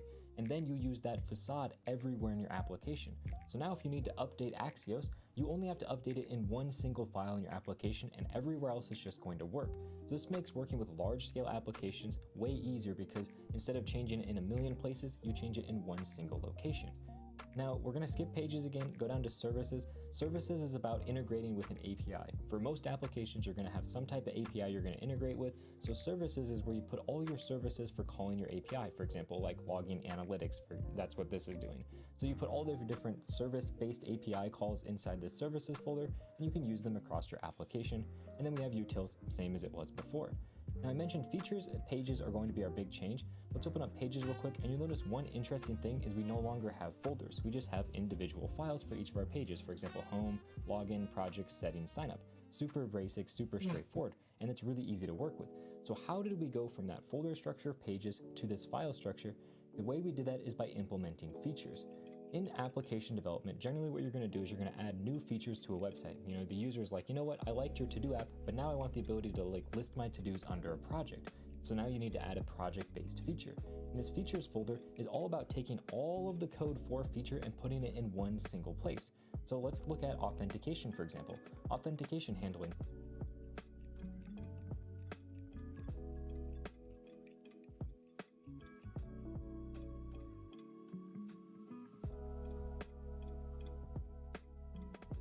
In this video, you're going to learn everything you need to know about use context.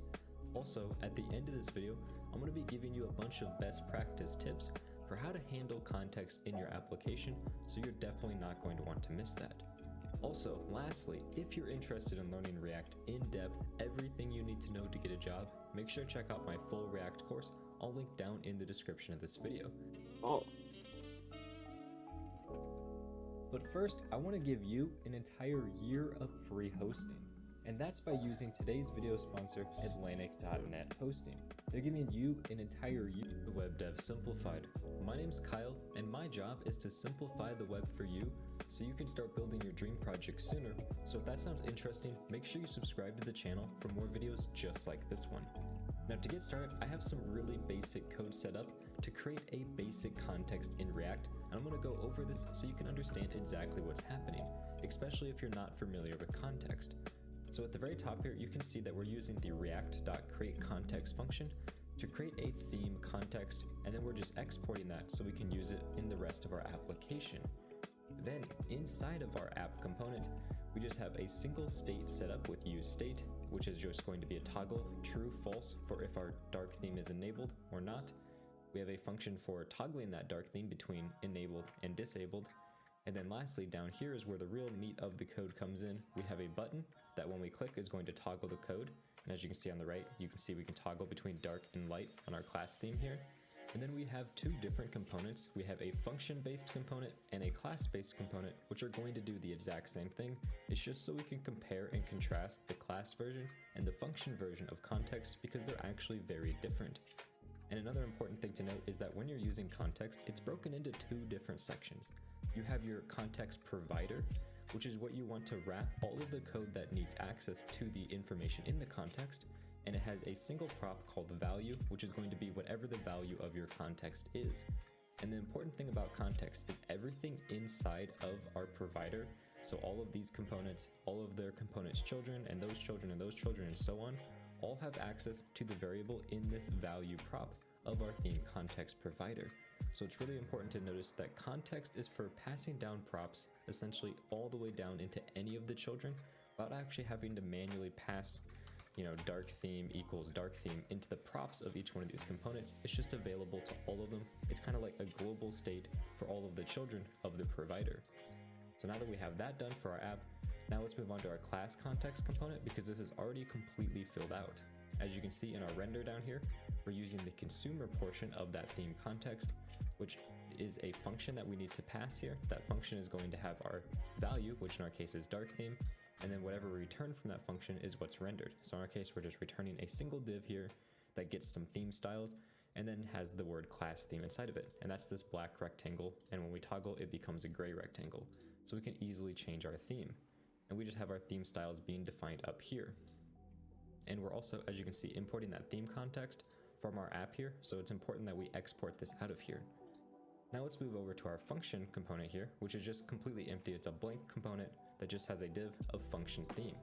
And in order to use I'm not even paying attention anymore, to be honest. Can I pay attention, please? Thank you.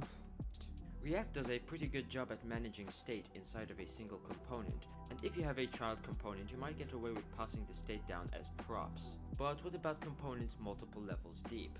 Well, that's the problem that useContext addresses. It uses the context API to provide state from a parent component all the way down to its children, regardless of how deeply nested the child component is. In this example, I have a main app component that has one child, and that is the nav component. Now, the nav component has an additional child, which is the button component, and the button component has a state that whenever you click the button, it will toggle between signed in and signed out. Now, the whole purpose of clicking this button is to sign into the entire application, but right now, the state only resides within the button. So how exactly would I change the state of the entire application once I click sign in? Well, first things first, I would like to scope the state of being signed in and signed out to the entire application. So therefore, inside of my app component, I'm going to give it the exact same state that I had in the button. So now from my app component, I want to be able to pass the state of being signed in or signed out to every single child component. So I'm going to export a constant called context, and I'll set that equal to react.createContext.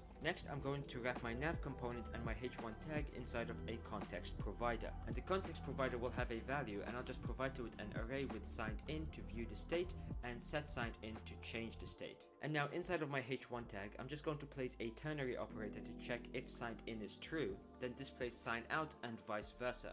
Now before I continue, note that I am not changing the state anywhere inside of my app.js file, nor am I changing it inside of the nav component that is a direct child to the app component. However, the button component, which is a child to the nav component, will be changing the state. So I'll just import that context constant that I've created earlier, and instead of using useState, I will use useContext and provide to it the context that I've imported.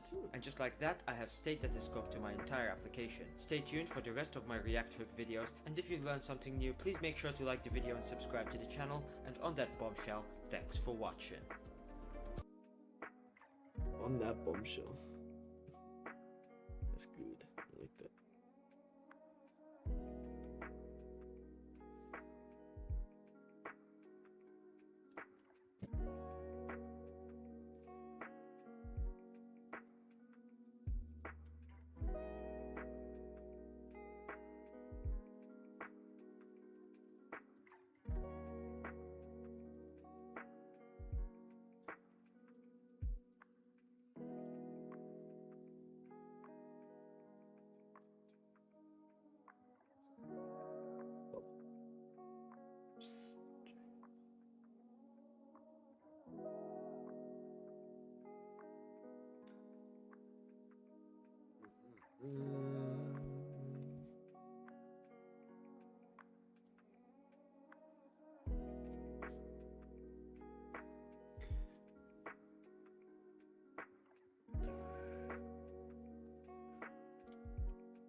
Oh, where's the bombshell guy? Shit. Lost it. Atomic man, no. I know this guy's good. So the to-do list application that I've been using to demonstrate React hooks is pretty simple. We did most of the work in a single component, but that's not how it works when you build a real application. You're gonna have components all over the place, and you're gonna wanna have to pass your state to all of those components. And they might be several levels deep, they might be a child component that are way down there, and it's gonna be annoying to try passing the props several components deep. So React has context that you can use to easily pass data several levels deep, or pretty much wherever you want to share data. So how can we use this with functions? They created a new hook called use context, which we're going to try out in this video. So in this, what I did is I just kind of refactored the to-do list that I made. It uses the same logic, but now it's basically nested or is several components deep. So I have this index.js file here, and what I have here is my state. So I have my reducers, and then I have my to-dos that I would like to pass all the way down to my children in this dispatch function as well. So this to-do view is kind of blocking things. So all this guy does is he's a div and he renders form, to-dos, and reset button. So in my form over here, I'd like to be able to access dispatch. And in my to-dos over here, I'd like to be able to get the current to-dos value, be able to dispatch things. And then the reset button over here, I'd like to be able to dispatch things as well. So we're going to be adding context to this and using the new hook. So I'm going to start by creating a new context, which I'm going to call to-do context. And I'm going to import that from React. And we're going to say create context. And I'm going to export it now. So I'm going to say to-do context, and we're going to create a new one. And I'm just going to set the initial value equal to an empty object. I guess this doesn't really matter since when we create the provider, which we're going to do in a second here, we're going to overwrite that. So in the index, we're going to create a provider. So here I'm going to say to do context dot provider, and that auto imported it at the top here. So I got that from to do context, which we just made. And now anything between the provider component here, so all this stuff and all the children below are going to be able to access this provider's data. So the data we want to provide is to-dos and dispatch. So now I can access this from those children components. So let's go ahead and start with the form. What I'm going to do here is I'm going to say use context, and this comes from React. and then I just pass in the context that I'd like to access. So in this case, to do context, and then I just destructure the values. So I can get to-dos and I can get dispatch. In this component, we're only using dispatch, so that's all I'm going to grab. We can do the same thing in our to-dos over here. So I'm going to say use context, and then I'm going to grab the to-dos as well, and I'm going to import this and import.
Man.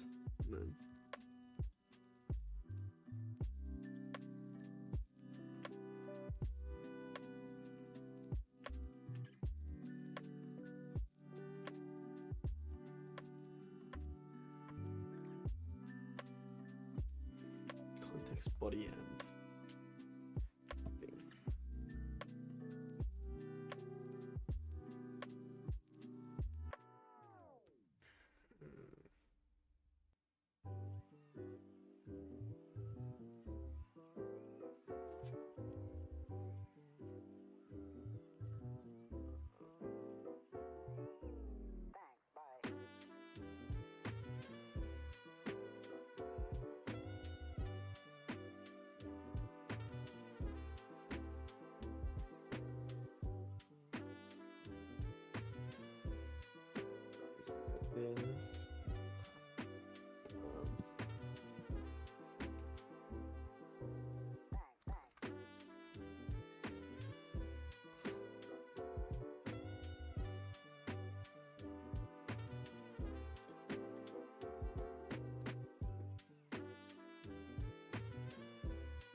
it still works.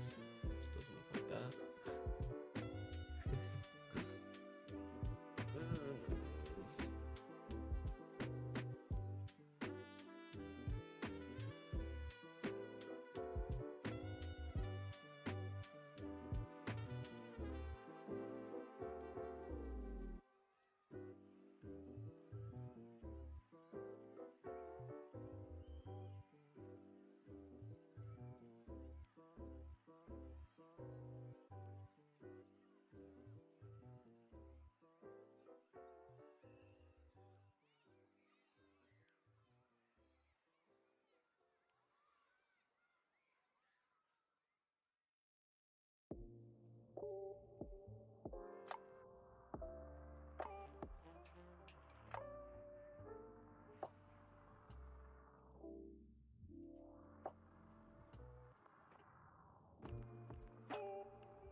Hey, cookies. Cookie. Pass it down.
What do you mean?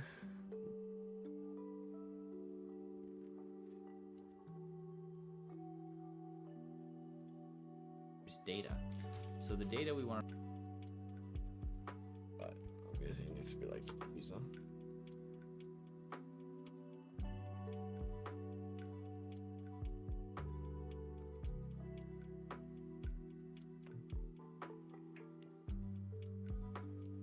Second, guys.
Want to provide is to-dos and dispatch. So now I can access this from those children components. So let's go ahead and start with the form. What I'm going to do here is I'm going to say use context, and this comes from React. And then I just pass in the context that I'd like to access. So in this case, to-do context, and then I just destructure.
like set menu could just be in here. You know what I'm saying?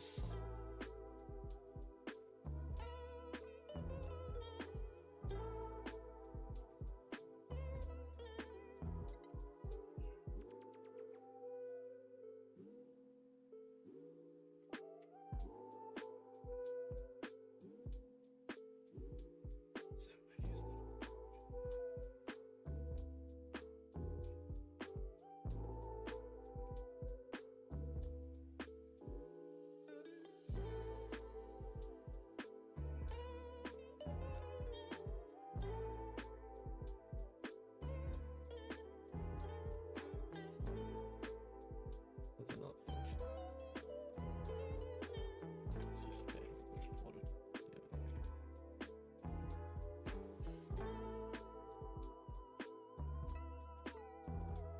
Cool.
Altered menus, functionality.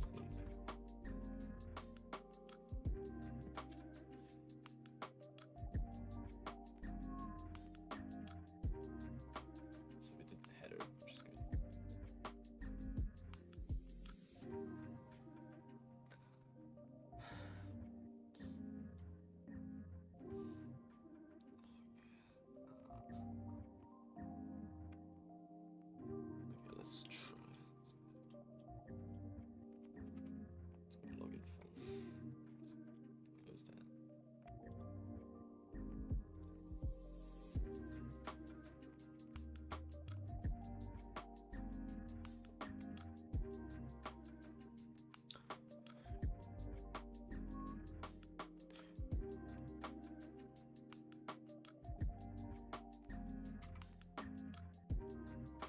And it's only one anyways, it doesn't really matter too much here actually.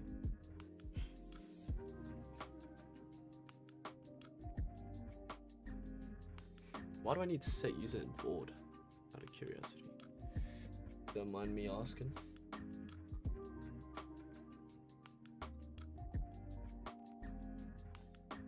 Let's see, board.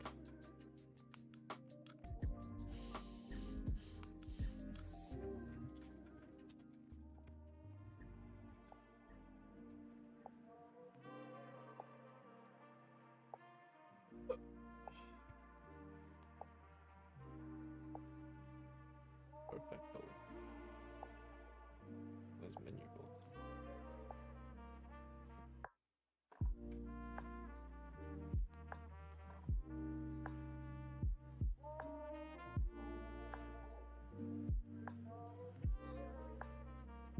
Oh, that's fine. Funny.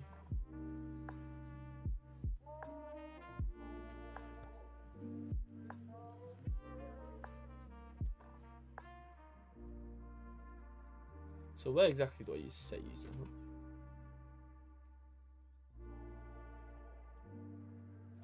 Literally no times. Okay, fantastic.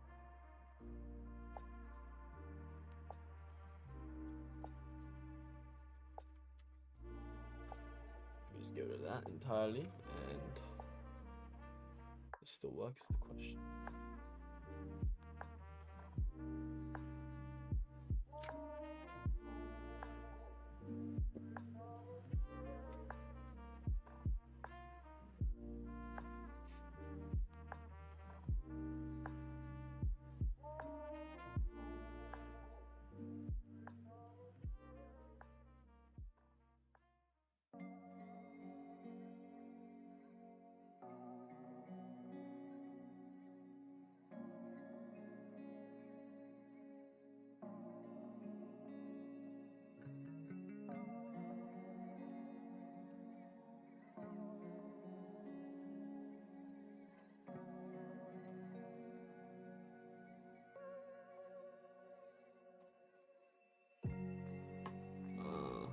Oops.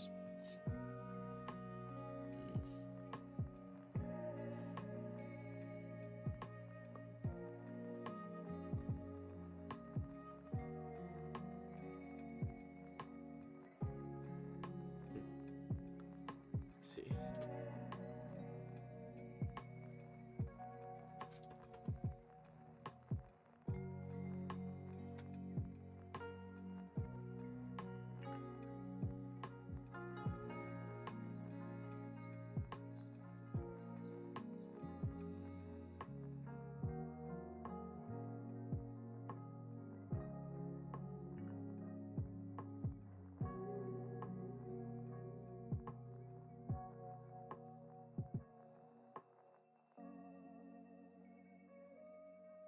The name. Tell me token is also dead. Oh.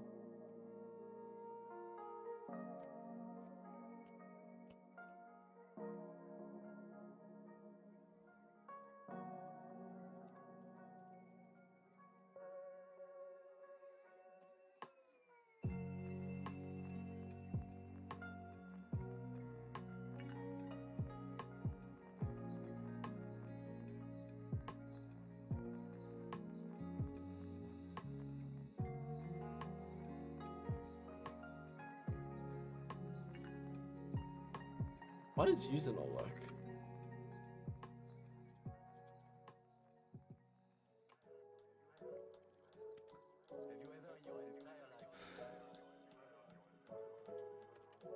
Have you ever in your entire life seen anything so beautiful?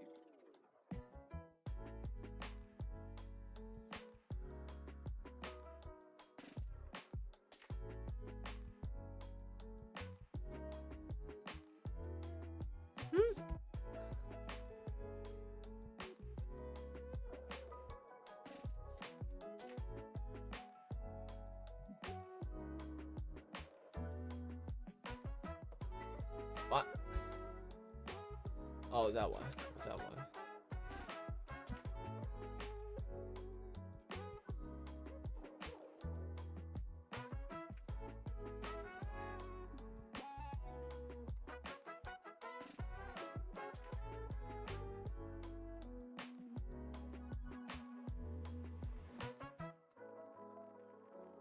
Fair enough. Fair enough. Your entire life. Have you ever in your entire life seen anything so beautiful?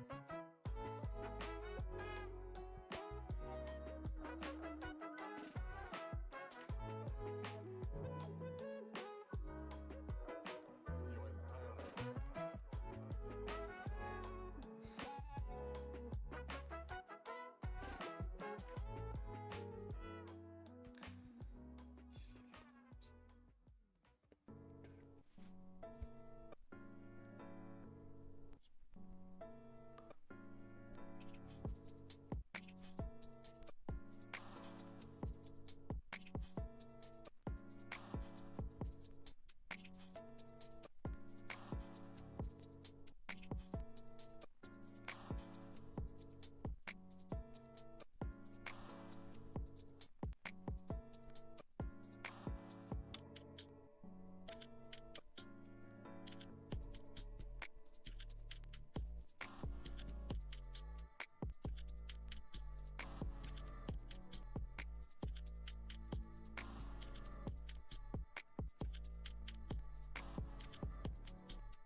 Just get a column provider and then column will provide the to-dos.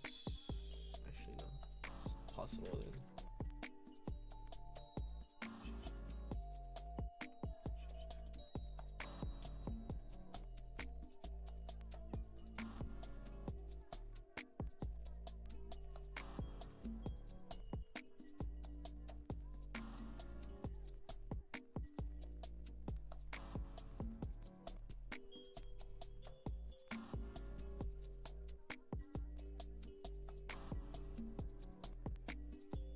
One, two, three.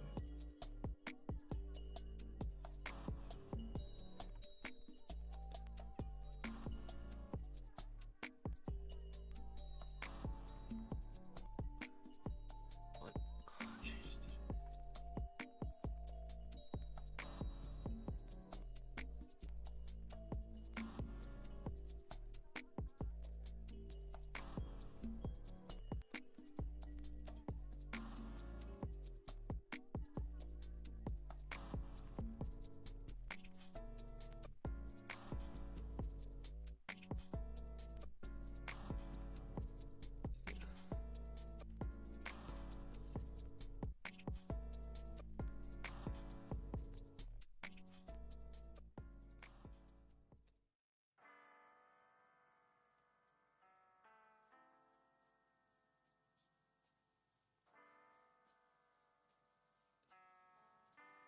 As what?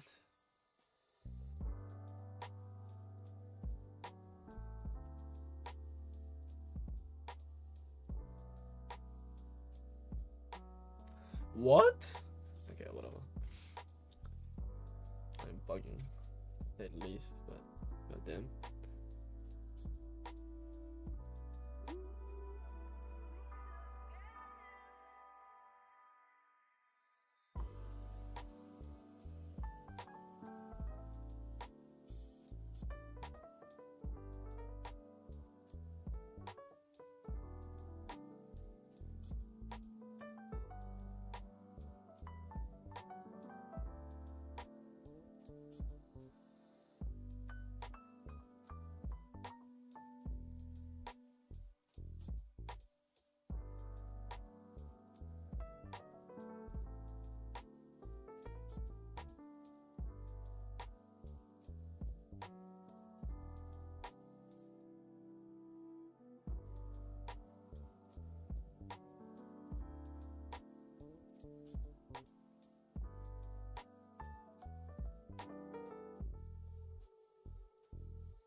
Alright. Oh, I got 15 minutes before it's proper 8. So I am going to speed run the fuck out of this. Okay, I want to get the entire thing done. And after starting, I don't think there's that much. So I think I'm actually gonna breeze through it in like 5-10 minutes, thankfully. So let's begin.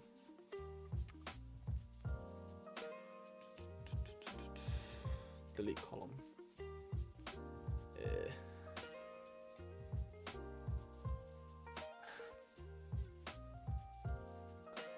Handle delete column.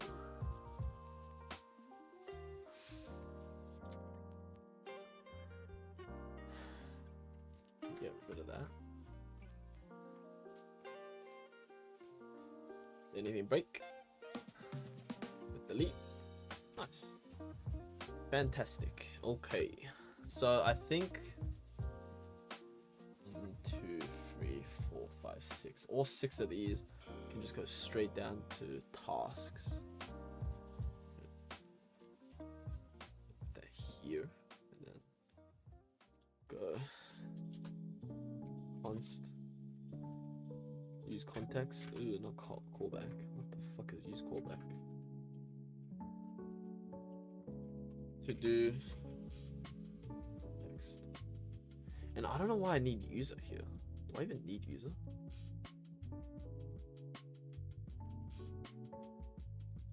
I use it once. Wow, that is crazy. Let me just go to board and go to delete. Is it delete to do? Delete to do. Right. Where the fuck is it? I swear to God, I don't even need it. Cause I just add it here. Yeah, I don't. Where the fuck is it? Where are you, you little shit? Making me drill all the way down for no reason, eh? What's going on there, right? So we don't need user. We don't need user at all. Let's get rid of that. Column, I think we still do need. And that just gets passed down to his child, so that's not too bad. So here are the big guns. Wait. Change column. Where do I change column? What is change column? That. Change the name? Update, yeah. So that gets drilled down here into updating column, which means I can go here.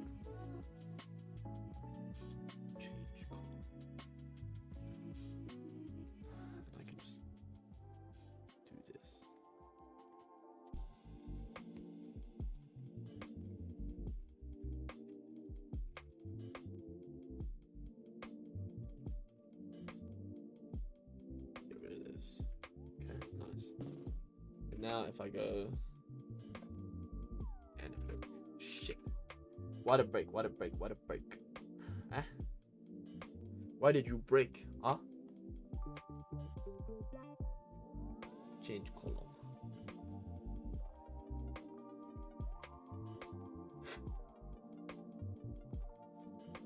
That's pretty much just there.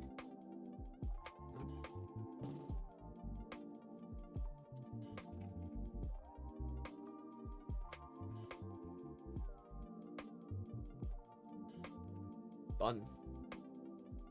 So.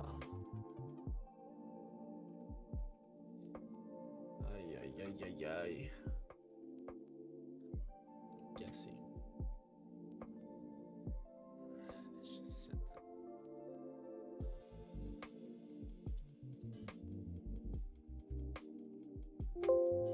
I'm not gonna put it there. I'm just gonna do a token dot. And actually, this leads me into a interesting conundrum here. No, it's an app. So we're passing down a new token. Whatever. Wait. Yeah. Actually. Yeah, it's fine. I think. Yeah. Yeah, okay, so that's fine. What's this? Waste of space, that's what that is. Where was I? Column. So yeah, that works, I believe. Change column. Now we don't need this. Correct? Yeah. And then we go to tasks, and we basically just import everything. Add to do. Delete to do, change to do done, change to do estimate, change to do date, 1, 2, 3, 4, 5, 6, change to boom, bam, out, call it there, and then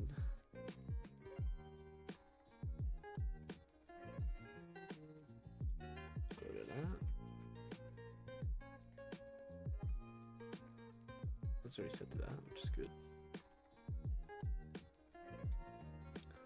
What does add to do? Oh, that's not even here. Oops. Add to do doesn't get used here. It gets used here. Delete to do as well. Yeah, okay, sure, makes sense. It's a good thing we imported it. Do delete to do. Right, boom.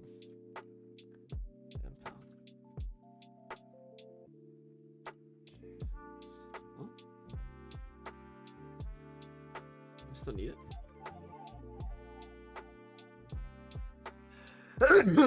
Ooh. Why is it here? Oh, I see.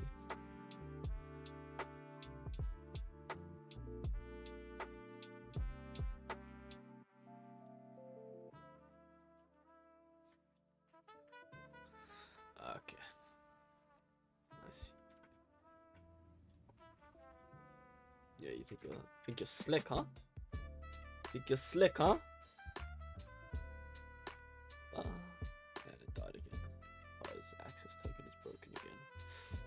Okay, so here's the problem. I think if I were to do this, let's try it.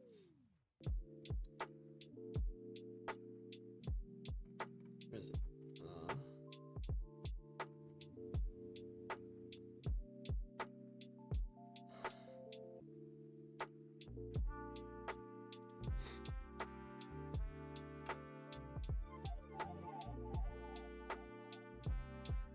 Let's try this, okay?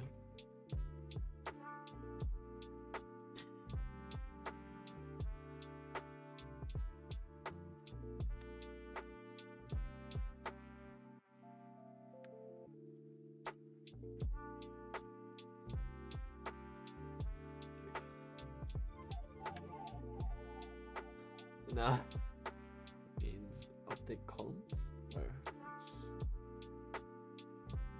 helper maybe. I think it's here.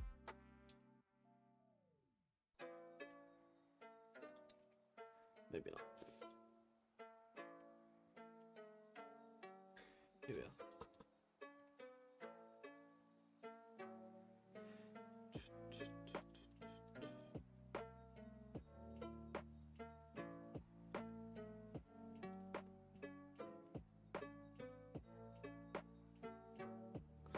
Okay.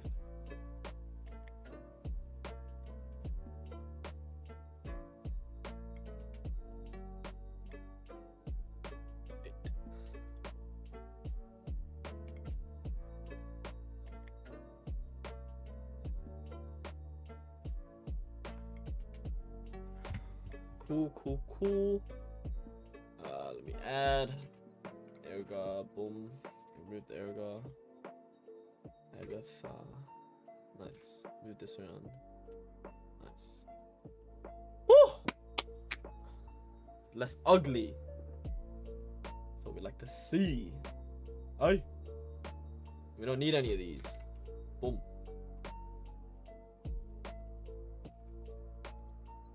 Fantastic. On a new column. Right. It's honestly not that much that like I had. Let me add column, I guess. I can kind of just pass that down, I'm pretty sure.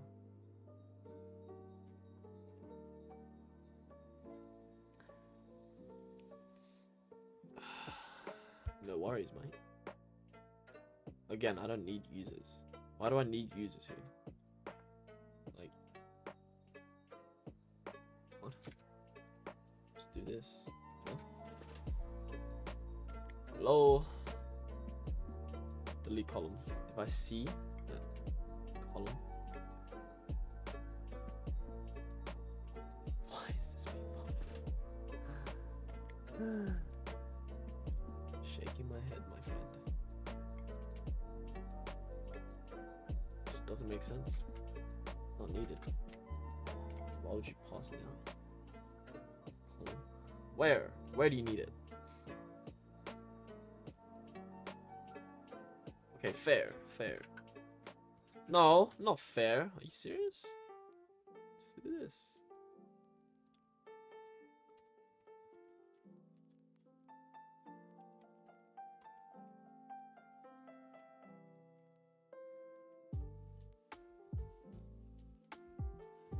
I don't even need...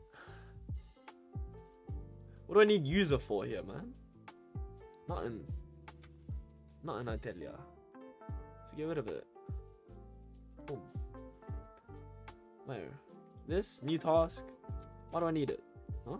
Does it still work? If it works, right? Look, boom. Okay. Yeah, shush.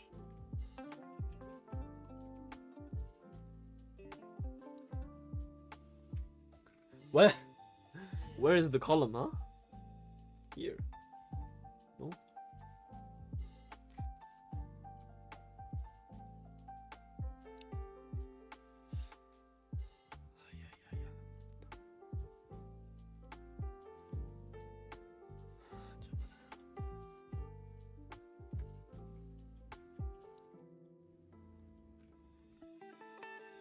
What do you mean, man?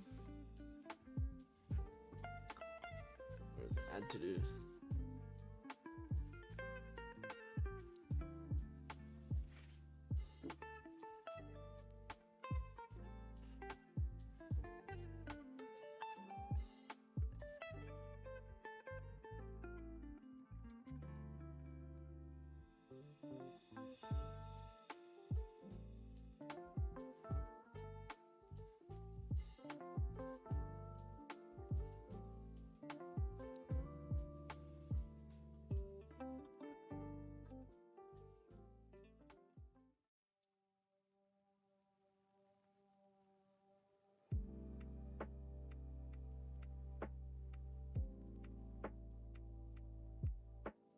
What do you got for me? What is that? Board, undefined push. Board 126.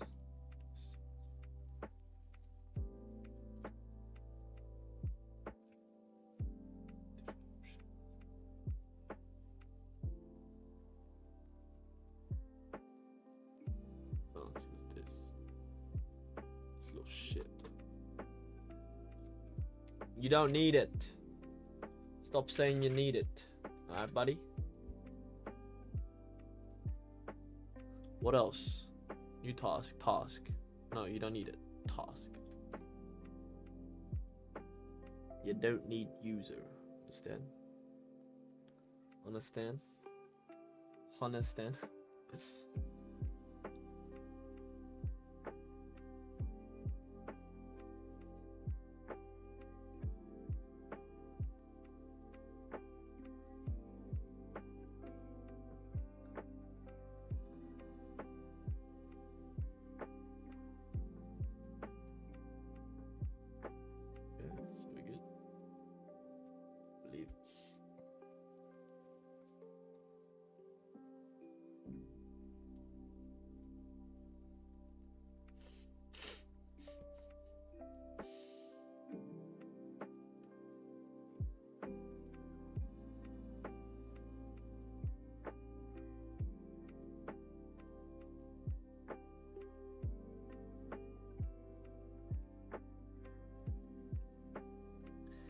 all still works.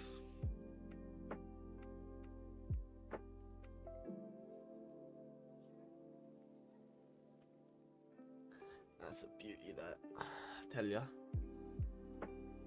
Absolute beauty.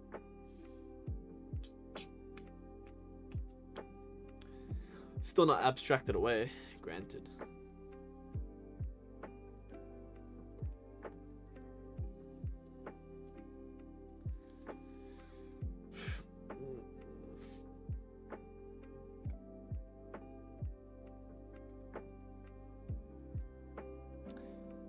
What am I building?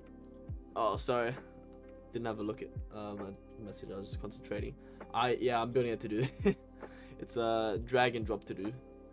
It is boring, but there is a couple of things that I've been working on, like a timer, very basic looking. Everything about this is very basic looking, but yeah, I just thought it'd be interesting to do. To drag and drop to-do list. Fuck. Let's see the chat. Sorry.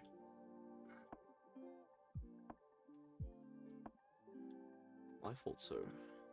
Hopefully you didn't leave because you got bored. Anyways.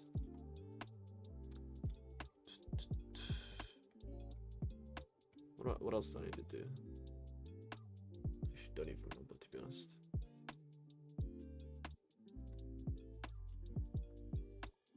Damn, I'm a bad streamer. Didn't even look at chat. Fuck.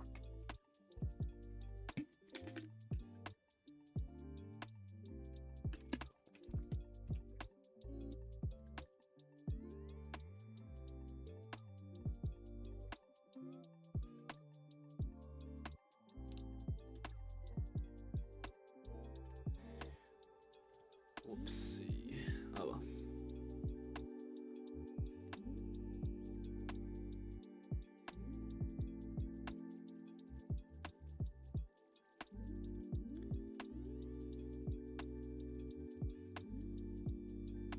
Let's see. Oh, nice.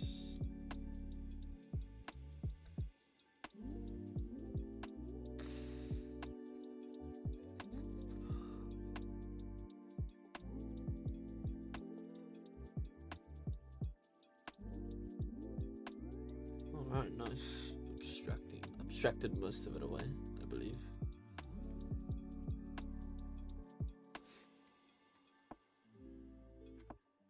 No! Man, whatever. It's whatever.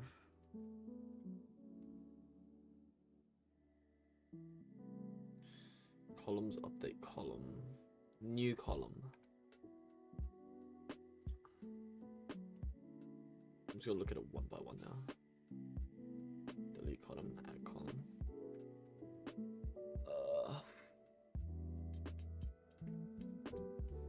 It's on board, right? Board. Yeah, it is. There's not that much abstraction needed there. What's this? CSS.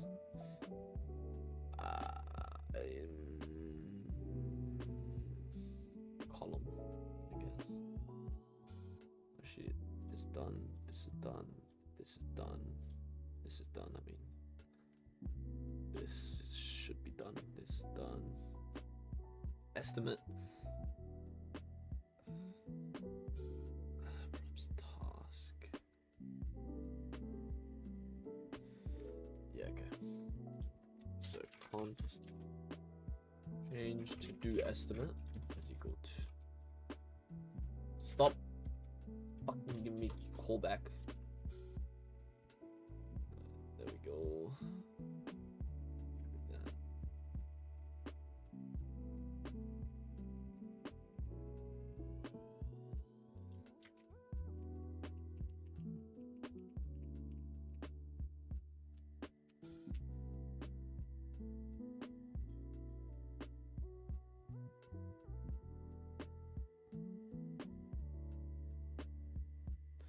Where's the other one? I guess there isn't another one. Maybe this? Not really. New task.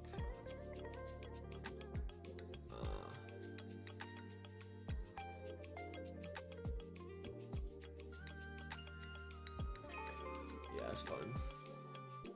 That's the 170.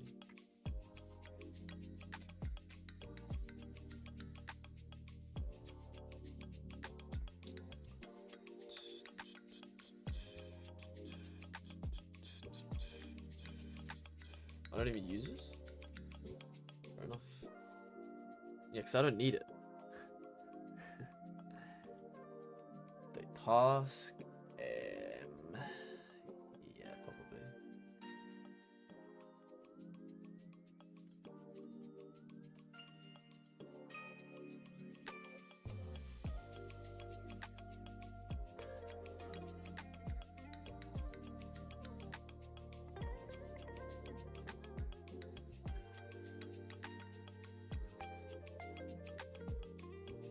Good. Due date. Yeah, I probably need to change the due date and then done. I can leave here. Estimate. Here we go.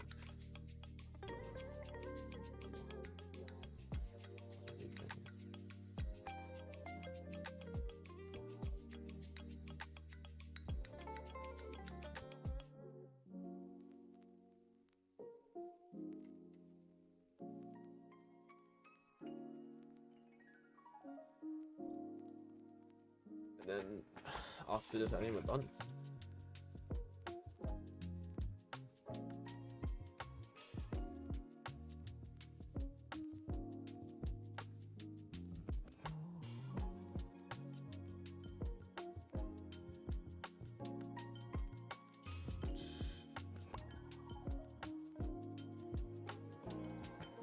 Okay. Now we test.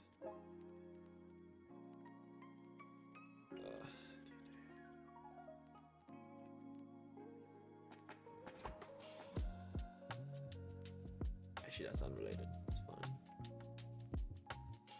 Prove it. Done.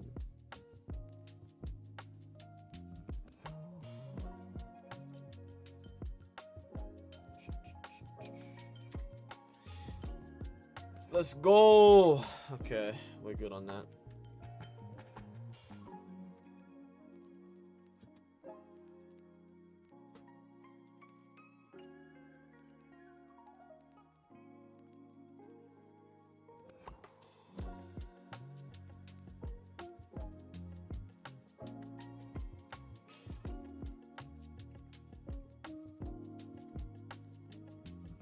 Really?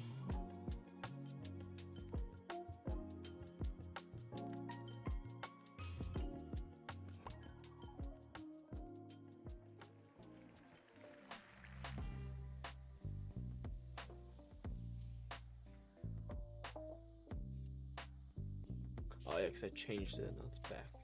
Okay.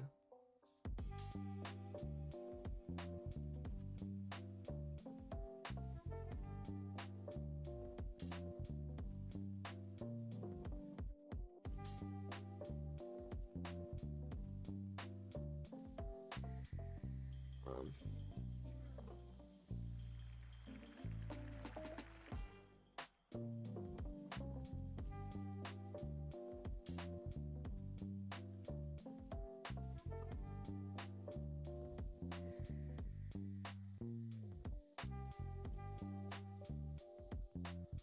Nice.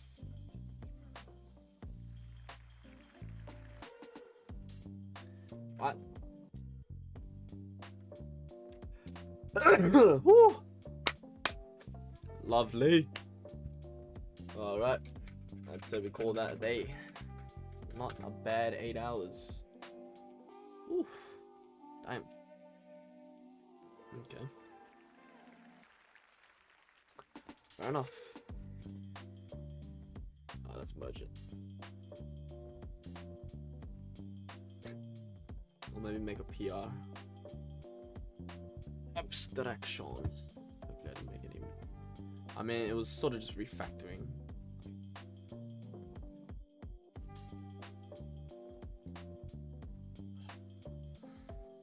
I'm just gonna. Not really abstraction, but just removing uses code kind of thing.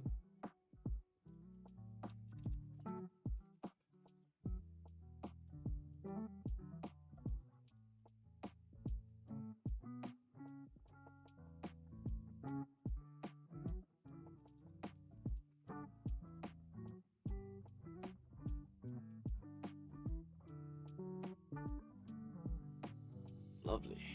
All right. Well, that concludes the first day of simulating 9 to 5 at home. Went pretty well, I would say. I can say that's done. I didn't do that, but I'm just gonna tick it because technically I did it.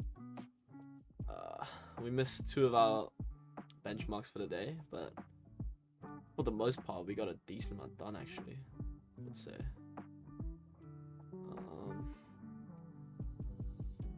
Yeah, pretty happy considering this is my first time coding for more than maybe like 4 hours. Quite an interesting experience, if you ask me. Didn't think I could do it, to be honest.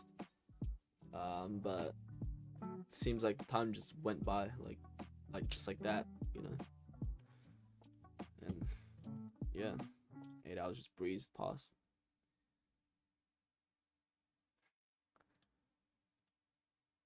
Very impressed with myself, to be honest. Very happy with the work I've done today, and yeah, wow. Didn't even get paid for it too. That's crazy. Alright. Well, let me just do a final refresh. And it's broken.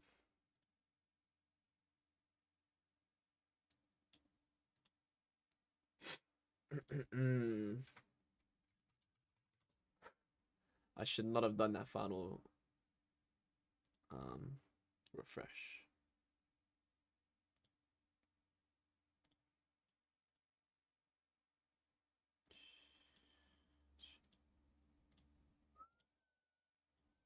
I have 2 JWT offs for some reason.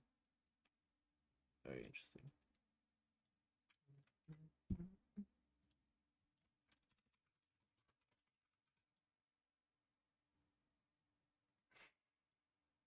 And it's broken. No, why you broken, man? What's wrong with you? I wanted to go. I gotta stay now because it's broken. Come on, man.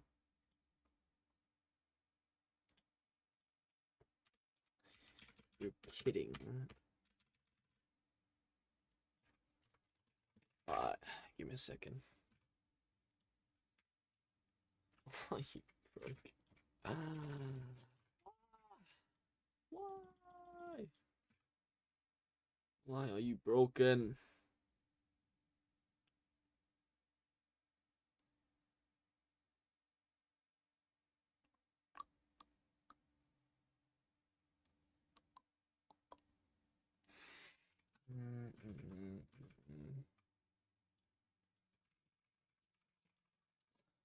And why do you work?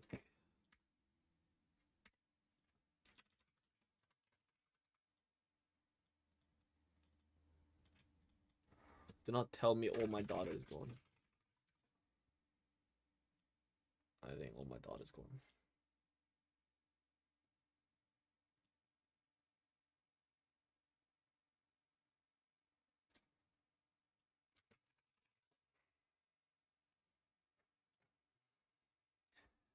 You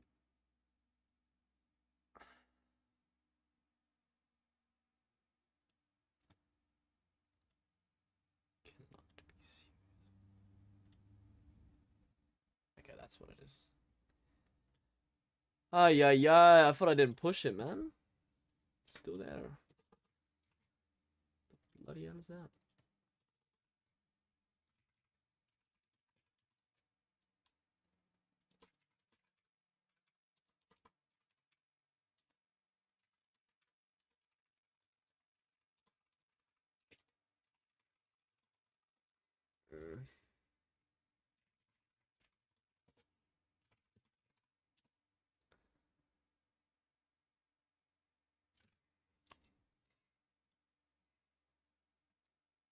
That is so annoying.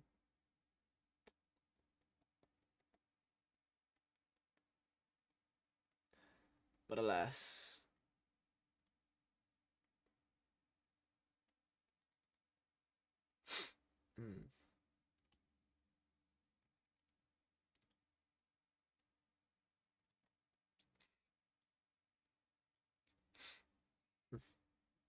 I've done this too many times.